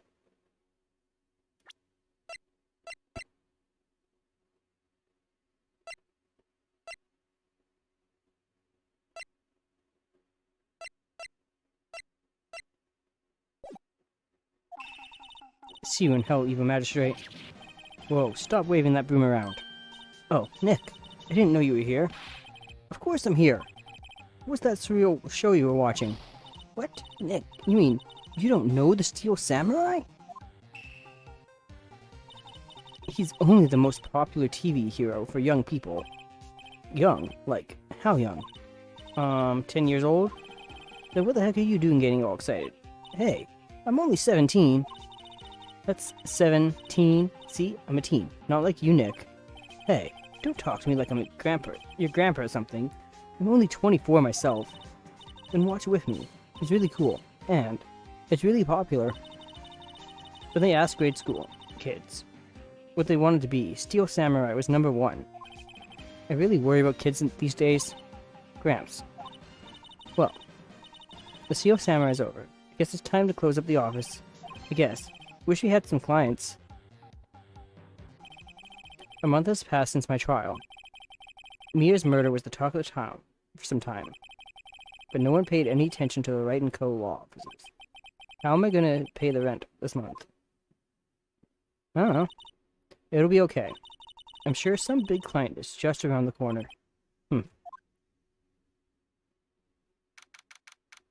October 16th. Phoenix Wright's bedroom.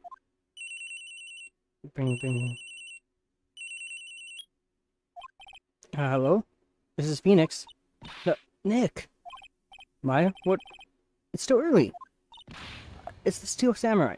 The Steel Samurai got arrested. Huh? You mean the guy on the show? That show? Yes. They're saying that the Steel Samurai killed a villain. Isn't that what he's supposed to do? Yeah, on TV. Yeah, on TV. No, I mean he actually did it. In real life. He skewered a villain with a samurai spear. I have absolutely no idea what you're talking about. Just come to the office quick, please, Nick. Alright, Maya. October 16th, 9:22 a.m. Right, better have got a coffee. Maya's here, watching the television. Now for the morning news. The actor Will Powers was arrested yesterday. Powers plays the lead role in the popular kids show The Steel Samurai, warrior of Neo-Old Tokyo. He was arrested on a suspicion of murder. The victim was Jack Hammer, who plays the villain known as the Evil Magistrate. His body was found still inside the Evil Magistrate costume. Samurai spear was also found stuck through the body. Police believe this was the murder weapon, and are investigating further. This has to be a joke. No. It's a nightmare. The Steel Samurai is over. The world is over.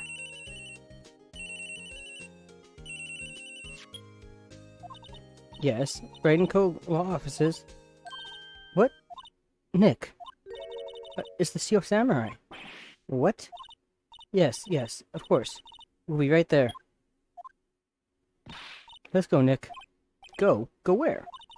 They have the Steel Samurai down at detention. So what?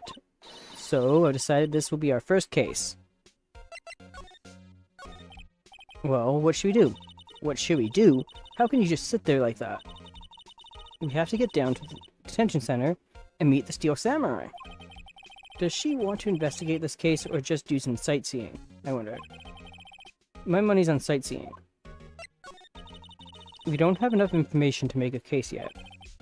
Just admit it, you don't have a clue what happened. No, we just don't have enough information. Alright, let's go. October 16th, Detention Center, Visitor's Room.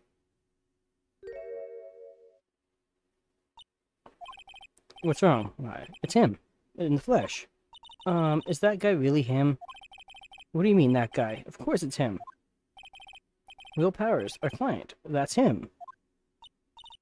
Maybe I shouldn't be saying this, but he definitely did it. Murder. At least once, maybe twice. Whoa, whoa, whoa. What are you saying? Yes? Something wrong? No, no. This is getting off to a great start. I know, I know. You're disappointed, aren't you? Disappointed? Oh no, oh no. Oh no, it's okay. This is the real me. When I got the part of the Steel Samurai with that mask, I decided I would never show my face in public until the job was over. It's the kids, you know? I didn't want to wreck their dreams. Oh. I guess it didn't matter. So much for dreams. I wonder what they think of the Steel Samurai now. Nick. What? He's a good guy. I mean, he's good. Yeah. He didn't do it. You just accused him like 5 seconds ago. Maybe you can start by telling us what happened. Yes, of course. It seems like it was only yesterday. Actually, it was only yesterday. The cast had come down to the Global Studios for a run-through. We went through a few action sequences at 10 o'clock that morning. There was a rehearsal scheduled for 5 o'clock in the afternoon, but when 5 o'clock came around and the staff gathered at the studio, the evil magistrate was found lying in a crumpled heap near the set. They took off his mask and discovered that it was Jack Hammer, dead. He had been expertly skewered with the samurai spear. Samurai spear? Yes, it's a long spear that the Steel Samurai uses as a weapon. Maybe you could explain to me just what the Steel Samurai is? Nick, how could you say such a thing? I'm sorry, sir. I apologize for my partner. He's new to this, and a bit of touch with the world. Hey, who's new to this? No, it's alright, really. The Steel Samurai is the lead character in a popular kids show. He walks the streets of Neo-Old Tokyo, fighting battle after battle against the evil magistrate and his minions. Of course, he never really defeats the evil magistrate. Although, I guess he did defeat him this time. I see. Neo-Old Tokyo. Who comes up with these names? I've asked the same thing about the names in this game. Now, where were you on the day of the murder? Well, that morning I came to the studios at 9 o'clock. We worked through some action scenes until noon. Rehearsal was to begin at 5, but I was a little tired. So after lunch I took a nap in my dressing room. When I woke up, it was after 5. I was late for the rehearsal. I hurried to the studio and found everyone looking shocked. They arrested me on the spot and brought me here. So he was sleeping the entire afternoon of the murder. Some action hero. What will the kids think? I think I should probably check out the scene of the murder. Right. Global Studios. I'll draw you a map. Wow, Nick, let's go. I'm willing to bet $10 she asks for autographs.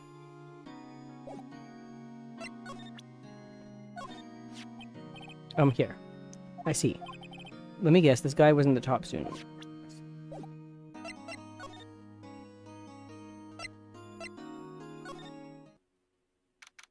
October 16th. Global Studios main gate. Wow, so this is where they make Steel Samurai show. Awesome. Aren't you excited? Hey, you there. You want in? You gotta go through me. Sorry. We're lawyers. Oh yeah? Well, that's great. I'm security, and it's my job to make sure gawkers like you stay out. Gawkers? Gawkers. Sightseers. Tourists. I know the type. You heard about the incident and came to snoop around. Youth today.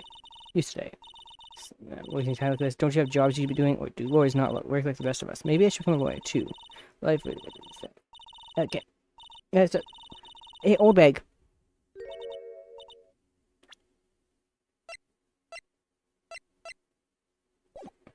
I'm Nick. Will I grow up to be like her? Please say no. I don't know. It's possible. Hey. Listen when you're being spoken to. You should stay. So, what do you have to do here at the studios? At Global Studios, we make children's dreams come true. In fact, I asked what you do in my younger days. No, you were a star? Only a little twinkle between the stars here. I'm afraid, dearie. Well, wow. This place has really gone downhill, you know? 10 years ago. Now, that was a studio of dreams. Hammer was a big star back then, too. He was. Hammer. The victim, you dummy. The evil magistrate? He's been reduced to playing villains now.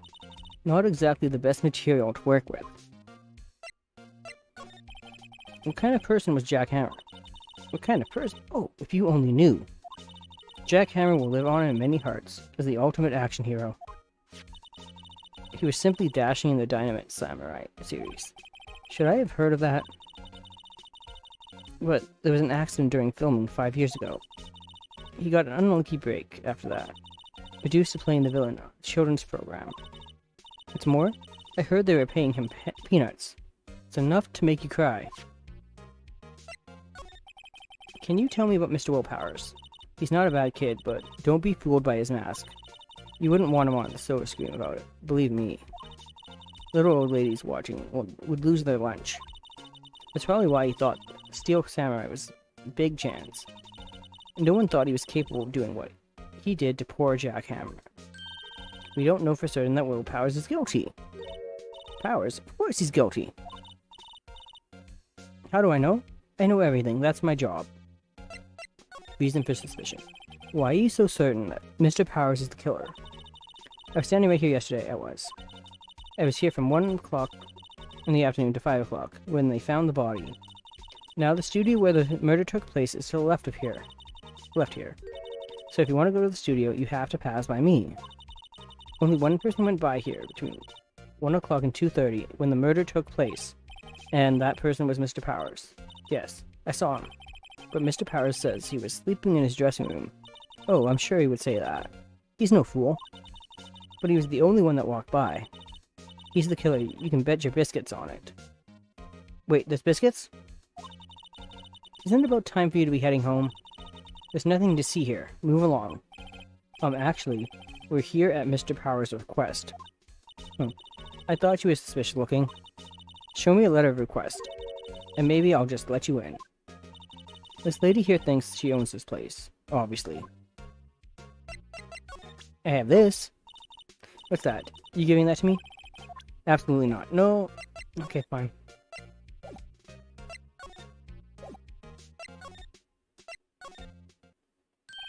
Oh, how was the studio? They all think I did it, don't they? No, not at all. Isn't that right, Nick? Right? Not at all. At worst, you're a suspect. Mr. Powers, you aren't hiding anything from me, are you? Well, no, I'd never do that. Earlier you said that you were sleeping in your dressing room at lunch. Yes, like a baby. But the security lady says she saw you that day. She says she saw you heading towards the scene of the crime. What? That's not possible. I really don't know what to say. I was sleeping, I promise. Mr. Powers, if you want me to help you, you have to tell me the truth. I'm new to this lawyer business, and I need every advantage I can get. I know. I'm sorry.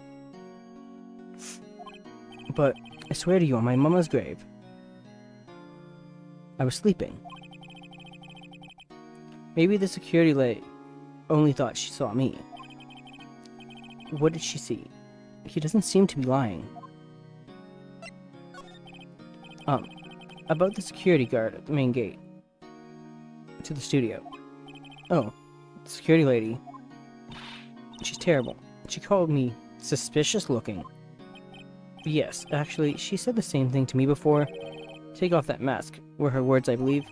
She sucks up to all the bigwigs at the studio. But let her see you stumble once, and she'll never let up on you. Grr, she's got some nerve. Do you think you could write a letter formally requesting for my representation? Of course. Powers request. Document proving Will's power. Request for an attorney. I just hope this will get me past that security lady.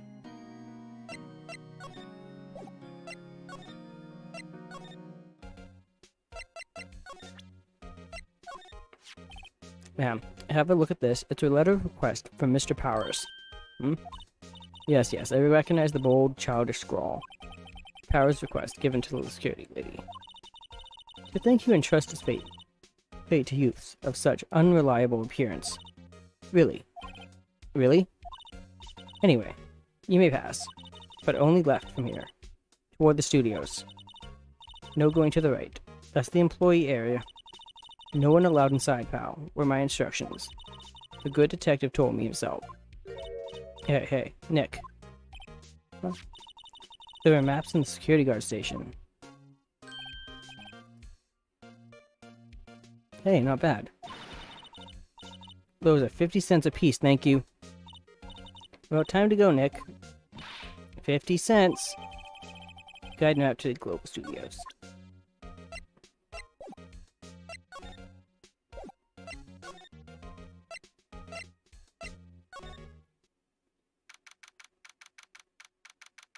October 16th, Studio 1 entrance.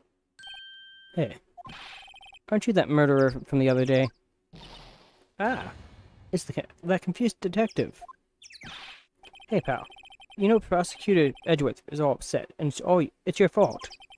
I saw him sipping tea and staring gloomily out the window. So?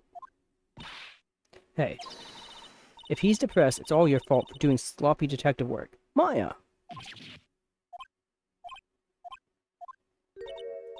Detective? I think you hurt his feelings. Oh, no, I'm sorry. Well, I think his feelings are easily hurt. You're right, pal. It's all my fault.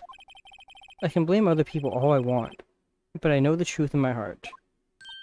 Hey, don't take it so hard. There's always the next case. Yeah, I suppose you're right. Hey, what exactly are you two doing here? Well, we're on this case too, pal. Huh? Hey, you can't just go around saying pal like that. That's my endearing character trait. I'd say he's a character, alright.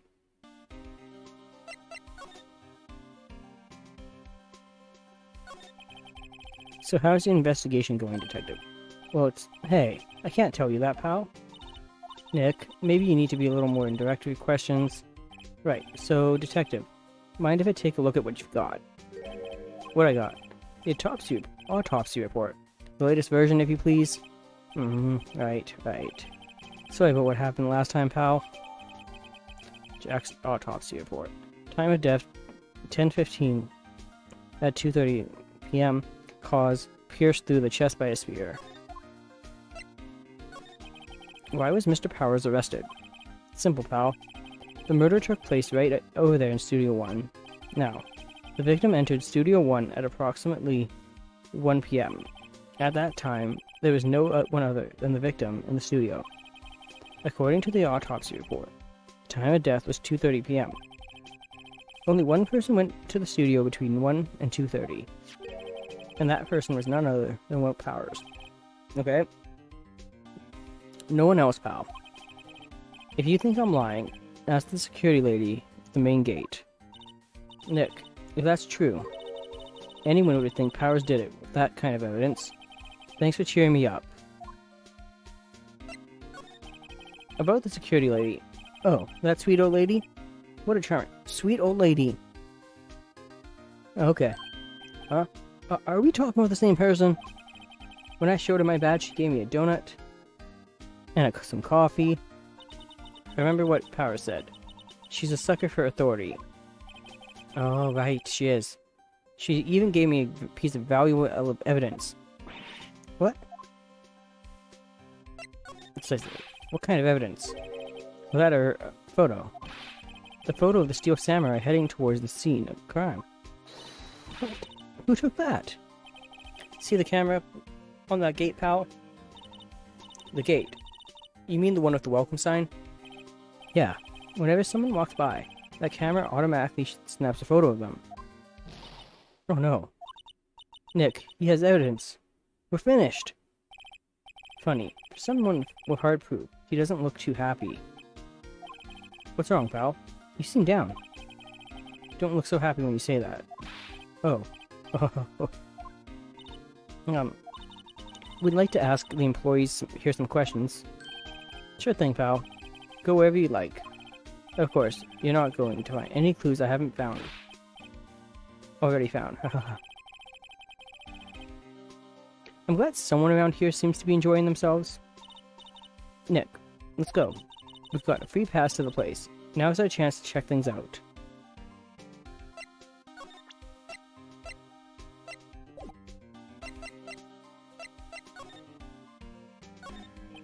The studio mascot. I guess it's a monkey of some kind.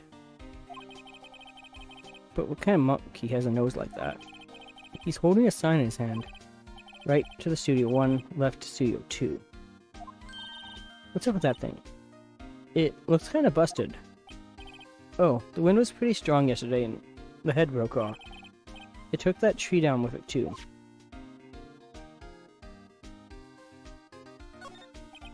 I'm a little bushed. Maybe I'll take a short rest here. Hey, good idea, pal. Detective, aren't you on the case? Well, yeah, but hey, us detectives get tired of standing around too, pal. Hey, there's a camera here. That's the security camera that takes photos of people going to the studio. All you have to do is look at the data, and you can see who went where. There's a number plate on the camera. Hey, I was reading that. That must be the camera ID number.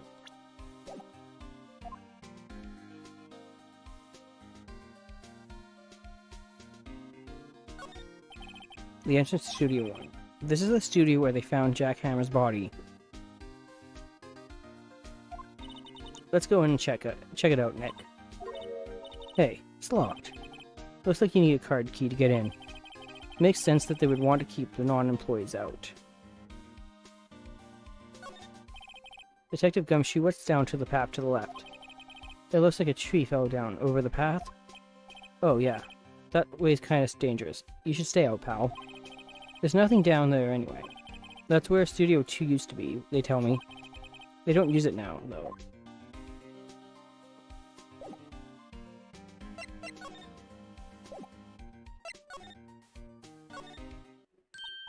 Nick, look. The security lady is in the guard station stuffing her face with donuts. I guess all cops like their donuts. Yeah, and they're soft enough. She doesn't need teeth to chew them. Hey, you.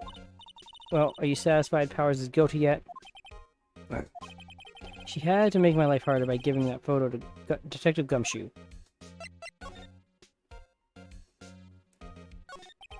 Why didn't you tell us about the security photo, ma'am? Oh, that?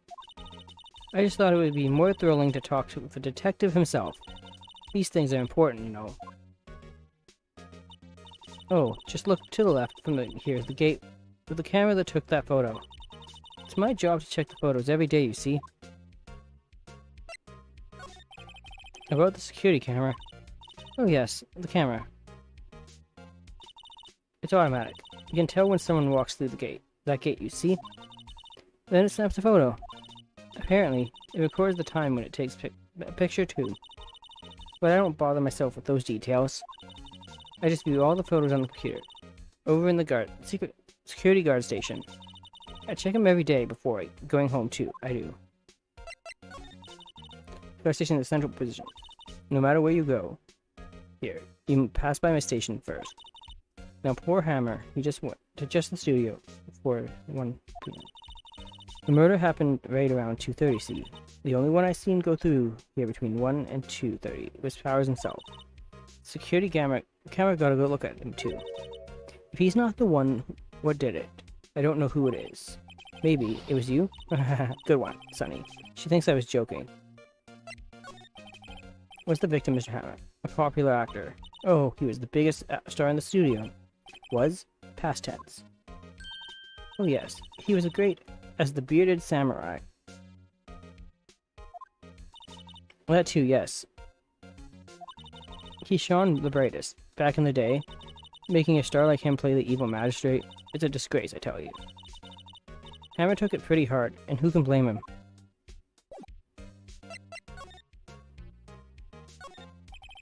Computer that runs studio security cameras. Hey, no touching.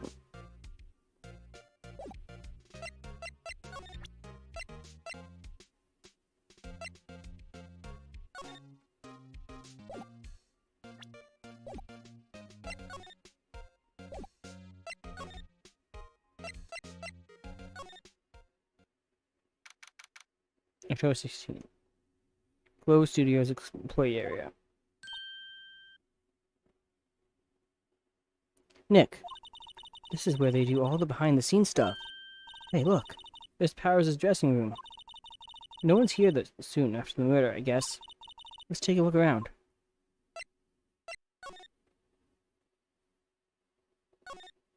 No clues here. What do you mean? The remains of yesterday's lunch are scattered around. Everyone was probably too shocked to clean up. There's a T-bone on one of the plates, minus the steak. T-bone steak. That would have hit the spot. You just had a burger. Yeah, but I have a second stomach just for steaks. Well, isn't that convenient, Maya? What? Let's see. Cola, candy, chips, gum. Huh. So, normal.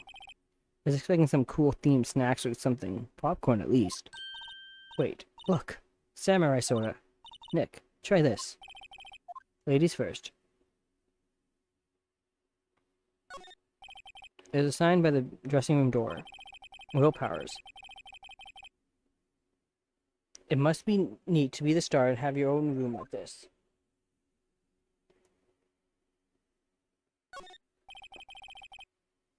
A window into the dressing room. The glass is frosted, so I can't see inside. The door to the dressing room is not locked. Hey Nick, let's take a look inside. Maybe we can find something as a souvenir? Maya, we're supposed to be searching for clues, not you to get souvenirs. What do you mean, find? You never know. There might be something like a samurai spear. We don't need a spear. And that's the murder weapon for crying out loud.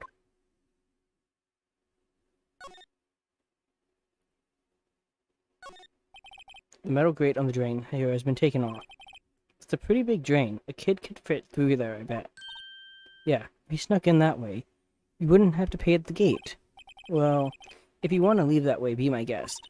Right. Huh? Hey, I'm not a kid. There's a half-finished backdrop for a stage here. Looks like a castle. Probably near old Tokyo Castle. Looks like one of those electric-powered bicycles.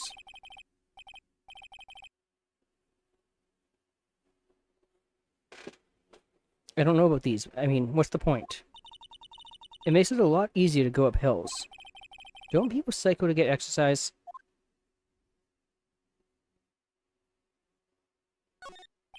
That must be the storage room. That's where they keep all the film equipment. Wow, Nick, you know a lot about the industry. What else would they keep in a film studio? The grate that used to cover the drain. It's a little bent.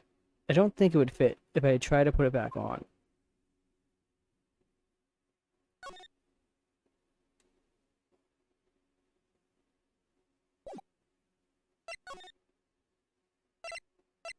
Fine, I'll humor you, Maya.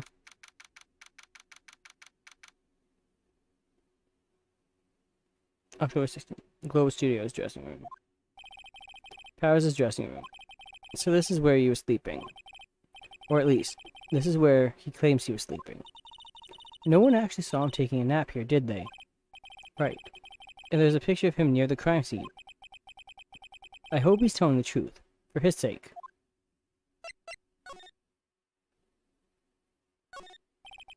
There's a bunch of snacks on the table. They must give these to the employees. Some tea and cookies. Nick, I'm hungry. You just had a burger.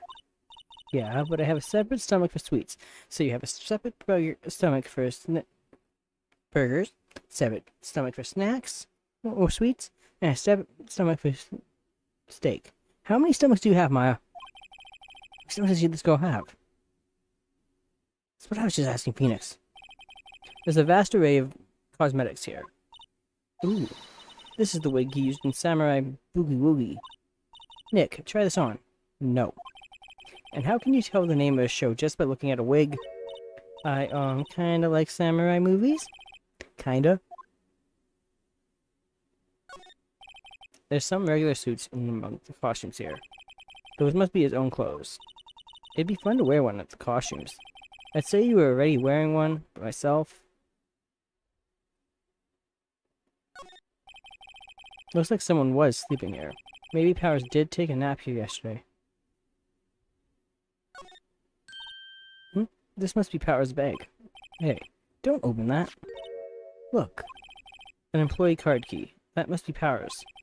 It says, Studio 1. Let's take it, Nick. Maya? We are not thieves. Borrow it, you mean borrow. Phoenix, don't encourage this. Card key for studio employees. Grants entry into Studio 1. I wonder what else is inside Powers' bag. Stop that! My partner, the thief in training. It's locked. Looks like he doesn't open his window much. I guess it is kind of dusty outside.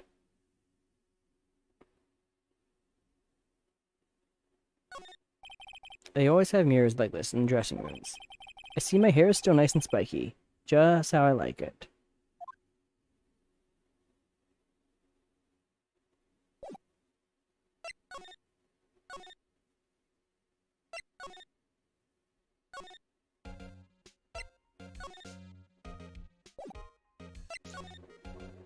Nope, you have nothing.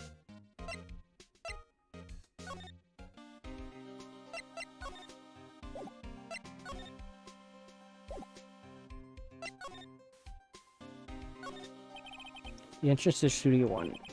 This is the studio where they found Jack Hammer's body. Let's go in and check it out, Nick. I wonder if this card key we borrowed from the dressing room will work. It opened. Alright, we're in. She's way too happy for someone visiting a crime scene.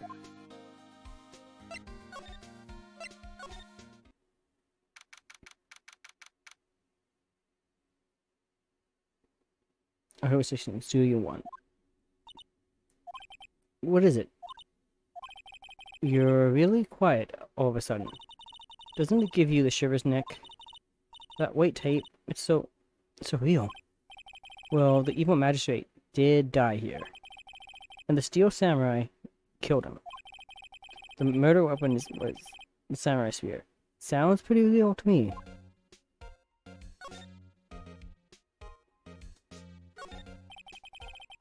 It looks like a backdrop for a stage. This must be using the Steel Samurai show. Of course. That's the mountain. Neo Fujiyama. Doesn't the Steel Samurai take place in old Tokyo? Can you even see Mount Fuji from there? Not old Tokyo, Nick. Neo old Tokyo. Oh, right.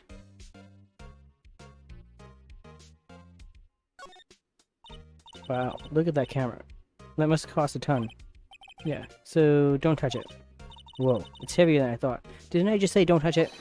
Hey, no touching that. Sorry, my partner's kind of, you know. You know? No, I don't know. Who are you? Who, me?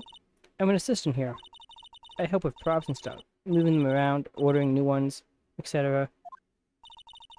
We're lawyers representing Mr. Will Powers. Oh, you're WP's people. WP? Oh, Will Powers. WP. I get it. I don't envy you guys one bit. But do what you can for WP, okay? He'd never hurt a fly. He has to be innocent. Innocent. Don't worry, leave it to us. I'm still examining. Look, a ladder. That's a step ladder. So, what's the difference? You need to stop judging things based on narrow-minded cultural assumption, Nick. Right, sorry. That squirrel was out there. Hey, look. That's the chair the director sits in. I've always wanted to sit in one of these. Hey, Nick. Take a look at that. One of those black and white boards to clap at the start of filming. And look, a megaphone. A real live megaphone. Ready, Nick? Action. This girl is more trouble than I thought. What's this? That's a reflecting light. They call it a reflecting screen or something like that. The assistant holds it during filming. What? Where's your enthusiasm for all things entertainment? Well, lighting is fine, but I'd want to be the director. Or maybe Steel Samurai. And I think she's being serious. They outlined where the jackhammer's body lay with tape. His body was found still inside the evil magistrate costume. I guess that's why the head part looks like a helmet. Funny. I expected a spear stabbing would leave at least a few bloodstains. I guess the costume must have absorbed most of it.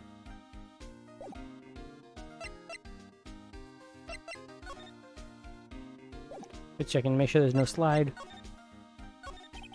Could you tell me anything about the day of the crime? About the day of the murder? Yes, I was in the studio the whole day. I was the only assistant on staff that day, you see. Only one assistant? Yes, well, the studios isn't doing so well right now. And yesterday was the only rehearsal for our action sequences. Oh, I see. In the morning, we went through the action sequences in the employee area. Okay? WP and Hammer were there, along with everyone else. The employee area. That's where Powers' dressing room is, right? Yes, that's the place. After eating lunch there, Mr. Hammer went to Studio 1. Then I saw WP go into his dressing room. But I didn't see either of them after that. Did you know that Mr. Powers was sleeping in his room? No, I wouldn't go in there, unless I had some urgent message for him. I mean, it's his private... What kind of girl do you think I am? What kind of... No. I'm sure you're a fine girl. Sorry. So much for getting a confirmation of Powers' alibi. What do we do, Nick? We haven't found anything. If WP was the only one who came to the studio, then he has to be the killer. They even have a photograph. Sorry, I know you're busy. Not really. Actually, there's been something bothering me. Aha! That's what I'm talking about. Clue. A lead. Well, I don't know about that, but that day, just after noon, I sensed someone was here. You sensed? Yes, several times. Some other studio employees, maybe? No, I don't think so. The only thing we had scheduled was an action scene run-through. I was the only assistant here that day. I have a feeling it was someone from outside. But really? But wait, if someone had come in here, wouldn't that security lady have noticed them? Yeah, you're right. I'm sorry, I don't have any better information than that. No, thanks. That helps a lot. Anything helps. Let's go put that security lady on the spot. So you sense that someone other than the film crew was in the studio? Yes, I think. I think doesn't cut it in witness testimony. Nick, what about the security lady? If someone else came into the studio, she must have seen them. Alright, I'll go talk with the security lady. I don't want to really talk with Old Bag again, but okay. Code 16, Glow Studios, main gate. What? You're still here? Really? You look as though you've seen a ghost. What? I saw that suspicious look on your face. I wanted to ask you again about yesterday. You came here at 1 PM, correct? And the estimated time of Hammer's death was 2:30. Are you sure that Powers was the only one to go through here between those times? Sure as can be. But we have a witness who thinks there was someone from outside here that day. What? Are you absolutely sure you were here watching the whole time? Ma'am? Who was it? Who told you that? Who dares question me? Eek. Alright, you better tell me quick, you spiky-haired Creighton. Someone's been complaining about the work I do today. We were just talking to the assistant student one. Her. She's not even a full-time employee. All you youngins are like that nowadays, running your mouths. Okay, yep. Old bag. Nice picking yours, but yep. Was there anything legible in there? She left. Well, Nick, this is our chance to do what we can without her looking over her shoulders. The computer that runs the studio security cameras.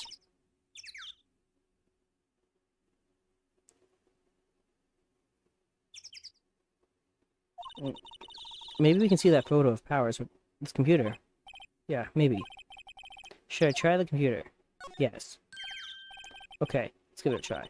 You know how to work these things, Nick. It looks like I just have to enter in a few numbers. Let's see, first, I need the date of the murder. Looks like the camera turned on at 1 p.m. that day. 1 p.m. That was when the security light arrived at the guard station. Please enter the number of the security guard. Uh-oh.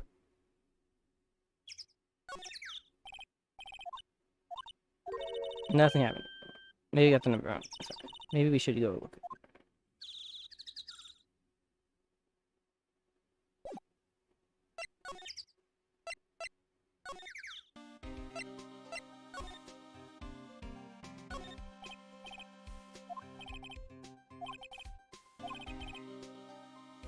Oh. I read the number backwards.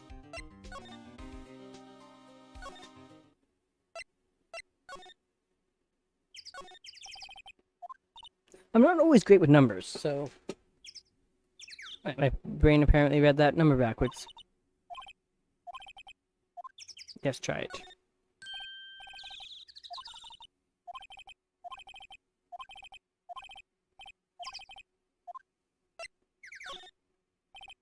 There, entered. Hey, printed out the data for that day. Let's see what we got. Huh? How is this a picture of Will Powers? Well, he is the one who always wears that suit. I guess that's why the security lady thought it was him. I don't imagine the detective was very happy with this piece of photo as evidence. Something's printed on the back. October 15th, 2 p.m., photo number 2. What does that mean? Maybe there's more photo data from that day. Nope, that's the only one in the computer. Taken at the gate between the entrance of the studios. October 15th, 2 p.m., photo number 2. Hey, Nick. Can't we use this photo as evidence for the trial? Yeah. We'll put that security later in her place with this. Right, we'll put her in her place. Hey, that's what I said. Anyway, let's show her this photo and see what she says. Wait, let's not. Why not? It's never a good idea to reveal your hand to the enemy too soon. Nick, you're craftier than I gave you credit for. Why, you could be the next evil magistrate. Hey, why do I have to be the villain? Relax, it was just a joke. So, are we done for today? I think this photo is what we needed for the trial. Still, it'd be better if we had some idea who the real killer was. Maybe it really is that security lady. To be continued.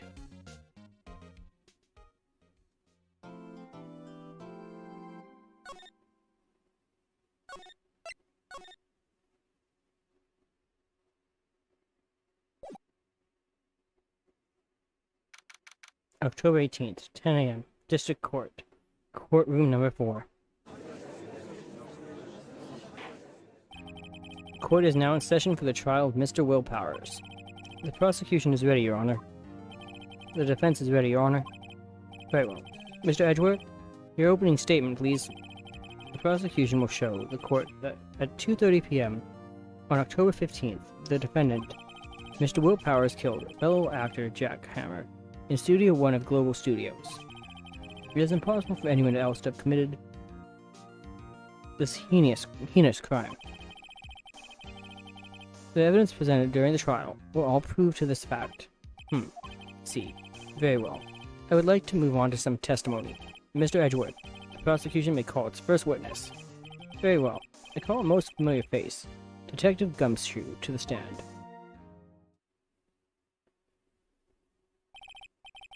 Detective, if you would briefly describe this case to the court. Yes, sir. I'll explain with the guide map here. To understand this case, it's important to the layout of the studio, see? Here's the employee area. The actors did a run-through of their action scenes during the morning here. This is the main gate to the studios. The security lady that works at the studios was here at 1 p.m. that day. Past the security station, there was a gate, see? Past that are the studios. And here it is, Studio 1. This is the scene of the murder, where the body was found. Now, on the day of the murder, October 15th, there were only 3 people here. The victim, Jack Hammer, the defendant, Will Powers, and a young woman, the production assistant. All the production staff were in the employee area until noon. Then after lunch, the victim, Jack Hammer, went to Studio 1. Right after that, at 1 p.m., security lady got to the guard station. Now jump ahead to later that day, 5 p.m. The production staff came to Studio 1 to perform a rehearsal. Needless to say, the rehearsal was cancelled. The time of death was 2:30 p.m.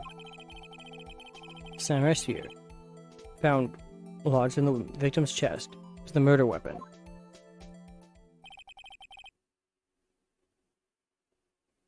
That's the case in brief. Anyone like to hear that again? Should I listen to that whole thing again? I think I can probably remember that. So the murder weapon was a spear. How medieval. The spear was found stuck in the chest of the victim. Your Honor, this case is quite simple if you ask one question. And that question is, what did the security lady at the guard station see? Understood. Let's call the security officer to the stand. Alright. Will the witness declare her name? Why, aren't you a handsome fellow? I'm afraid I'm a bit flustered. Your name, please. Oh, dearie, no need for you to be embarrassed. Just call me Grandma. Your name, please. It seems Edgeworth has a bit of trouble getting his witnesses to say their names. Wendy Oldbag, dearie. So just call me Grandma. It's back my name. So even when I was a young Oldbag. So, yeah. Yep. Whatever you say, Grandma. Objection. I object to the witness's talkativeness. So do I. Objection sustained. The witness will refrain from rambling on the stand. I was just getting to the good part, dearie. Perhaps we can get to the testimony. Now, the witness was stationed at the main gate on the day of the murder, correct? You see, I was. And to get to the scene of the murder, someone would have to pass by you. You know your stuff, dearie. You may begin your testimony. She sure is one hell of an old bag. Phoenix!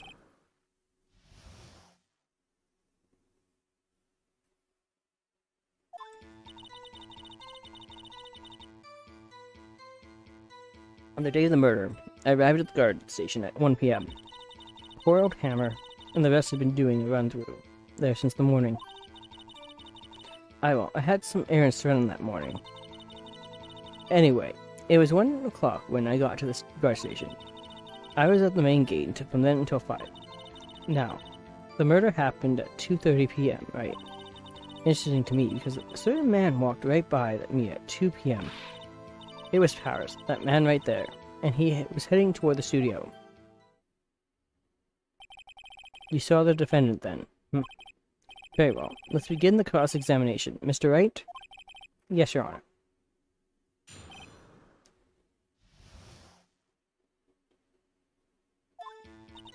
On the day of the murder.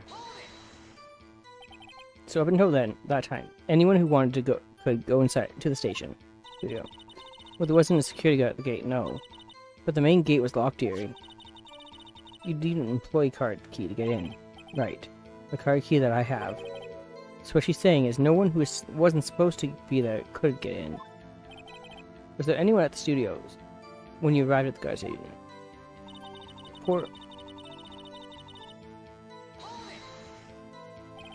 A run-through. They were working out a scene between the Steel Samurai and the Evil Magistrate. They got the basics figured out by noon, and were to use the afternoon for practice. Rehearsal was supposed to start at 5. That's why poor old Hammer went to Studio 1 in the afternoon. So Powers was in his dressing room sleeping. He was supposed to be practicing. Talk about a laid-back hero. If there was a run-through in the morning, why did you only get the afternoon? What kind of errands? Oh, well, you know.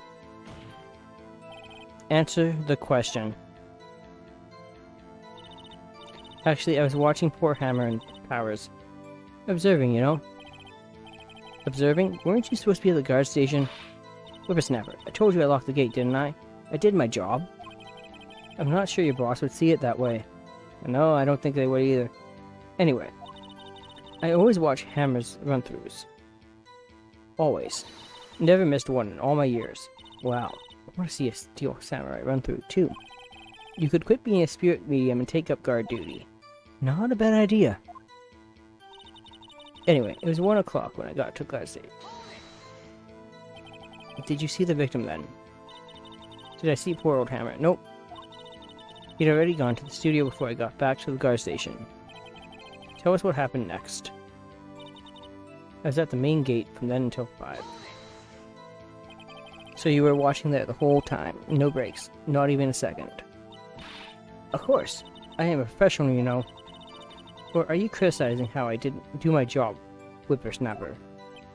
No, it's just, I've seen you eating those donuts in the guard station yesterday. I can watch the gate and eat donuts at the same time. Snipperwapper. Snipperwapper.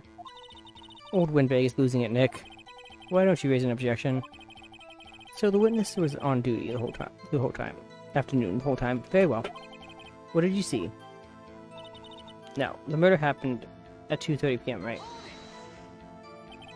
How did you know that? Oh, I have my ways. That overdressed young detective told me. I fed him some donuts, and he talked and talked.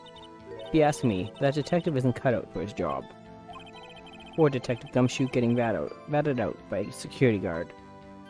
Poor Gumshoe. Interesting to me, because a certain man walked right by me at 2 o'clock p.m. 2 o'clock, you sure?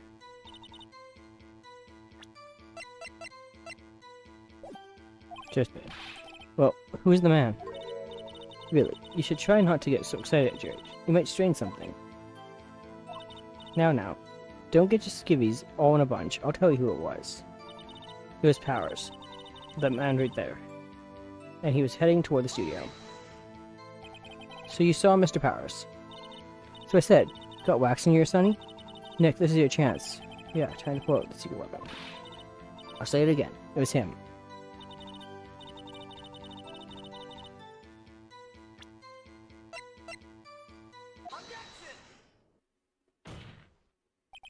Let me get this straight. Old Bag. Miss Old Bag. You've been saying since yesterday that you saw Mr. Powers, correct? But you're talking about the man in this photo, are you not? Aren't you? Just a moment, Mr. Wright. Let me see that photo. What is this exactly? None other than the Steel Samurai, defender of Neo-Old Tokyo. Miss Old Bag. Is this the Mr. Powers that you saw? Of course. Didn't your mama teach you any sense, Sonny? Anyone can plainly see that's Powers, right? No, they can't. Well, I mean, I wonder. True, Mr. Powers does play the role, the Steel Samurai. But that doesn't mean Mr. Powers is the Steel Samurai. I know that. I wasn't born yesterday. No one in this court is accusing you of that, Witness. He's having trouble calling her old bag, apparently. However, you do not have proof that the person in this photo is Mr. Will Powers. Do you? Nosy old man. Of course I have proof. What? Huh? Even Edgeworth is surprised. The prosecution would like to ask the witness, please make known all the information in your possession ahead of time. How was I to know everyone would be so nosy? You should be ashamed, all of you. Anyway, I showed the photo to the young detective. He told me this isn't any good as evidence, pal. He didn't even give it a second look. Wow, old Windbag has left. Even Edgeworth's speechless. She's good. Let's hear about your proof, then. The man in the photo. I never say anything I don't mean, mind you. That morning, during the run-through of the action scene, I saw Powers trip and fall. He broke one of the props. It was a big mess. Apparently, he sprained his ankle pretty bad. Now look at that picture. You can see he's dragging his leg, see? Clear as day. That's how I knew it was Powers. Happy? So he had sprained his ankle. Very well, Mr. Wright. You may cross-examine the witness. She's got to be hiding something. I'll press her until she squeals. Please don't.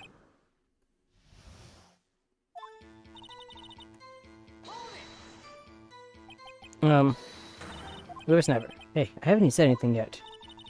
I'll have you know I'm not pointing fingers at anyone behind their backs. Everything I said is... Okay, no. Mr. Wright, please, for all our sakes, try not to upset the witness. I think Edgeworth had met his match. That morning, during the run-through of the action scene, who was present at the run-through? Well, let's see, there was Powers, he's the Steel Samurai, then poor old Hammer, the evil magistrate, and me. And what exactly were you doing? Observing. Just observing. What about the assistant? Oh, she was off moving backdrops around and such, so she didn't see the run-through then. I saw Powers trip and fall. Trip and fall. Yes, and to think he's supposed to be the Steel Samurai. What a laugh. So Powers sprained his ankle. I helped make it better for him, of course. You helped make it better. I kissed it where it hurt. Let's just skip over that part, shall we? Where was the assistant then? Oh, her? She was cleaning up backdrops, I think. She didn't know about Powers' ankle. You may continue your testimony. He broke one of the props. It was a big mess. What? He broke a prop. I sure did. His own samurai spear. His samurai spear. The murder weapon? Luckily, I was there with my duct tape to fix it. It strikes me as a significant detail. I'd better write this down, quarterback. The break in the shaft has been mended with duct tape. Apparently he sprained his ankle really bad. Was Mr. Powers' ankle bad this way? Not so bad that he couldn't walk around. He went to his dressing room to rest up after lunch. Thus the nap. Anyway, I saw him dragging his foot when he walked. Dragging his foot. Okay. I think we've heard enough. Haven't we, Honor? Well, there is one thing that bothers me. Which is, where's the Steel Samurai costume now? Actually, well, we couldn't find it. We're looking, though. Anyway, that's not important. The witness did see the Steel Samurai, yes. And it is clear that the person in the Steel Samurai suit was Mr. Will Powers. I suppose that's right. Are you sure you're sure, Honor?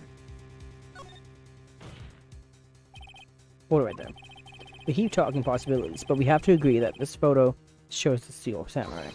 Nowhere in this photo can we see Mr. Will Powers. The defense has a point. I also wonder if someone else not caught on camera could have killed Mr. Hammer. We have to consider that possibility also. And allow me to remove that doubt from your mind, Your Honor. Will the witness continue her testimony, please? No need to ask twice. Let's count continue. The time I reported Hammer's death was 2:30. The only person I saw go to the studio before that was Will Powers. No one else went there. If they had, I would have seen them. So if no one else was, then it would have to be this Steel Samurai who did it. Mr. Wright, you may cross-examine the witness.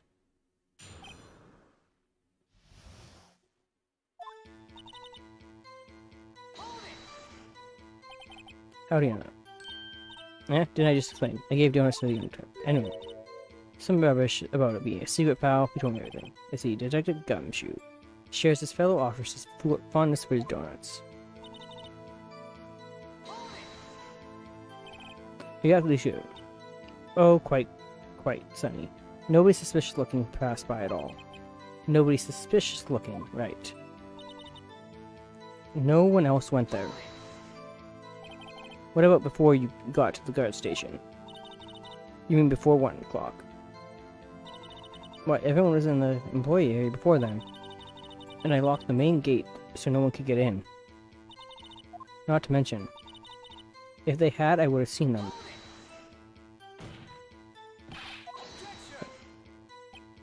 The witness has answered the question. You let him have it, edgy boy. Edgy boy. Old Windbag sure has balls, or... well, you know what I mean. Old Windbags have a way of skipping over important details, or for that matter, entirely forgetting them. How convenient. Something for you to look forward to, perhaps?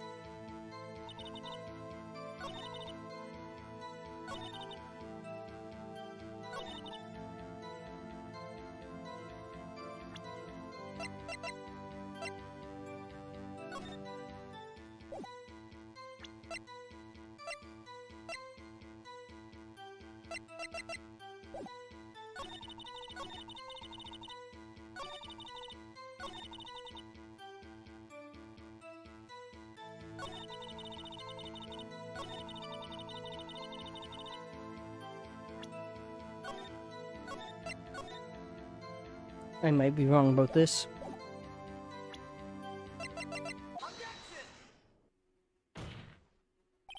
Hold on. Look at this photograph one more time. This photo was taken by the camera at the gate for the studios, correct? Yes, sirree, Sonny. So whenever anyone passes by here, it automatically takes a picture. And here I thought you didn't know your head from a hole in the ground. Excuse you? Right, anyway. It's also true that the computer in the guard station records all security cam data. Ooh, you know, if you wanted to work at the studio, you might have an opening. That very computer printed out this photo. Note that on the back of the photo are the printed the words, October 15th, 2 p.m., photo number 2. Even I know that means it was taken at 2 o'clock p.m. on October the 15th. Really, Sonny? Actually, I knew that too. The issue here is the bit at the end where it says, photo number 2. Photo number 2? The computer only held data for one photo on that day. Don't you think that's odd? Shouldn't this photo be photo number 1, if it really was the only photo?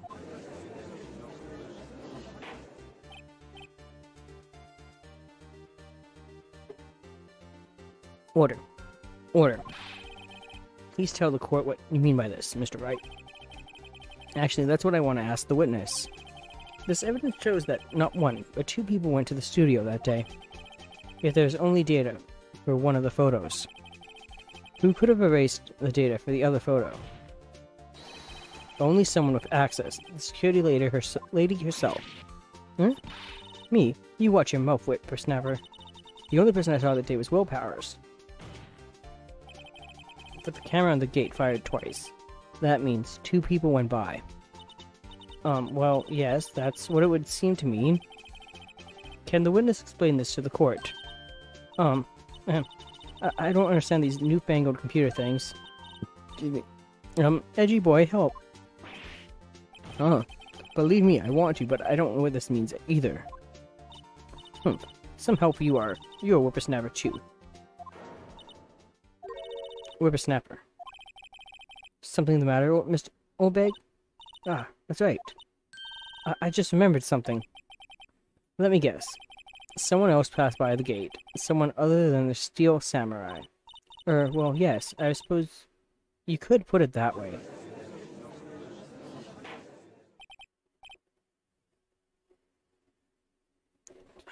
I see. Your testimony, please. The other person. Every day after I finish my guard duties, I have one other important job to do. I go through the photos recorded on the security computer and check them. I throw out any photos that aren't suspicious looking, you see. Come to think of it now, I remember throwing out one photo that day. Miss Oldbag. This is the first I've heard of this. Well, of course, Sonny. I've only just remembered it. Right. Anyway, Mr. Wright, please begin the cross-examination. Well, I'd say this was a turn for the unexpected, but I kind of expected this.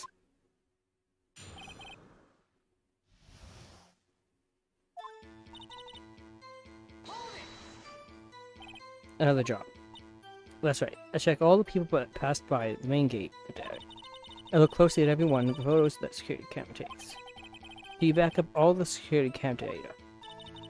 Well, they keep telling me to, yes, but those computers are just so frustrating. I throw out any photos that aren't suspicious looking, you see. Why? How exactly do you determine what isn't suspicious looking? Oh, you can tell by looking at their faces. For the most part. For the most part? This is a murder trial, Miss Oldbag. Well, I didn't touch that suspicious-looking Will Powers photo, did I? I think she's missing the point. Come to think of it now, I remember throwing out that one photo that day. Well, who in the heck was in that photo you erased? A fanboy. Fanboy. Steel Samurai fanboys. Real freaks, if you ask me. They get information about the rehearsals from gosh knows where. They're always hanging about. One was there that day. Wait a second. Didn't you just say no one else could get in? I locked the main gate, so no one could get in. Those were your words. Well, you must know there's a drain that goes into the employee area. The grate has been loose for a while. It leads outside, and well, that's where they come in. They come in through the drain. I told you they were freaks. Oh, and the kids. Children. Whippersnappers. Kids? So, on the photo that you erased, it was a boy. Probably 2nd or 3rd grade. What?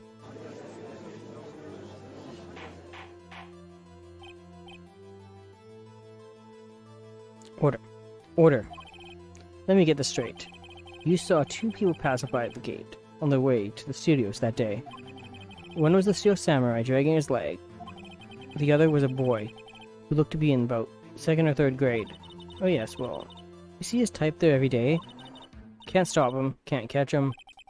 A boy in 2nd or 3rd grade, I assume it would be hard, if not impossible, for a young boy to wield the samurai spear. Impossible, I'd think. It's quite heavy. Right, as I said, I didn't pay him much mind. That's why I erased the data. Nick, what's going on? I mean, the boy was there. That makes him a suspect. Yeah, and they're already trying to unsuspect him. This court will take a 5-minute recess. I want the defense and the prosecution to consider this new information. And no forgetting vital information this time. 13th, 11:08 a.m. District Court. Defendant Lobby Number 3. Mr. Powers. Yes? Tell me straight. Were you really in your dressing room? You didn't go to the studio. I didn't go to the studio. I was sleeping, honest. So who is the Steel Samurai in that security photo? How should I know? The Steel Samurai costume was off in the corner of the dressing room. Anyone could have walked in and taken it, really. What? You should take better care of that stuff. I couldn't imagine anyone would want to steal a samurai costume. So, where does this leave me? It doesn't look good. You're the only likely suspect right now. Nick! What are we gonna do? First, we play for more time. We'll start targeting someone else that could conceivably have done this. Right. And it'll take them so long to shoot us down that we can get another day. Right. But if we pick the wrong person, we might lose on the spot. You don't sound very optimistic. I'm not optimistic at all, actually. Hey Nick, it's time. Okay, let's go. What does that mean? Please don't sigh like that.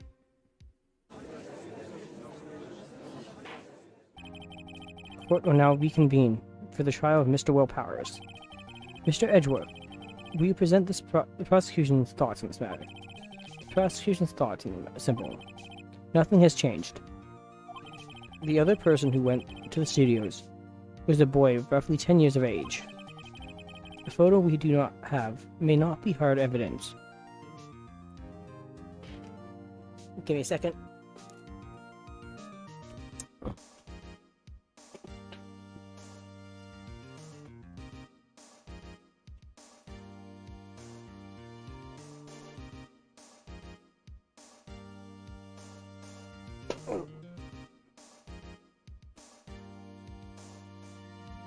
Okay, and I'm back. May not be hard evidence. But there's still no one else that could have committed the crime. I call for a verdict of guilty for the defendant, Mr. Will Powers. Very well. Mr. Wright, your thoughts? The defense disagrees with the prosecution's claim. There is another person who could have committed the crime. Order. Interesting. Let us hear you have in mind. However, be aware that this court does not look kindly on accusing the innocent. If you accuse someone who is obviously innocent, you will be penalized. Right, great. As if the stakes weren't high enough. So who was this person other than Mr. Power?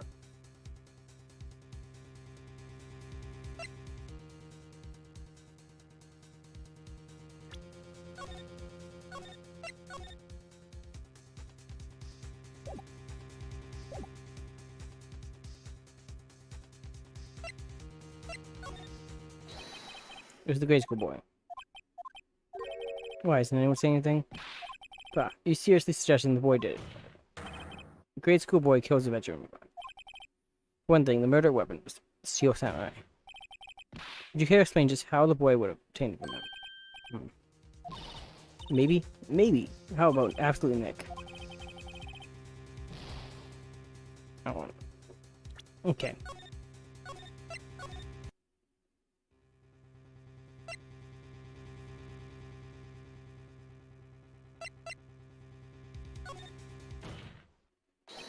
There's the security lady. Wendy Warbeck. Who? The steel samurai is dragging his leg in this picture. That means whoever was in the suit knew about that morning's injury. Maybe because they had been watching the action scene run through. There was only one person other than Powers and Hammer who knew about this injury. Security lady Orbag. What? Whippersnapper. Order. Order.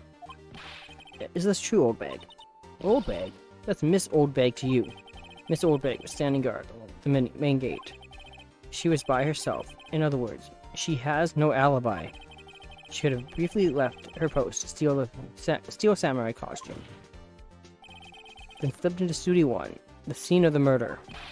Why would she go through the show wearing the steel samurai costume? Simple, Your Honor. She knew the camera at the gate would take a picture. If she was in his costume, she could point the finger at Mr. Powers. I see. Excellent deductive reasoning, Mr. Wright. Oh yeah, right there. Right here. Sherlock Holmes 2, baby. That's odd. Isn't this the part where Edgeworth pounces? Doesn't he usually jump up with an objection and some new damning evidence? Well, Mr. Edgeworth, does the prosecution have an opinion on this matter? The prosecution has no meaningful objections at this time. What? What's that supposed to mean? Oh, so you all think I did it. Is that it? Edgy boy, don't just sit there, do something. What's my... Maybe now is my chance to take this all away. Here's the... The very same reasoning that makes Mr. Powers a suspect, in this case, can be used to cast doubt on Miss Oldbag's actions on that day. But why would I do something so horrible to poor Hammer? You forget that Mr. Powers lacks a clear motive too. Indeed, that did it. Now Windbag is one of the suspects. No hard feelings, I hope. Wait just a minute. What about the other person who went to the studio? The boy. The one whose photo I erased. He's only a grade schooler, though, as you said. Second or third grade, was it? That doesn't matter. When I was that age, I could pin my old man in 10 seconds tops. Your thoughts, Mr. Wright? That boy is not the killer. What? How can you be so sure? Oh, or is it because... Is it... Be nice to the kids and mean to your elders day, whippersnapper? I have proof. Proof. Indeed. Then let's see this proof, Mr. Wright. You have proof that shows the boy could not have committed this murder. Your Honor, the murder weapon was the samurai spear. That very spear is shown here in this photo. How could the boy have taken that spear? It's impossible. I see. Well, would the witness care to comment on this? The Windbag. Speechless. This has got to be a first. Very well. This court will suspend proceedings in the current trial for today. Mr. Edgeworth, please find out more about your witness. Miss Wendy, what was her name? Something Oldbag, Your Honor. The prosecution will look further into this, Oldbag, before we continue. That is all. This court is adjourned. Wait a second. I'm not going to sit here while you all run off barking up the wrong tree. Me. I'm talking. Oh no. Oh great, stop the presses. The Windbag wants to talk. Miss Oldbag, what is this all about? Have you omitted something from your testimony? Actually, if you must know, there's something I was told not to talk about. Not to talk about? By whom? Huh? You mean it wasn't Edgeworth who told her not to talk? Well, testify. Oh, my throat is getting sore from this windbag.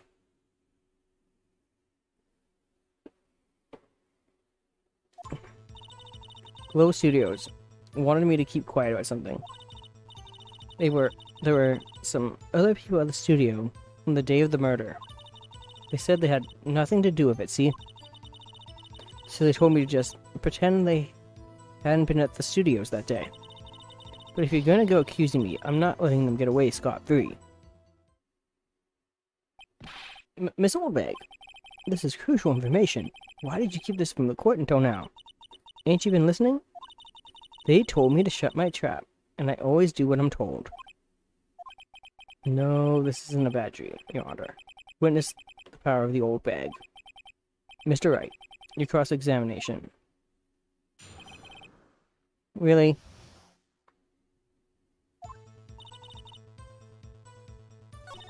There were some other people at the studio on that day. Who were these people? Well, the director and the producer, for starters. The director. We should have known something was fishy. How could they have done a run-through of the action scene without a director? Of course. Yes, well, I was surprised no one asked about it. So, where were these people? The director was in the employee area all morning for the run-through. He joined the producer around lunchtime, and they had a meeting after that. Where? Oh, in the Studio 2 trailer. Studio 2? There was a Studio 2? Well, if you look at the guide map, here it is. You go through the gate and all the way to the left. The path where the monkey's head was fallen. Well, Mr. Wright, Would you like to continue the cross-examination? I think I've already asked the question, but...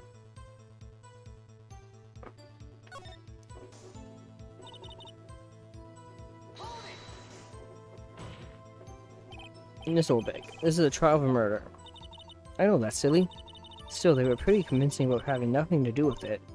And they gave me a little bonus on the side, so they bribed you. So you got your bonus and you still talked. Think if that's all right.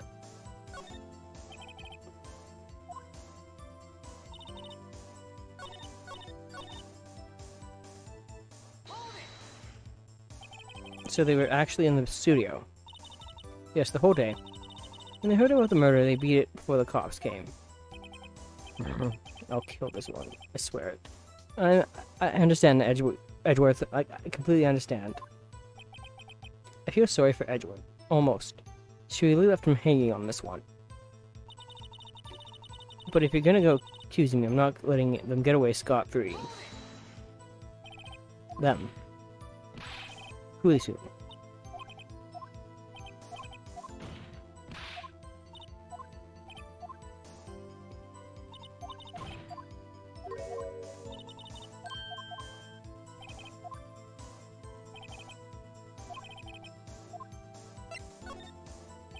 Your Honor, we have learned there were others at Global Studios on the day in question. The director and the producer, and some bigwigs, were all present. Yet, as we stand here, they have not been questioned. I hold that it is impossible to declare a verdict on the defendant, Mr. Powers. The court acknowledges the defense's point.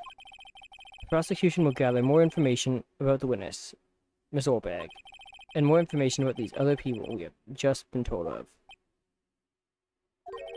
I understand, Your Honor. This ends the day's proceedings in the trial of Mr. Will Powers. That is all. This court is adjourned.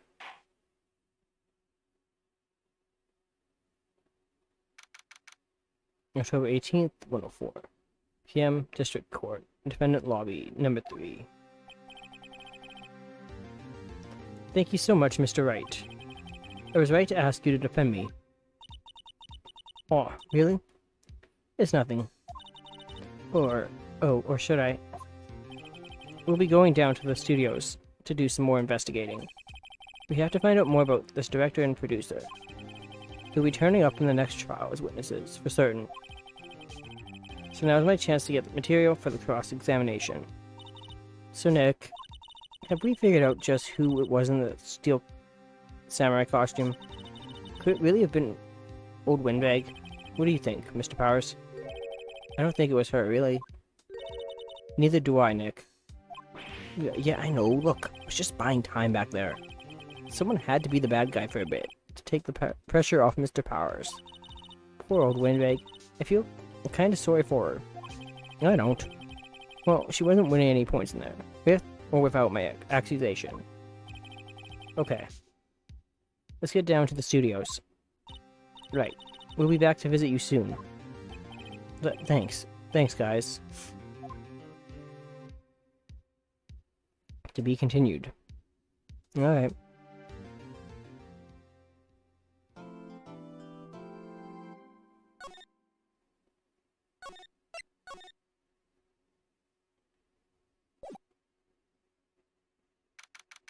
October 18th, Wright & Co. Law Offices. Phew, what a day. This is no time for relaxing, Nick. Say, you think WP's got a chance? I guess that really depends on the people we found out about in today's trial. The director and producer? Yeah, them. Well, what are we doing here then? Let's get to the studios. What do you think we do? What do I do? Huh? Just don't we do what you just said? Why don't we just do what you just said? We gotta get the scoop on this director and producer. Oh, right. Then there's no point hanging out here. That's what I've been saying. Let's go to get to the studios pronto. We don't have enough information to make a case yet. That's exactly the same thing you said yesterday. Just admit it, you don't have a clue what happened. There's not enough information. Okay. October 18th, 2:16 p.m., Global Studios, Main Gate. No one's here. Right. Now that they have Miss Oldbag in custody, I guess they don't have anyone else to replace her. Hey, in the gas station, look. She left her donuts. What? I wasn't gonna eat them.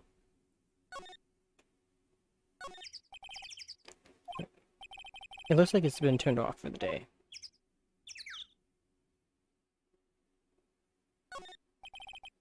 Station. Miss Oldbag must like junk food. There's a mountain of it on her desk.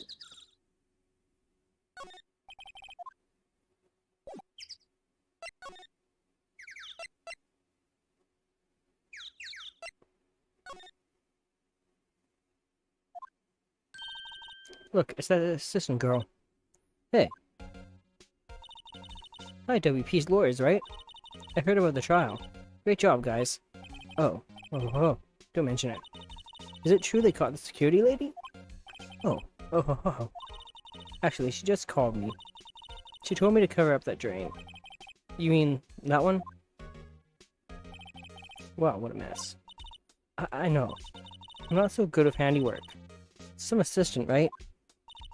Yeah, but you do work on the props and the backdrops, right?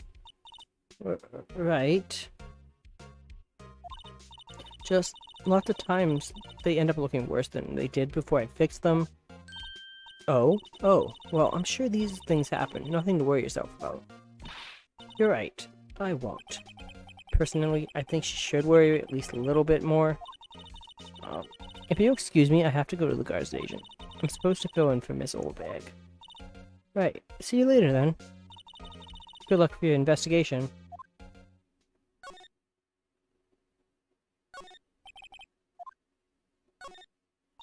So, the fanboy they were talking about in the trial today. He came in through that drain? So it seems. I guess they covered it up in a hurry. Hey, Nick. That drain's covered. The boy won't be able to get in. Oh yeah, I think that was the idea. I feel kind of sorry for him, though, don't you? What? You want to rip the grate off? Really, Nick? We can? No! No, we can't! Whoa, she's serious. Uh-oh. Well, I forgot. I guess some things are just made to be broken. Yay! You know, Nick, you're pretty swell sometimes. Sometimes? Yeah. There. That should make the kids happy. The things we do. And I know who did it. Now the kids will be able to come in again. Doesn't it make you feel great to do a good deed like that? It must be nice to live so free of guilt.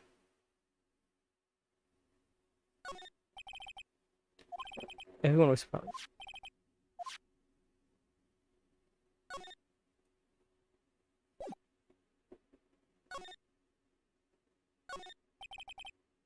Oh, Nick, let's go in. Something else to steal. Hey, we're not thieves. But we did take the card key. We borrowed that. There's a difference.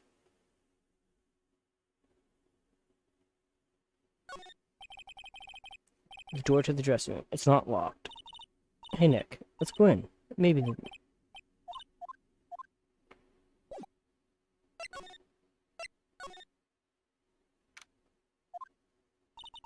This is where the steel costume was on the day of the murder.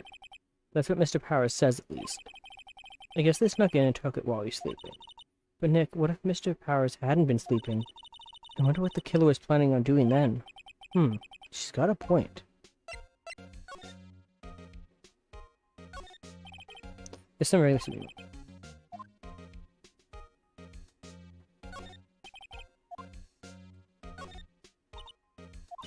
Hey, supermarket tabloids.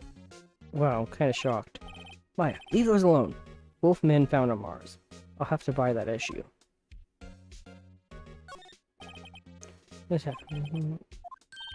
Wait, Nick. What now? These snacks. They've passed the expiration date. Then don't eat them. They're snacks. They're meant to be eaten.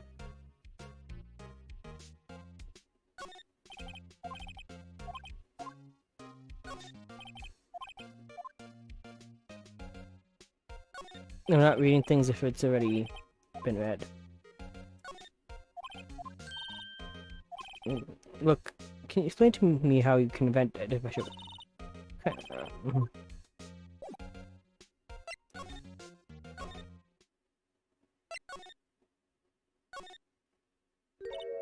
Oh, hello. Oh, you look a little out of place. It's the clothes, isn't it? I thought my camo vest might do the trick. Kind of an alternative guard fashion thing.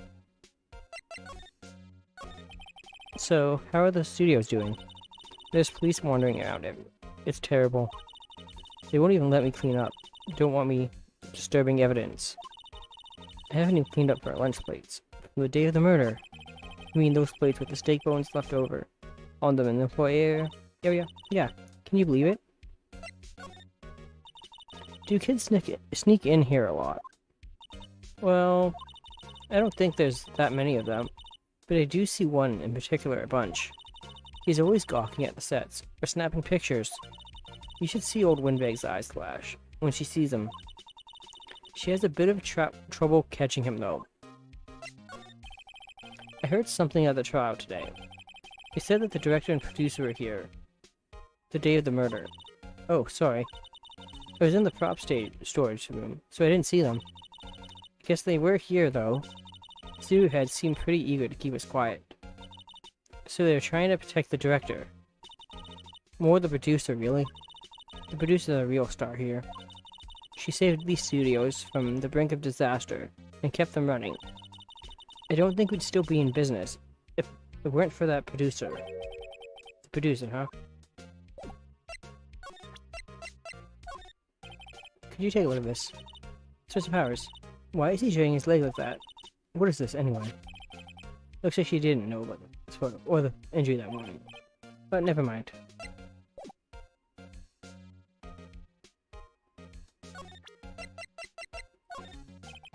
Say, you work with the props, right? With that murder weapon. You mean the samurai spear? Yeah, it's a prop, but it's still pretty heavy. I hate having to carry that thing around. So you'd have to be pretty strong to use that as a weapon, sounds like. Why is Mr. Powers the only person I can think of?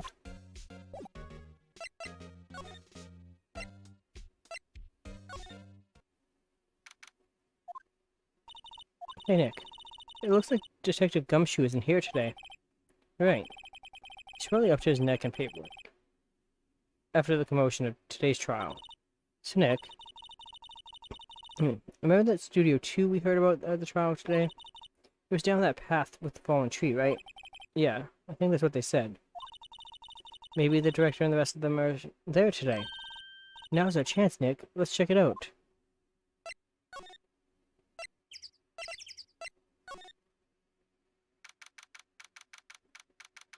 October 8th, Studio 2 entrance. This place is deserted. Eek. What was that noise? It sounded like it came from inside the trailer. Someone must be inside. Hello? No answer. Pretty suspicious if you ask me, Nick. Let's go in. I'm not sure we should be barging in. Huh? It's locked. What? Don't we have a key? No. There's probably one in the guard station at the main gate. Then what are we waiting for? Let's borrow it. If they'll let us.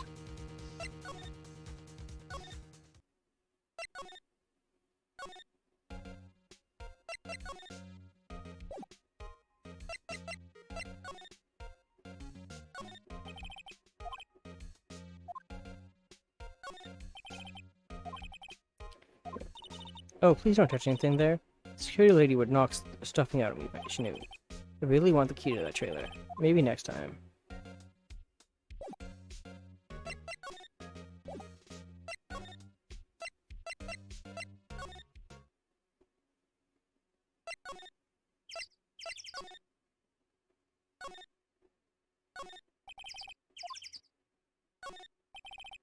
An incinerator. Apparently they just put this one in.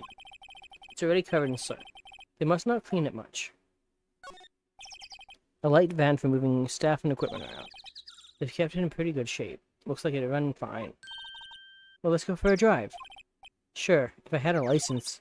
Nick, you don't have a driver's license? But look, I have this.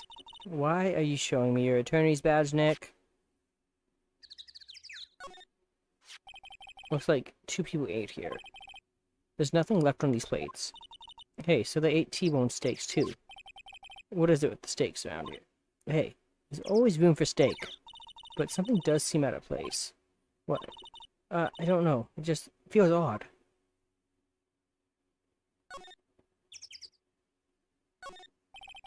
There's some flowers here. Wow, so pretty. They're taking good care of these. Don't get too close. That fence looks dangerous.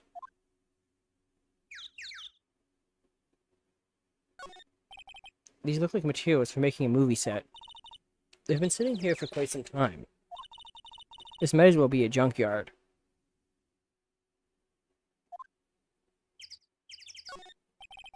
On closer inspections, this trailer looks like it's been here for a while. I don't think this is part of some temporary filming set. The trailer door is locked. The key is probably in the security guard station. I doubt they'll let us borrow it.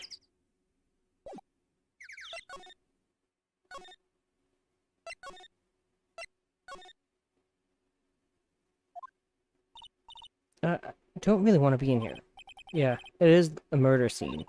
I want to go someplace else. Nick?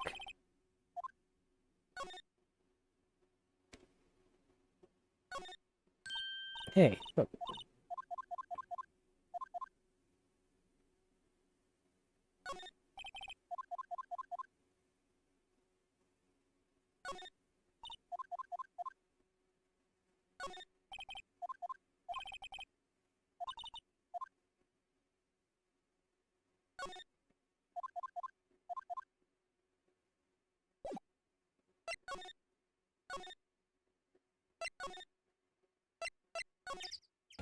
Hmm.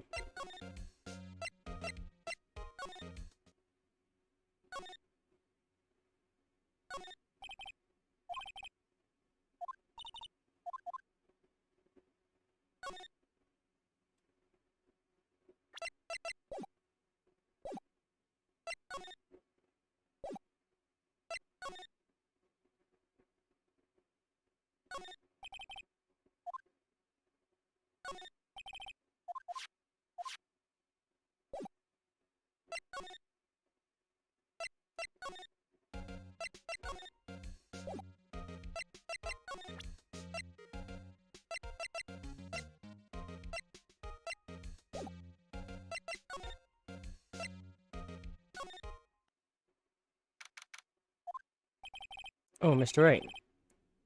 Thank you for earlier. Not at all. We got lucky to tell the truth. You can say that again. Let's not.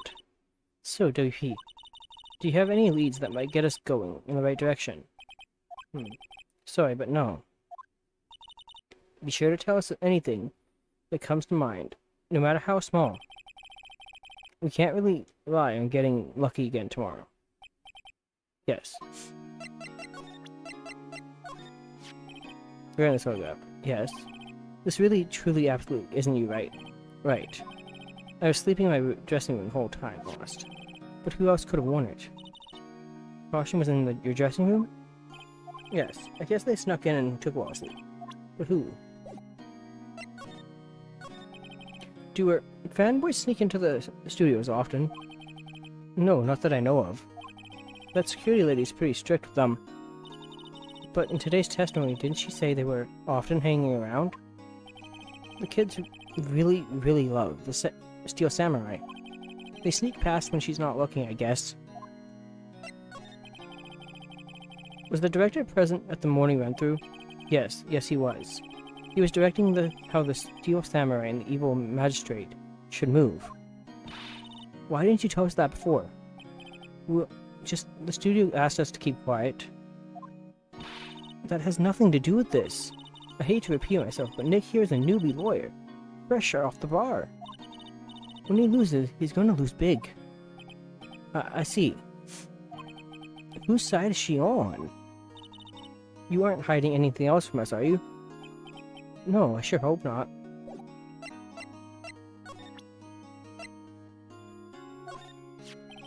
You're in the right one, yes. Is it heavy, that spear? It's pretty hefty, yeah. I don't think the average person would be able to swing it around effectively. And that's the spear that broke or something during the morning run-through. Oh yes, I goofed on a round kick, you see. I broke the spear. The security lady fixed it for me right away, though.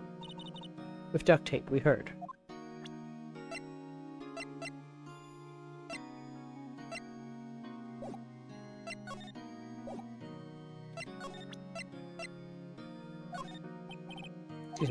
Thank you for showing me what that. I wish I could think of someone good. I'm sorry. We found this card key in your dressing room. Well, that's mine, yes. Can people outside these studios get these cards? I don't think so. Even I have to return the card. Once the show's done filming, that is. Huh.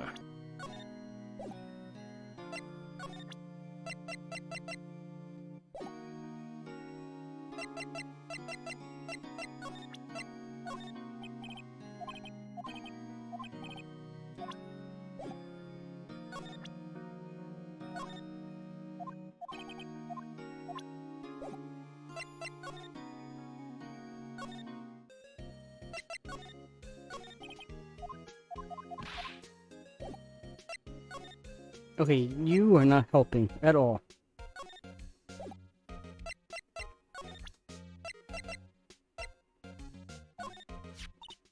Oh, they gave a lawyer one of these key cards. Well, I'm sort of borrowing it. I see. You better be careful not to lose that. They're very strict about those card keys here. They're pretty good about keeping these out of outsiders' hands. Thanks, I'll be careful.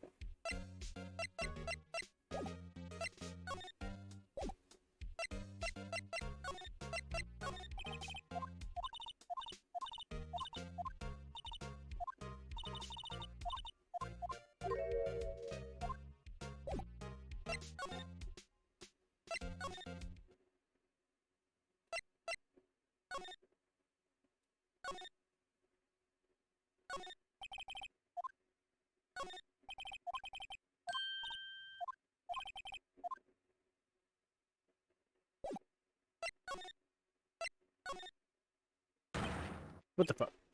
Who are you dudes? Huh? Wait, you first. Who are you? Yeah, who are you? You don't look like no... You look pretty suspicious to me. Whatever. Lamers. How could you not know the great Salmonella? Salmonella, right? I make the elite shows, Steel Samurai. Mine. RTFC. Read the film credits. Really? You're the Salmonella? I'm so sorry. You look so sorry. No, quite. Alright. Really, it's fine. FL. What is it? You know, on close inspection. Yeah. Hot. No, absolutely not. Back off. Back off. Hey, did you do a lot of cosplay? Because that costume rocks. Roxors? Hey, you're drooling. Huh? Oh. Buffer overrun. You've triggered my creative powers. Yes, it's coming to me. Pink Princess. The sequel to the Steel Samurai. Pink Princess. Warrior of Little Old Tokyo. You are obsessed with words in Old Tokyo. But Pink Princess? Why is it gotta be Little Old Tokyo? Why can't it have a cool name like Neo Old Tokyo? Maya, we really need to talk about cool. Did you notice anything unusual on the day of the murder? Oh, I know who you dudes are. A security lady told you about us. That's right. It was a pretty regular day. We had a run-through for an action scene in the morning, then a meeting from lunchtime in the Studio 2 trailer. I was so busy I didn't even get a chance to eat lunch. A T-bone steak, was it? Yeah, suckers. I hate missing out on food. Nick, what does suckers mean? It means suckers.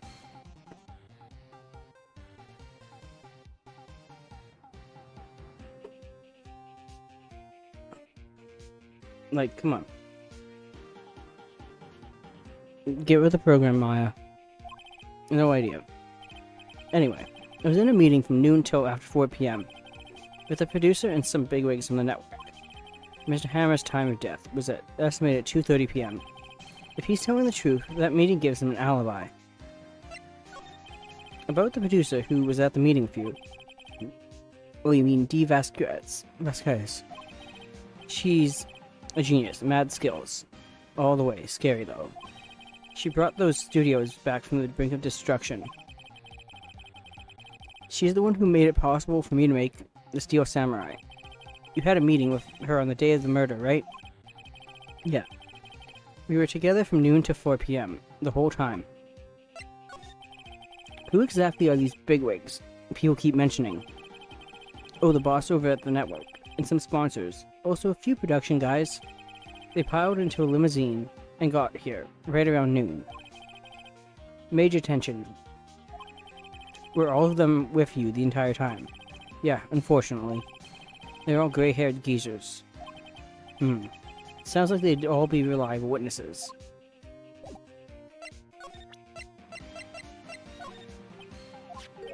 This is WP, right? How do you know? Well, look, he's obviously dragging his foot.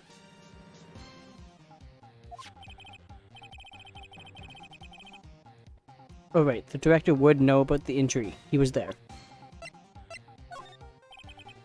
I try not to pay attention to those things. Things that do not interest me. Why are you staring at me like that?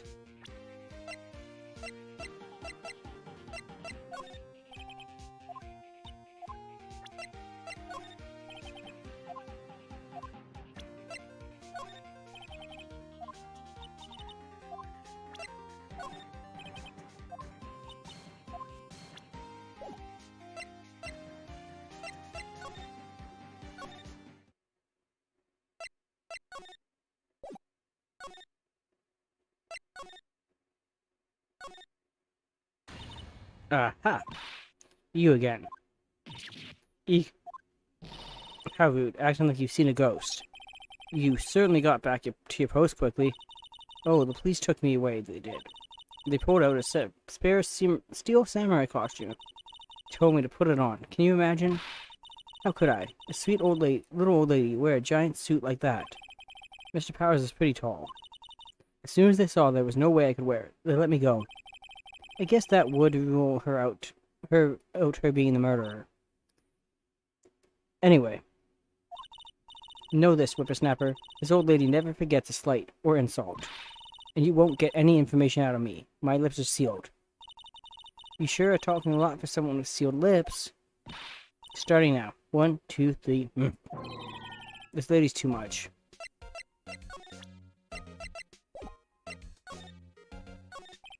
About that kid you said you saw.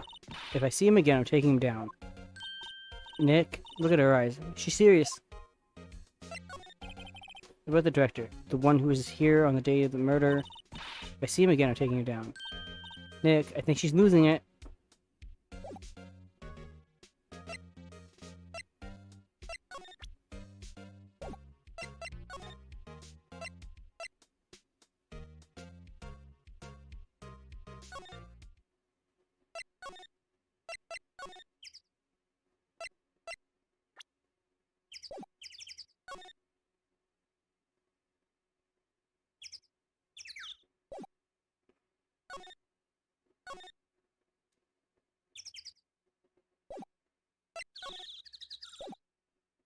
Okay, still can't do that.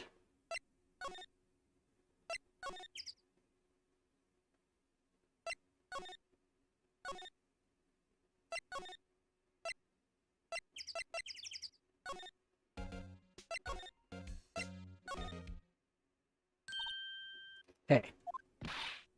Hey, wait! I bet he came in right through that drain. Hey, I'm Kiddio. What's your name, sport? I'm not a kid, so don't talk to me like that. Huh? But you are a kid. What a rude little brat. That's no way to talk to an adult. I don't see no adults here. Hippie fashion chick. Hippie fashion? Nick, I think I'm being mocked. You gotta hand it to Ma.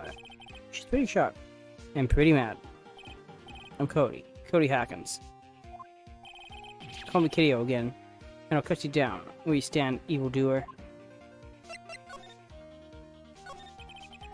So you're a fan of the Steel Samurai? How dare you utter that name, evildoer? What do you mean? We're on the Steel Samurai side. Ha! Haha! Can't fool me. Okay. And what's the last line said by the innkeeper? Episode 8. Huh, easy. Like some fries that. Why are you guys gatekeeping each other? Keeping each other? Come on now. Not bad, kiddo. Watch it. What are they doing? Say, you heard anything about the incident? Yeah. You were here, weren't you? Did you see anything? He always, the Steel Samurai, always wins. Always. Yeah, I saw everything. What? But no way am I telling you losers. What? Wait. Let me go. He's gone. Huh? Something fell off the table when he bumped into it on his way out. Bottle? Why was this sitting there, I wonder? Empty bottle. Found on the table in a employee area. The label reads sleeping pills. Anyway, what was that kid saying? He saw everything.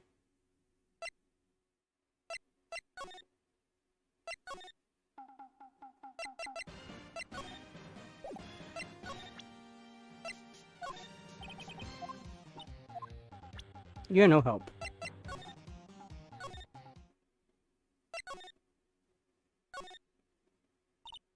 Huh? Where's that old windbag? Ought of her to leave her post. Hey. Nick, that was her. Stop. Whippersnapper. Yeah, sounds like she's chasing after that boy. Match. Uh-oh, she tripped. Maya sure looks happy.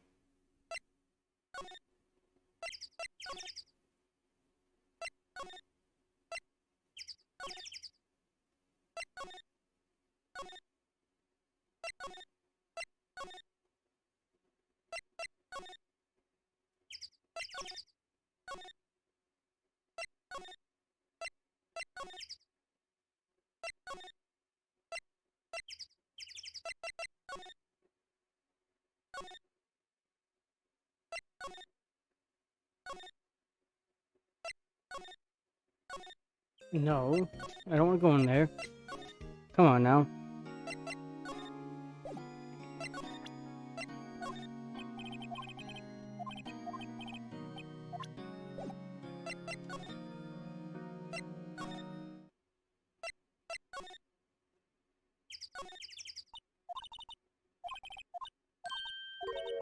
Isn't it the trailer key? The key to that trailer in Studio 2. We'll be boring this, right, Nick? Yes. Now we're thieves.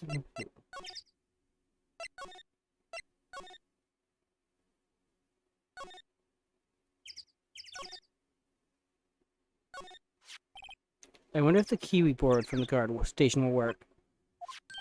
It opened. Great, let's go, Nick. She seems eager all of a sudden. Well, you first, Nick. Not that eager. October 18th, Studio 2 trailer.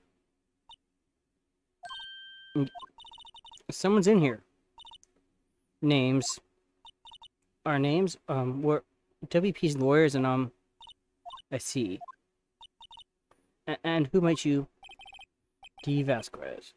Vasquez. Producer. D. Vasquez. She's quite beautiful. Phoenix, we're not focusing on that right now. I was wondering if you could tell me about the Dave murder. Miss Vasquez, please? Script. I'm looking for a script. Steel Samurai, episode 13. I need it. Could we ask you a bit about the day of the murder? I need to read it. We're getting nowhere fast.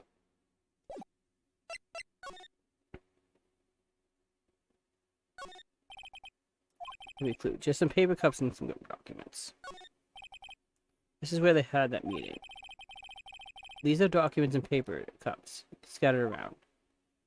Okay. It looks like they were designing a set to use for the Steel Samurai show. We've got some figures for how much the set costs. I can't believe they spend that much money on those sets. An old movie poster, Dynamite Samurai, starring Jack Hammer. I guess Mr. Hammer used to be quite the star. Samurai starring Jack Hammer. Wow, it's been years since I saw that show. It was one of those typical summer romance stories, but it was great. A typical summer romance, with a samurai on a horse. Another old movie poster. That's The Singing Samurai, starring Jack Hammer. What the hell do samurai sing about? Chopping off heads? Oh my god. That movie was the best. It's about a samurai who sings his way to fame and fortune. Mr. Hammer was a very accomplished singer, you know. Singing Samurai stars. What's next? Ninja Ballet?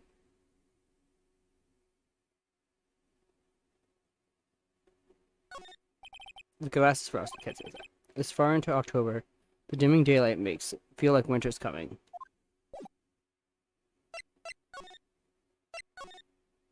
We'd really like to ask you about the Steel Samurai, Miss Vesca. It's on TV every week. That's all I have to say about that. Nick, she's telling us to go watch TV. The nerve of her. Hey, don't get mad at me. About the director, Sal Manella, was it? What exactly is his role here? Perhaps I didn't make myself clear. I'm looking for a script. I can't be bothered with anything else. Nick, are all people in the entertainment business like this weird? It's starting to look like it. Nick, let's get out of here. Isn't there someplace else we have to check? Yeah. Wait. Yes. If you see Manila, give him this. Why do we have to do your errands? Okay, girls. I don't think I like her. Don't cry. She'll take it as a sign of weakness. Alright. We'll give it to him if we see him. Let's get him. Add just the quote.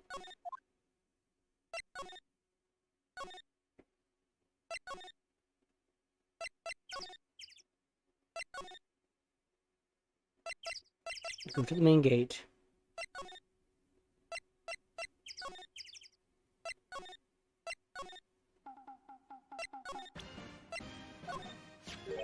Here, I got this from the producer. Huh? Bring me the script for episode 13. Episode 13. Where did I put that one? I must have left it somewhere. Uh-oh. My ass is pwned. If I don't find it. Nick, it might be quicker to just look in all the places where he's likely to have been. I agree.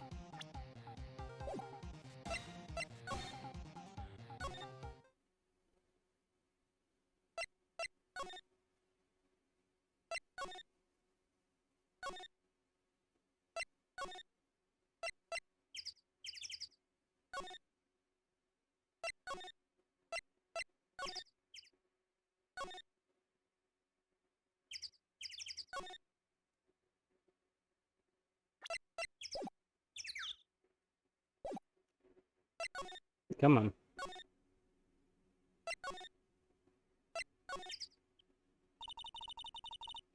We're back at the scene of the crime. Let's find what we need and get out of here quick.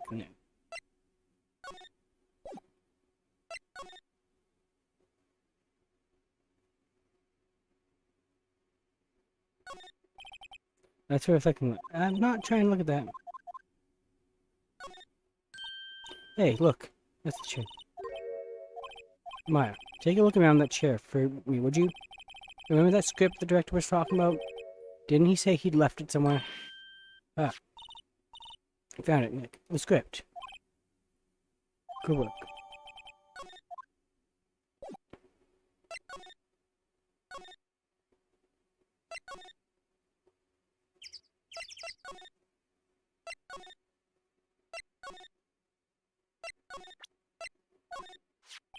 Here, we found it, your script.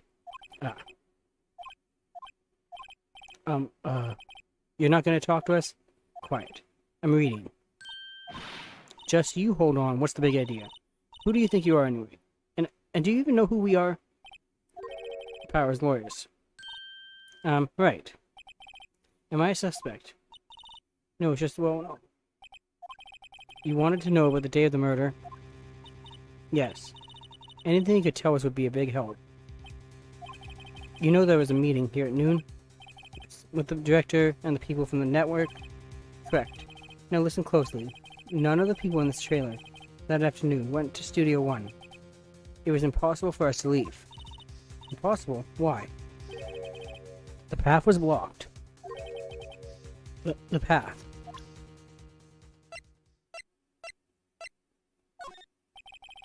Nice.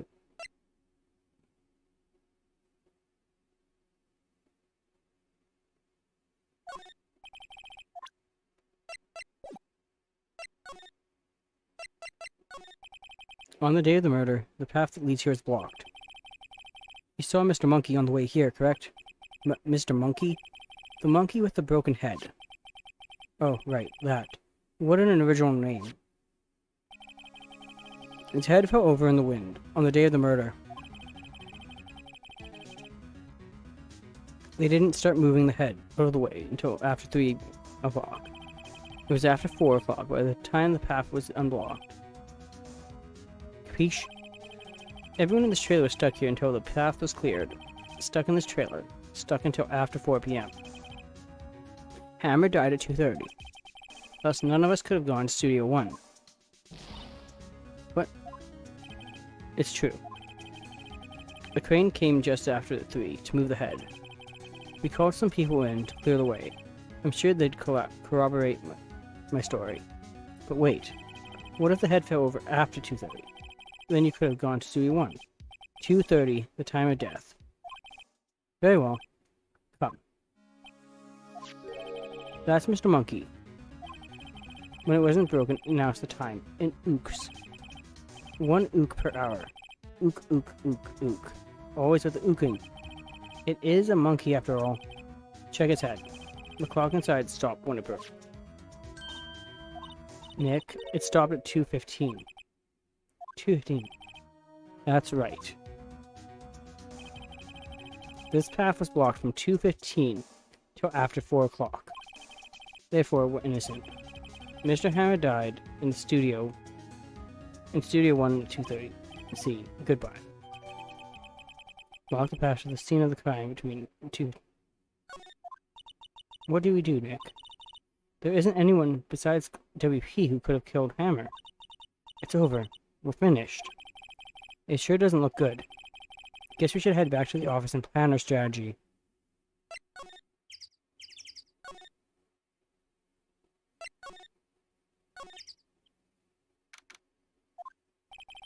Now what?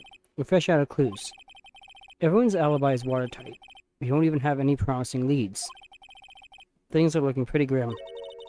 It's a little early for giving up, don't you think? Huh? You got 1 lead. Mia! It's you! What took you so long? Sorry, Phoenix. Maya has trouble calling me unless she's really in trouble. Right. Oh, wait, I guess that means we're really in trouble. I'd say so. What did you mean we have 1 lead? The boy, of course. Yeah, I saw him. I saw everything. What? But no way am I telling you losers. I don't know, he didn't sound like he was going to help us at all. I'm sure you can find some way of bringing him over to your side. Either way, we should go back to the studios. That boy is our last hope, Phoenix. Thanks, now I'm more worried than I was before.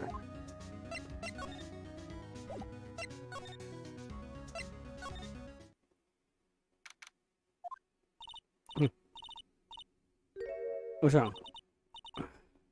Whippersnapper. She's been chasing this boy this whole time.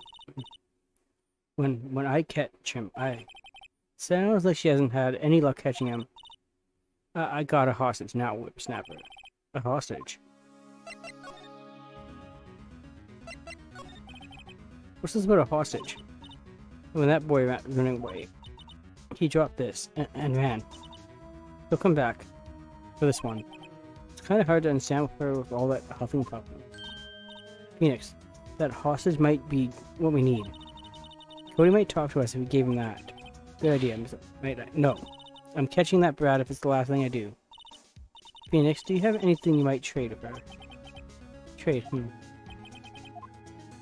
I wonder. If I see him again, I would have violent lady.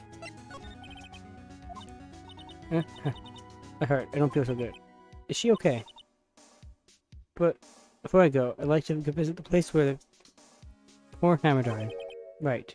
She was saying she wanted to visit the studio where he died.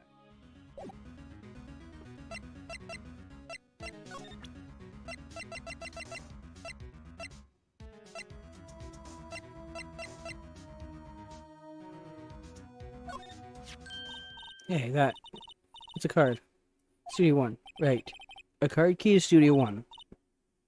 I could visit poor Hammer. I'd like to visit. He died. I was his fan. You don't have your own card, Miss Oldbag? Studio 1 isn't my turf. You'll let me borrow? Borrow it then? If I give her the card key, then I won't be able to get into Studio 1. Why don't you let her borrow it, Phoenix? I guess it can't hurt. Here you go, Miss Old. Listen to me, Sonny. I don't like having debts to no whippersnappers. You take this and we're even. Deal? What's this? A Steel Samurai trading card. That sneaky kid dropped it. I figured it's pretty important to him, though. Thank you. I may have a use for this. This must be the hostage she was talking about. A Steel Samurai trading card. Apparently these are really popular with kids nowadays. These days. Right. I'm off. There she goes, hobbling off toward the studio.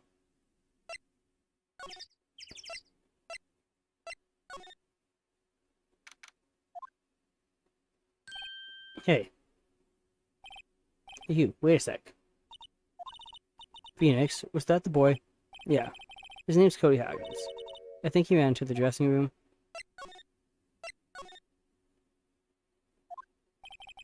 He should be in here somewhere. Found you. Okay. He's getting away. Come back.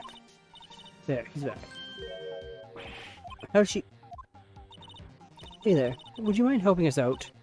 Please? I'm Cody. Hello, Cody. I'm Mia. Mia Fey. Nice to meet you. Yo. And I'm Phoenix Wright. Who asked?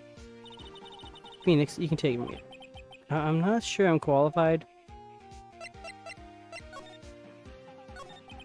Steel Samurai is so cool. I think he's the... Move on. Huh. What would a layman like you know about Steel Samurai? Hey, watch that attitude. Phoenix, you really shouldn't yell at a kid like that. He's only a kid. Yeah, don't yell like that. I'm only a kid. So do you know anything about what happened here? Could you tell me, please? I don't know nothing. Looks like a little persuasion is necessary. Maybe a bribe. Fine, I'll use the bribe. Cody, this look familiar? Hey, now you are. You are. Huh? You are, you know, ultra rare. That card's really hard to get. Man, for a grown-up, you sure are dumb. I'll give you this, if you help me. That's my card. By offering me something I already own, you're in effect rescuing the very basis of our consumer society. Namely, the principle of fair trade. Man, for a grown-up, you sure are dumb. What do these teach kids, these kids in school these days? Quantum physics? Whatever. I don't need that card. I got a double. Just keep it. It's yours. But if I went through all that trouble, if you want to trade, find me a really rare card. Really rare? You mean there's something rarer than ultra rare? Ultra rare premium cards way rarer than plain ultra rare cards. Come on. Man, for a grown up, you sure are dumb. Premium, rare. Why do I feel like we're talking about steaks?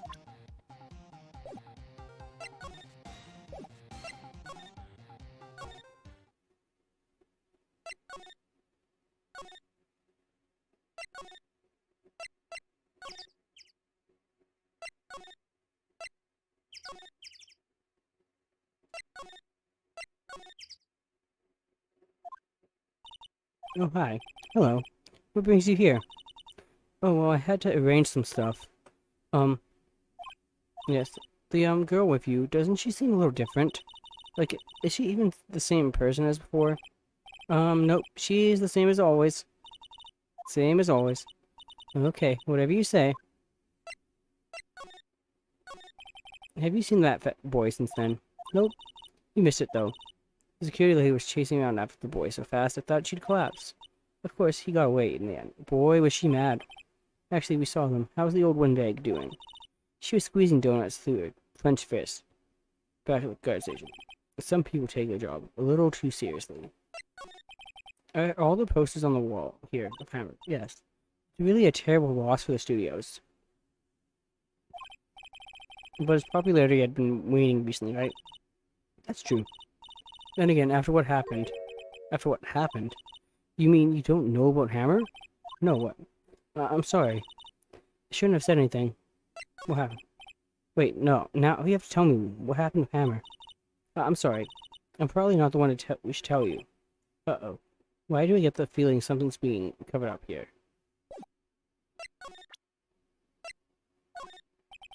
Do you know anything about this? Hey, there's a Steel Samurai trading card. I collect those, actually. I'm one card away from a complete set. A complete set? Yeah, a set of one of each card. Huh? Wait. That's it. That's the card I need. You don't know how long I've been looking for it. I don't care what kind of girl you might think I am. I need that card. Please, I beg you, trade with me. Trade with me. Yes, trade cards. I could even trade you ultra rare premium card. Trade me. Yes, it's a good deal for your ultra rare. Please. Phoenix, can't you see she's desperate? What's everybody getting so excited about? Okay. Really? Thanks. And this is for you. Ultra rare premium card. Steel Samurai collectible card, very valuable. Ooh.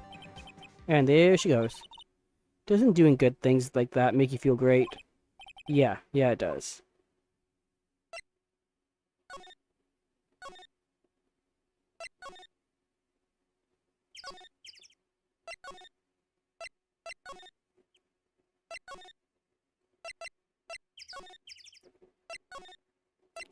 Hey kid, I got your card.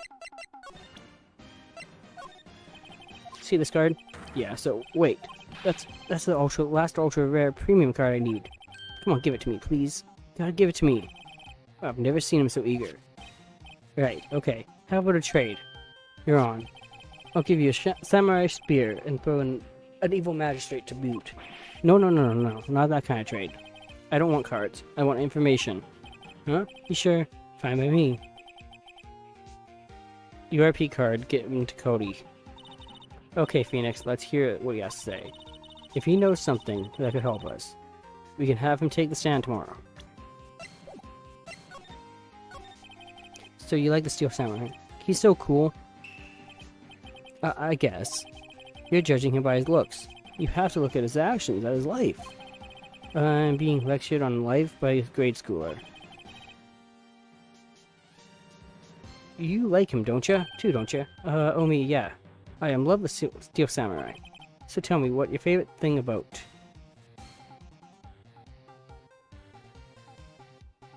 The Steel Samurai. Right, come on. I really like the... Totally. He looks so tough, but inside he's as gentle as a kitten. Yeah. So what else do you like about him? Don't tell me I have to keep the sack up. I gotta think of something. I like when he vanquishes his foes. Yeah, who's in it? Steel Samurai always wins. Always. Check this out. It's my fan album. What the? It's all pictures of the Steel Samurai. I go to every live performance. With those stupid publicity stunts where they beat each other up in public. I always take a picture when the Steel Samurai lands the final blow. What's that? I got them all. I never missed one. A perfect collection. Check it out. My new digital camera. Wow, that's very impressive. The newest model, isn't it? You bet, lady. I just got it for my birthday. My album has a name. Want to hear it? The Steel Samurai. Path to Glory. Steel Samurai always wins. Always. Hey, if you want this, you can have it, lady. Really? Are you sure? Yeah, I took these with a digital camera. I got all the data at home, so I can always make another one. Well then, I'm happy to accept. Path to Glory received. What's with the people always giving stuff to me? What a life. You were here on the day of the incident, right? Yeah. Did you see anything unusual? Cody? Cody, he needs to know because he's fighting for justice. Isn't that the Steel Samurai's motto? For great justice? You have to help us fight for great justice too. I saw everything. Well, we might get some useful information out of him yet. Which is so. Cody, I need to ask you something very important. What did you see on the day of the incident? I got here that day around 2 p.m.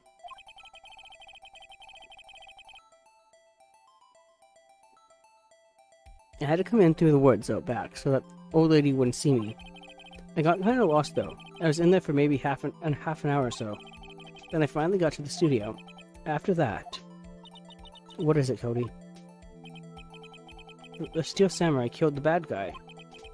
He used a samurai spear, just like he always. One shot, one kill. It happened so fast I got scared. I went home after that. I see. It must have been hard for you. Man, you say those nice things, but it's so obvious that you aren't speaking from the heart. Right. Mia? Yes? I think we can say for sure this means the Steel Samurai did it. True enough. And the director has an alibi, so it wasn't him. Indeed. So the only person left who could have been is Will Powers. I have to admit, it's kind of a shock. But if you put this boy on the witness stand, your client will be guilty for sure. Let's not call him then. I think that would be wise. Best to leave this one alone. Not so fast, pal. I heard everything. This boy here is a key witness, and he's under police protection starting now. Come on, son. You've got a rendezvous with me down at the precinct. No, I ain't going. That didn't go so well. We're back to 0 leads. And now we have a serious handicap in court. What are we gonna do, Mia? I really need to be going. Don't worry, Phoenix. I'm sure you'll be fine. Whoa. Come to the trial tomorrow, please. Phoenix, can I ask you something? Do you really believe that Mr. Powers is innocent? No. Listen, that's all I wanted to hear. Excellent. I'll see you in court then. Great. Thanks, Mia. See you soon.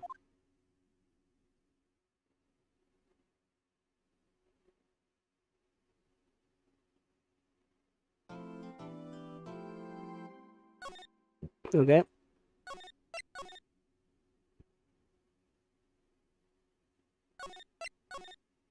Double saving. October 19th, 9:42 a.m., District Court, Defendant Lobby number 1. We just keep moving defendant lobbies. Mr. Wright? Yes. Why do you look so unhappy? Nothing. Really, it's nothing. Right, Mia? Uh-oh, she looks even unhappier. Phoenix? Your client is now practically a dead man walking. Perhaps that's why I feel particularly close to him. This is no time for dead people jokes, please. You know we're going into this trial utterly defenseless. Yet, if Mr. Powers is truly innocent, we should be able to find something overlooked in the evidence to prove it. Something overlooked. We have to find something, Phoenix, today. It's that or lose the trial. This isn't going to be easy. October 19th, 10 a.m. District Court. Courtroom number 4. Court is now in session for the trial of Mr. Will Powers. The prosecution is ready, Your Honor. The defense is ready, Your Honor. Very well. Mr. Edgeworth, your opening statement, please. An unexpected fact has come to the attention of the court. Yesterday we learned that there were other people present at the studios. Today I would like to show evidence proving that they had nothing to do with the murder. Very well. You may call your first witness, Mr. Edgeworth. I wonder if it will be that producer. Prosecution calls Mr. Salmonella to the stand. Or that director. Will the witness state his name and profession? How rude can you get? You don't know me? I'm the director. I made the Steel Samurai, noob. Salmonella, I'm a director. Television. Were you at Global Studios on the day of the murder? Yes, Your Honor. Very well. Please testify to the court about the events of that day. Phoenix, let's start by picking this testimony apart. If Powers is innocent, you know what that means. Someone in the trailer on that day did it. Right. She doesn't waste any time putting on the pressure.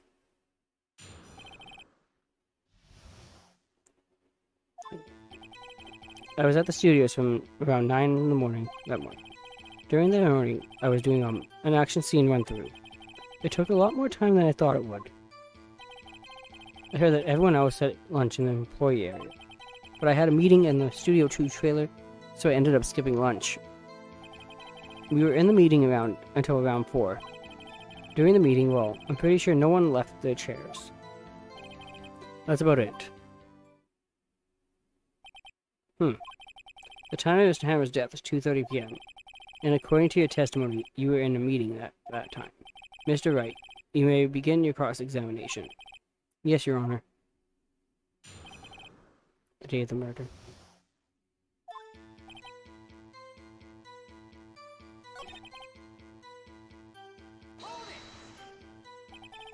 In the employee area. That's right. It was a fight scene between the Steel Samurai and the evil magistrate. Was anyone else at the run-through? Oh yeah. That security lady was sitting there watching the whole thing. She was cheering on Hammer, if you can believe it. She certainly has the lungs for it. Anyone else? Nope, just us 4. Why did it go on so long? I'm pretty sure you already heard about this, but WP twisted his ankle during the run-through. See? Oh right, thus the link. So of course led to me missing my lunch. Well, rolling on the floor, starving? You hear that everyone else ate lunch in the employee. What exactly did they have for lunch? T-bone steak. The assistant cooked some up. Come to think of it, there was a plate with some bones on it in the employee area. Everyone else, meaning that the witness did not eat with them. But I mean...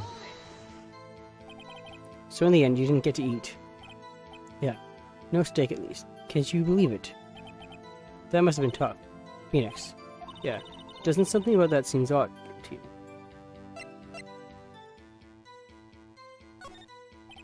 Yeah, it does seem odd. Mr. Manella. What do you want? When I went to Studio 2, I saw something on the table there. There were 2 plates, the same kind of plates as the ones in the employee area. Who ate lunch there? Good call. I was embarrassed, so I didn't mention it. But I did eat, after all. A T-bone steak, you mean? Yeah, well, I mean, the assistant went through all that trouble. I brought it to the trailer, thinking I could eat it later. Clearly a man who likes to eat. I suspected as much. So when exactly did you eat it? We took one break during the meeting. I wolfed it down then. A mental image I will carry with me to my grave. Wait a second. If they took a break in that meeting, that contradicts his testimony. I'll press on that one a bit more.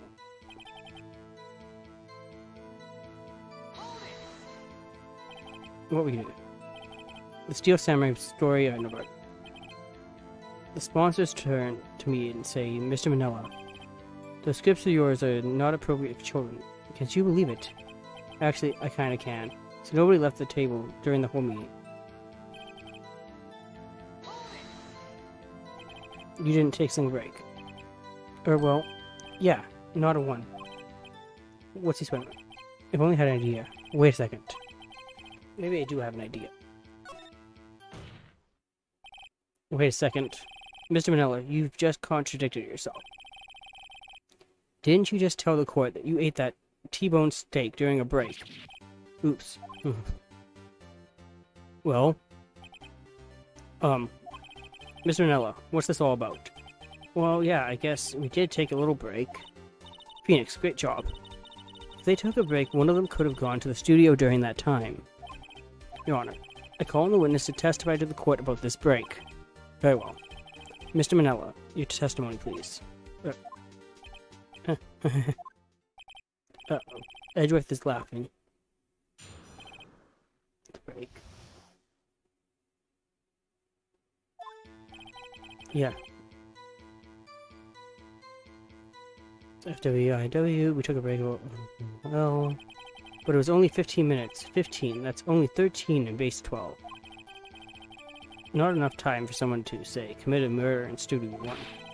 That's only just enough time to eat a T-bone steak, if you ask me. I don't think it would even be enough time for that, but that's just me. Very well, you may begin the cross-examination.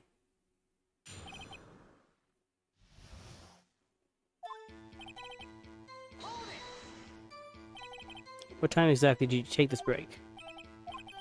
I'd say it was around 2:30 or so until 2:45. 2:30, that's the time of the death. So he could have gone to Studio 1, killed Hammer, and came back. Because it's possible time-wise.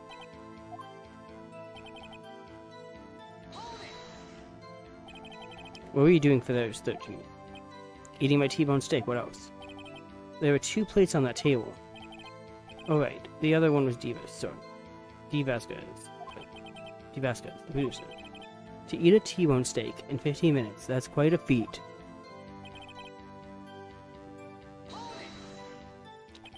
Why is that? No, I want to know, haven't we had enough of this pointless line of questioning? Your Honor, testimony to this point made one point, certain fact painfully clear.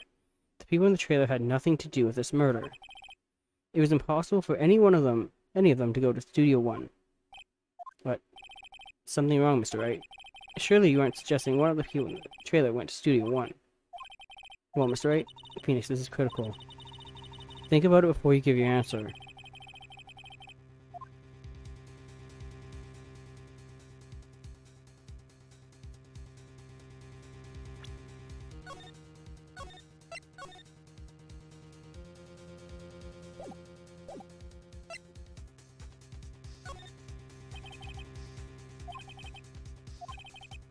It's possible for anyone to go to the trailers to go to the studio in that time. Thought you might be thoughtlessly treading on thin ice again. But I see you had at least an inkling of the truth. What do you mean, Mr. Edward? It's quite simple. True, the break in the trailer meeting came right at the time of death. However, the path from there to the scene of crime is blocked. The falling Miss Monkey head barred the way.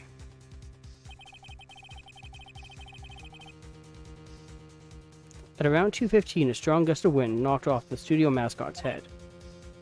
Ergo, when the people in the trailer took a break at 2:30, the way to the studio was blocked by Miss Monkey's severed head. It's actually Mr. Monkey, but Edgeworth has a point. And somehow I feel no desire to correct him. I believe we have seen enough evidence. I would like to relieve Mr. Manella from the stand. What? It's over. Very well. The court's opinion on this case is as follows. We have found that there were several other people in Studio 2 on the day of the murder. However, it is also clear that none of these people could have gone to Studio 1. They therefore have no relation to this case. Furthermore, with regards to the photo of the Steel Samurai, given the size of the costume, no one other than Mr. Powers could have worn it that day. All that is lacking is decisive evidence that he is the one who did it. If we had that, I'm afraid I would have to find Mr. Powers guilty. Your Honor, the prosecution is pleased to announce that we indeed have decisive evidence, a witness. Who is this witness? Mr. Edgeworth. My witness saw the very moment when the Steel Samurai skewered the victim. Order. I will have order. I see. The court will take a 10-minute recess, after which we will hear your witness. Court is adjourned for recess. October 19th, 11:04 a.m. District Court, Defendant Lobby Number 1. What do we do now, Mia? Everyone in that trailer has an alibi. I'm sorry, Phoenix. I guess I was wrong. But Mia, don't tell me you're giving up. If you give up, what hope do I have? Don't get me wrong. I've never given up on a trial before. Not while there was a chance. Only one thing became clear in your cross-examination. The people in the trailer could not have gone to Studio 1. I thought there was more to it than that, but I was wrong. That's all there is. What's gonna happen to me? It kinda seems like everyone in that courtroom thinks I did it. They think I'm a murderer. Don't worry, Mr. Powers. If you are innocent, we will prove it. I guarantee it. Leave it to us, and be yourself. Be strong. You are the Steel Samurai. Hero to children, everywhere, after all. Thanks. Okay, Phoenix. This one's for the kids. Let's do it. October 19th, 11:15 a.m. District Court, Courtroom number 4.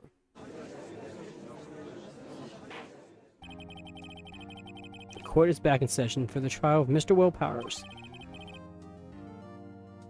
The prosecution has a concern. As a witness is a grade schooler of tender years, and this is a murder case, we worry that the defense might cause unnecessary trauma with his cruel questioning. Nice to see Edgeworth taking the moral high ground. However, we have no choice. The prosecution calls Cody Hackins to the stand.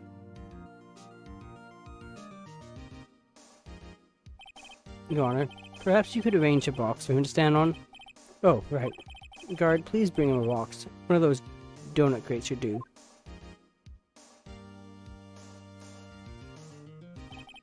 Will the witness state his name and grade in school? Witness. What? Just because you're all grown up don't mean you can push me around. Cody, answer his question, okay? Hey, it's you, the nice lady. I'm Cody Hackins, I'm in 2nd grade. I get the feeling this is going to be a long, long day. Mr. Edgeworth, please remember that you're speaking to a child. Try to be gentle. But, witness, Cody. He's having trouble with this gentle thing. You were present. You were at Glow Studios on the day of the incident. You got a problem with that? Please tell us what you saw that day. What pause? You want me to tell you and Gramps with the beard over there? Just Mr. Edgeworth would do, but I prefer a bearded gentleman, thank you. A very long day. Incidentally, photographic equipment is strictly forbidden in this courtroom. My apologies, Your Honor. He said he wouldn't testify if he couldn't bring it. I'd like special permission if that's possible. Wait, so you're saying you had to bargain terms with a kid, and you lost? Hey, I just got this new camera. Don't really know how to use it all that good yet, but I bring it with me wherever I go. Phoenix, I wonder if he had that camera on the day of the murder. You'd better make a note of it in the court record. Very well, Cody. Please testify to the court about what you saw the day of the incident.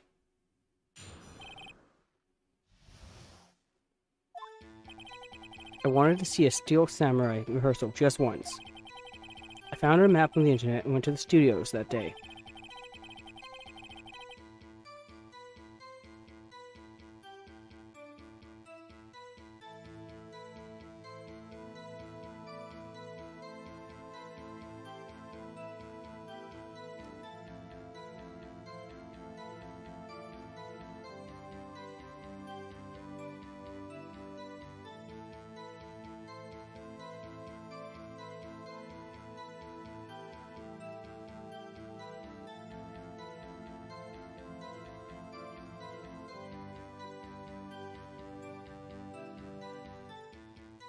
Woods off the path so that old lady wouldn't catch me. It's going for the studio. I got kind of lost on the way for about 30 minutes. When I came out by the studio, there was the Steel Samurai. It totally rocked. Right before my eyes, out came the bad guy. Of course, Steel Samurai took him down, pow. If I had my camera with me, that would have been the time for a shot, I tell you. Anyway, couldn't get into the studio, so I went home. Very well. The defense may begin its cross-examination, but be gentle. Remember, you're talking to a child. This kid is tougher than most adults who see it.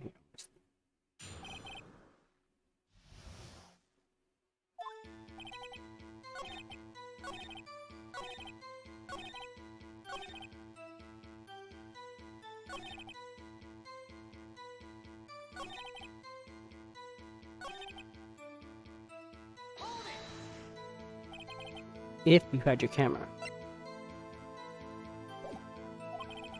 You mean you weren't carrying your camera then? No, I wasn't. It's not like I have it all the time. Really. I guess seeing the killing freaked him out.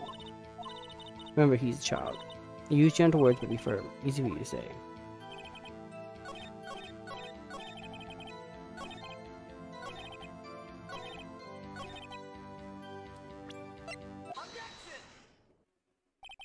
Cody, what you just said seems, well, a little strange. Didn't you say before that you always bring your digital camera wherever you go? You were quite clear about that. Huh? Cody, you shouldn't lie here. You understand that, right? Mr. Wright, what of you? Uh-oh. Was I putting the pressure on too much? What is this digital camera contraption you're talking about? It's, a digital camera, Your Honor. It's kind of a new sort of camera. How do I see. Anyway, Cody. I can't believe you wouldn't bring your camera on the trip to the studios. You did bring it, didn't you? Mr. Wright, how cruel you are to terrorize a poor child so. I don't care if he's a child or a prosecuting attorney. No one should lie in court. What do you mean, or a prosecuting attorney? Well, Cody. What? Yeah, so I had my camera, so what? You got a problem with that? So, you did have a camera. And did you use this camera? Why would I use it? I was too busy watching. Very well. Please testify to the court. But what you were so busy watching?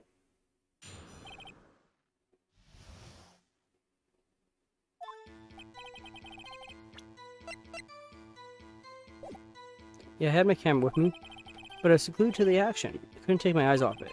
Steel Samurai, he goes for the bad guy, wham. Then, the bad guy stopped moving. He's so strong, the samurai rules. Ah, is that all? Well, that was brief. Mr. Wright, cross-examination.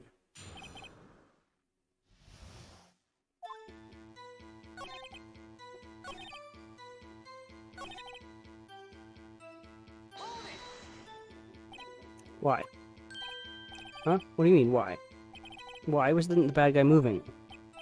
Well, because the Steel Samurai brought him to justice. And how exactly did he do that? How did he do that? A samurai kick, a samurai punch, samurai chop, samurai slap, something like that. He's still being vague about this. What? Don't give me that look, Pops. How should I play this?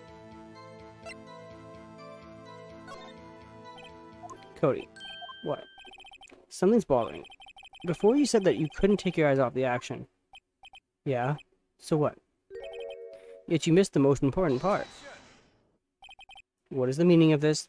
The witness stated what he saw quite clearly. You know as well as I do that he was being vague. Tell me what kind of murderer uses a samurai slap. My point is this. Cody, you may have seen some of the Steel Samurai's fight, but you missed the most important part. The killing blow. What? Mr. Wright, how could this be? Can you explain how he might have missed something so vital? Well, that's the thing. Phoenix, I believe you're on the right track for this. Think, why didn't Cody see the climax of the fight? I know you figure this out. Mr. Wright, your answer. We have ascertained that this young boy is a great fan of the Steel Samurai. Why wouldn't he watch the climax of the fight?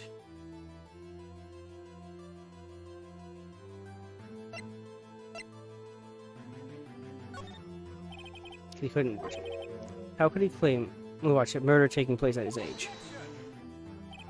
Just a moment, please. One thing has become quite clear. He did not believe he was witnessing murder. He was watching the Steel Samurai fight live on TV. The more real the fight, the more he would have watched. Oh, he would miss it. Well, Mr. Wright, do you have another witness?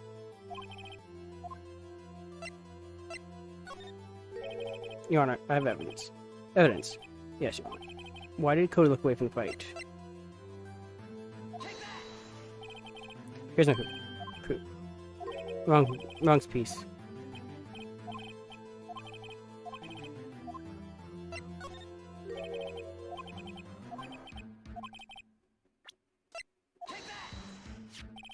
Here's my proof.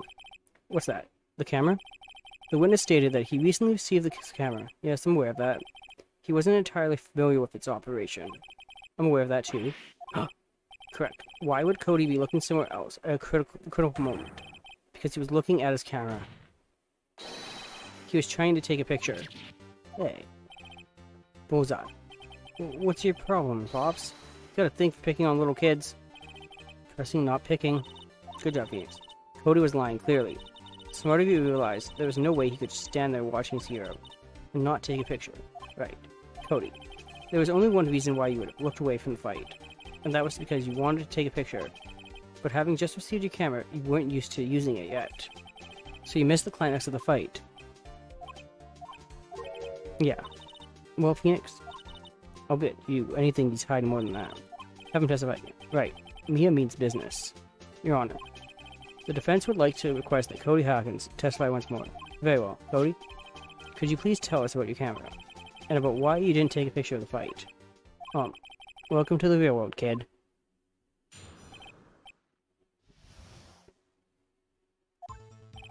Yeah, you're right, Pops. The Steel Samurai had just escaped from the clutches of so I held up my camera to take a picture. But the lens wouldn't open in the time, so I missed it. That's all that happened, yep. Anything strange in that testimony? I'm not sure. But I'd like to proceed with the cross-examination anyway.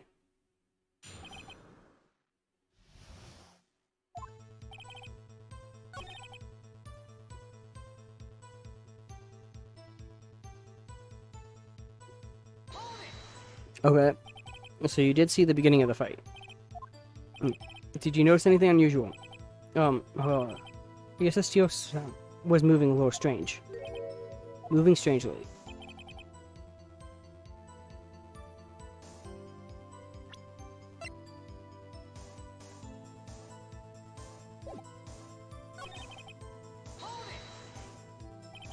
When the lens opened, what did you see? Well, a person on the ground, and the Steel Samurai. That's all? Yeah, I told you I didn't take a picture. I would have, once I got that lens open. Did you really not take a picture?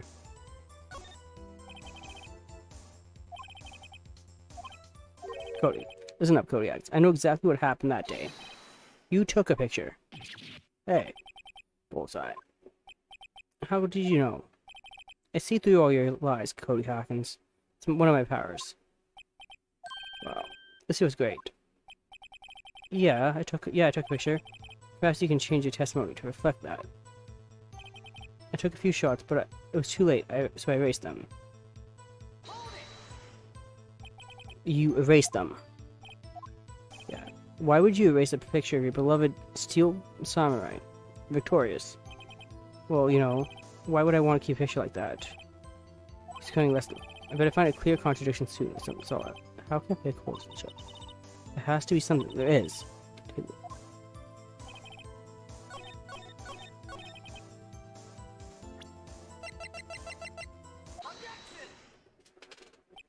Cody. What? Man, every time you say Cody, you follow it with something bad. I just wanted to thank you for giving me this the other day. Huh? Oh, right. What was it you told me then? I go to every live performance. I always take a picture when the Steel Samurai lands the final blow. Kazan. I got them all. I never missed one. A perfect collection. Cody. Did you really get a picture of the Steel Samurai standing victorious over his foe? If you did, I find it hard to believe that you would just erase it. Wouldn't you keep it for your album? Mr. Wright, what exactly is this album? It's called Path to Glory. It's a collection of pictures of the Steel Samurai, all taken by Cody Hawkins.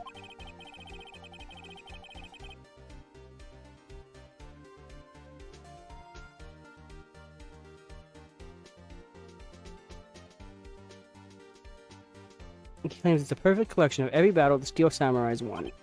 I see. Don't you find this odd, Your Honor?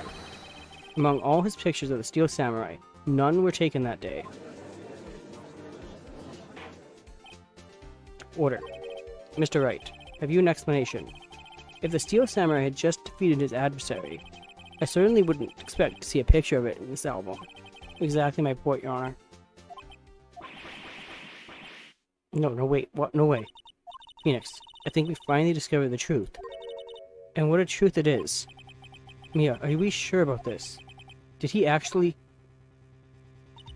Yes, I'm pretty sure what you're thinking is right. Tell them, Phoenix. Tell them what the truth is. Mr. Wright, please explain to the court what is going on here. Why was there no picture in the album from the day of the murder? Why would the boy have erased the photos he took? The Steel Samurai didn't win. I can think of only one reason, Your Honor. The Steel Samurai didn't win. That's why Cody deleted those photos. You mean, the Steel Samurai lost? Well, Cody, I'm right, aren't I? Tell the truth. The bad guy defeated the Steel Samurai. No, wait, no. It's impossible. The Steel Samurai never loses. He never loses to anyone, ever. Your Honor, the witness has revealed everything was his words. There was a reason why he lied, and told us he didn't take the picture. Same reason he erased his precious photos. For Cody, it was inconceivable that the Steel Samurai could be defeated. However, Cody witnessed the impossible. He saw the Steel Samurai lose. Yet to admit what he saw would destroy everything he believed in. That's why he lied and said the Steel Samurai won. He couldn't handle the truth. Order. I will have order. Witness, I mean Cody, is this true? What did you see? Tell the court what you saw. Aye.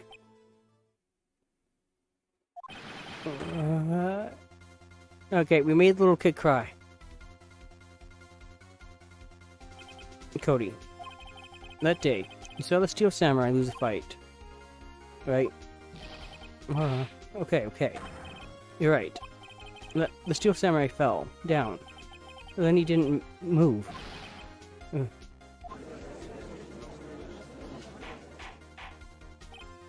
Order.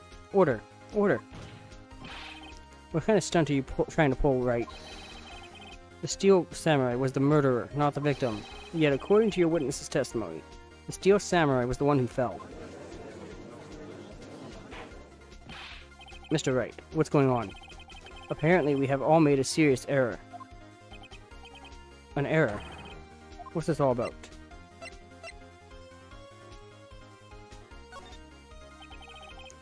If you understand what really happened, it's actually quite simple.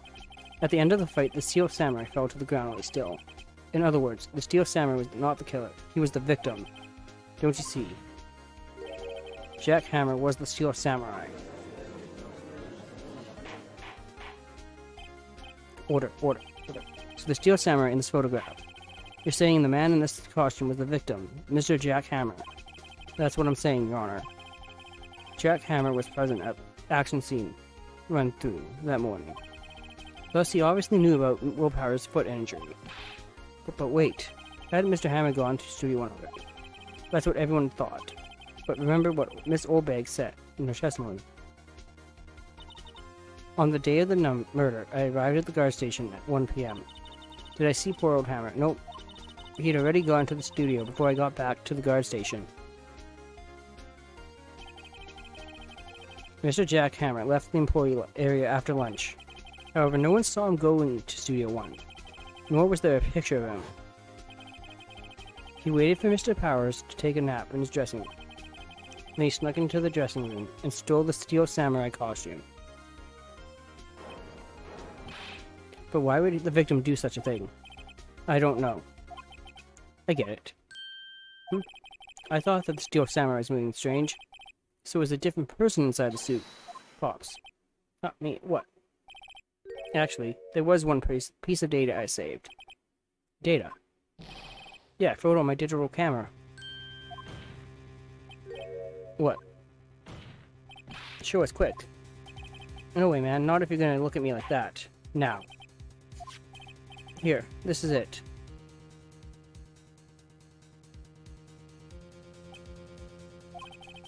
We're looking at this. It's still a little hard to say. I'm afraid that it could be anyone in that costume. Your opinion, Mr. Wright. I agree, Your Honor. This isn't decisive evidence. I'm sorry, this doesn't look like it's the proof we need. I'll give it back. Wait, Phoenix. Me at what? Look at that photo once more. That's it, Phoenix. That photo is all the evidence you need to win this trial. What? Your Honor, may I see that photo once more, please? Certainly. I don't see why not. Phoenix, show him. There's a glaring, decisive inconsistency with the facts as we know them in that photo. Find the...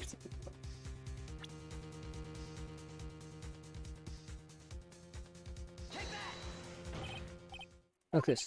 I see. A gate. Might I draw your attention to the number on that gate? The number.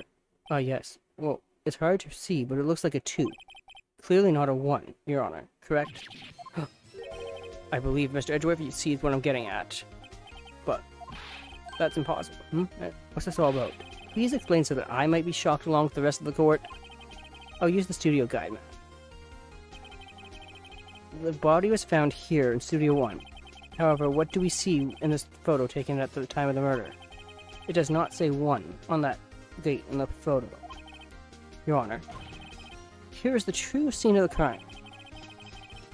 Show the charge with them take place. Here, at Studio 2. See, that would explain the 2 on the gate in the photo. Your Honor, I find it very significant that the murder took place in 2.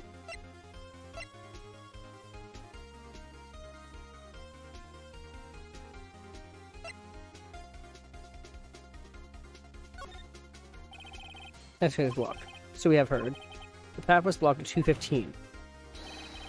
In other words, the victim went to Studio 2 before that time. Yes, I suppose that would be the case. Remember Mr. Salmonella's testimony. Allow me to remind the court. He said no one in the trailer was guilty because they could not have gone to Studio 1. Yet, in actuality, the reverse was true. Only someone in the trailer could have committed this murder. They were the only ones with access to the scene of the crime, Studio 2. As you may recall, there was a trailer in Studio 2. Now, on that day, a meeting was held in that very trailer. There was a break in the meeting, corresponding to the time of death. During that break, Mr. Salmonella and Miss D. Vasquez were outside, eating steak. They were at the scene of the crime. Order. The defense makes the following claims. The scene of the crime was Studio 2. The person that the security guard, Ms. Oldbag, saw was the victim, Mr. Jack Hammer. Mr. Hammer, for some reason, stole a steel samurai costume. Then he went to Studio 2. This is madness. Jack Hammer is the victim. The victim! Why would he steal a steel samurai costume? Are you suggesting he did it so to just cover up the details of his own murder? Well, no, of course not. Or do you have proof? Give me proof that the victim... I have proof. You do. Do you, Mr. Wright? Now that they are so friends. Here's my proof that... This is it. An empty medicine bottle. I found this on the table in the employee area. Same table where Mr. Hammer and Mr. Powers ate. The label reads sleeping pills. Sleeping pills. The defendant, Mr. Powers, spent that entire afternoon sleeping. He was drugged by Mr. Hammer. Wait a moment. That bottle does raise some suspicions, yes. But there is no proof that Mr. Hammer used it. Your Honor, I have an idea.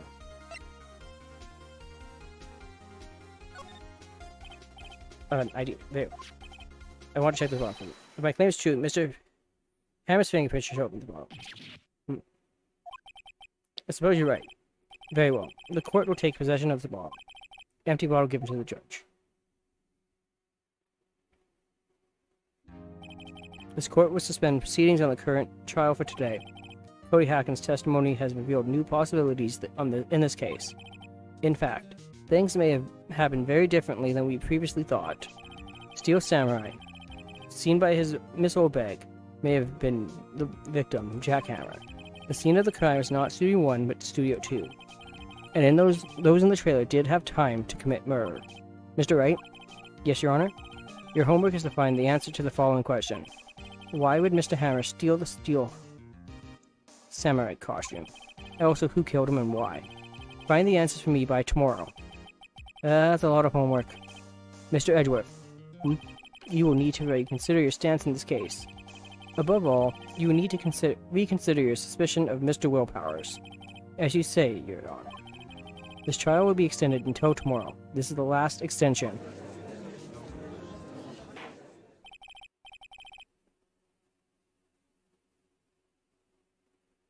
Very well. Court is adjourned.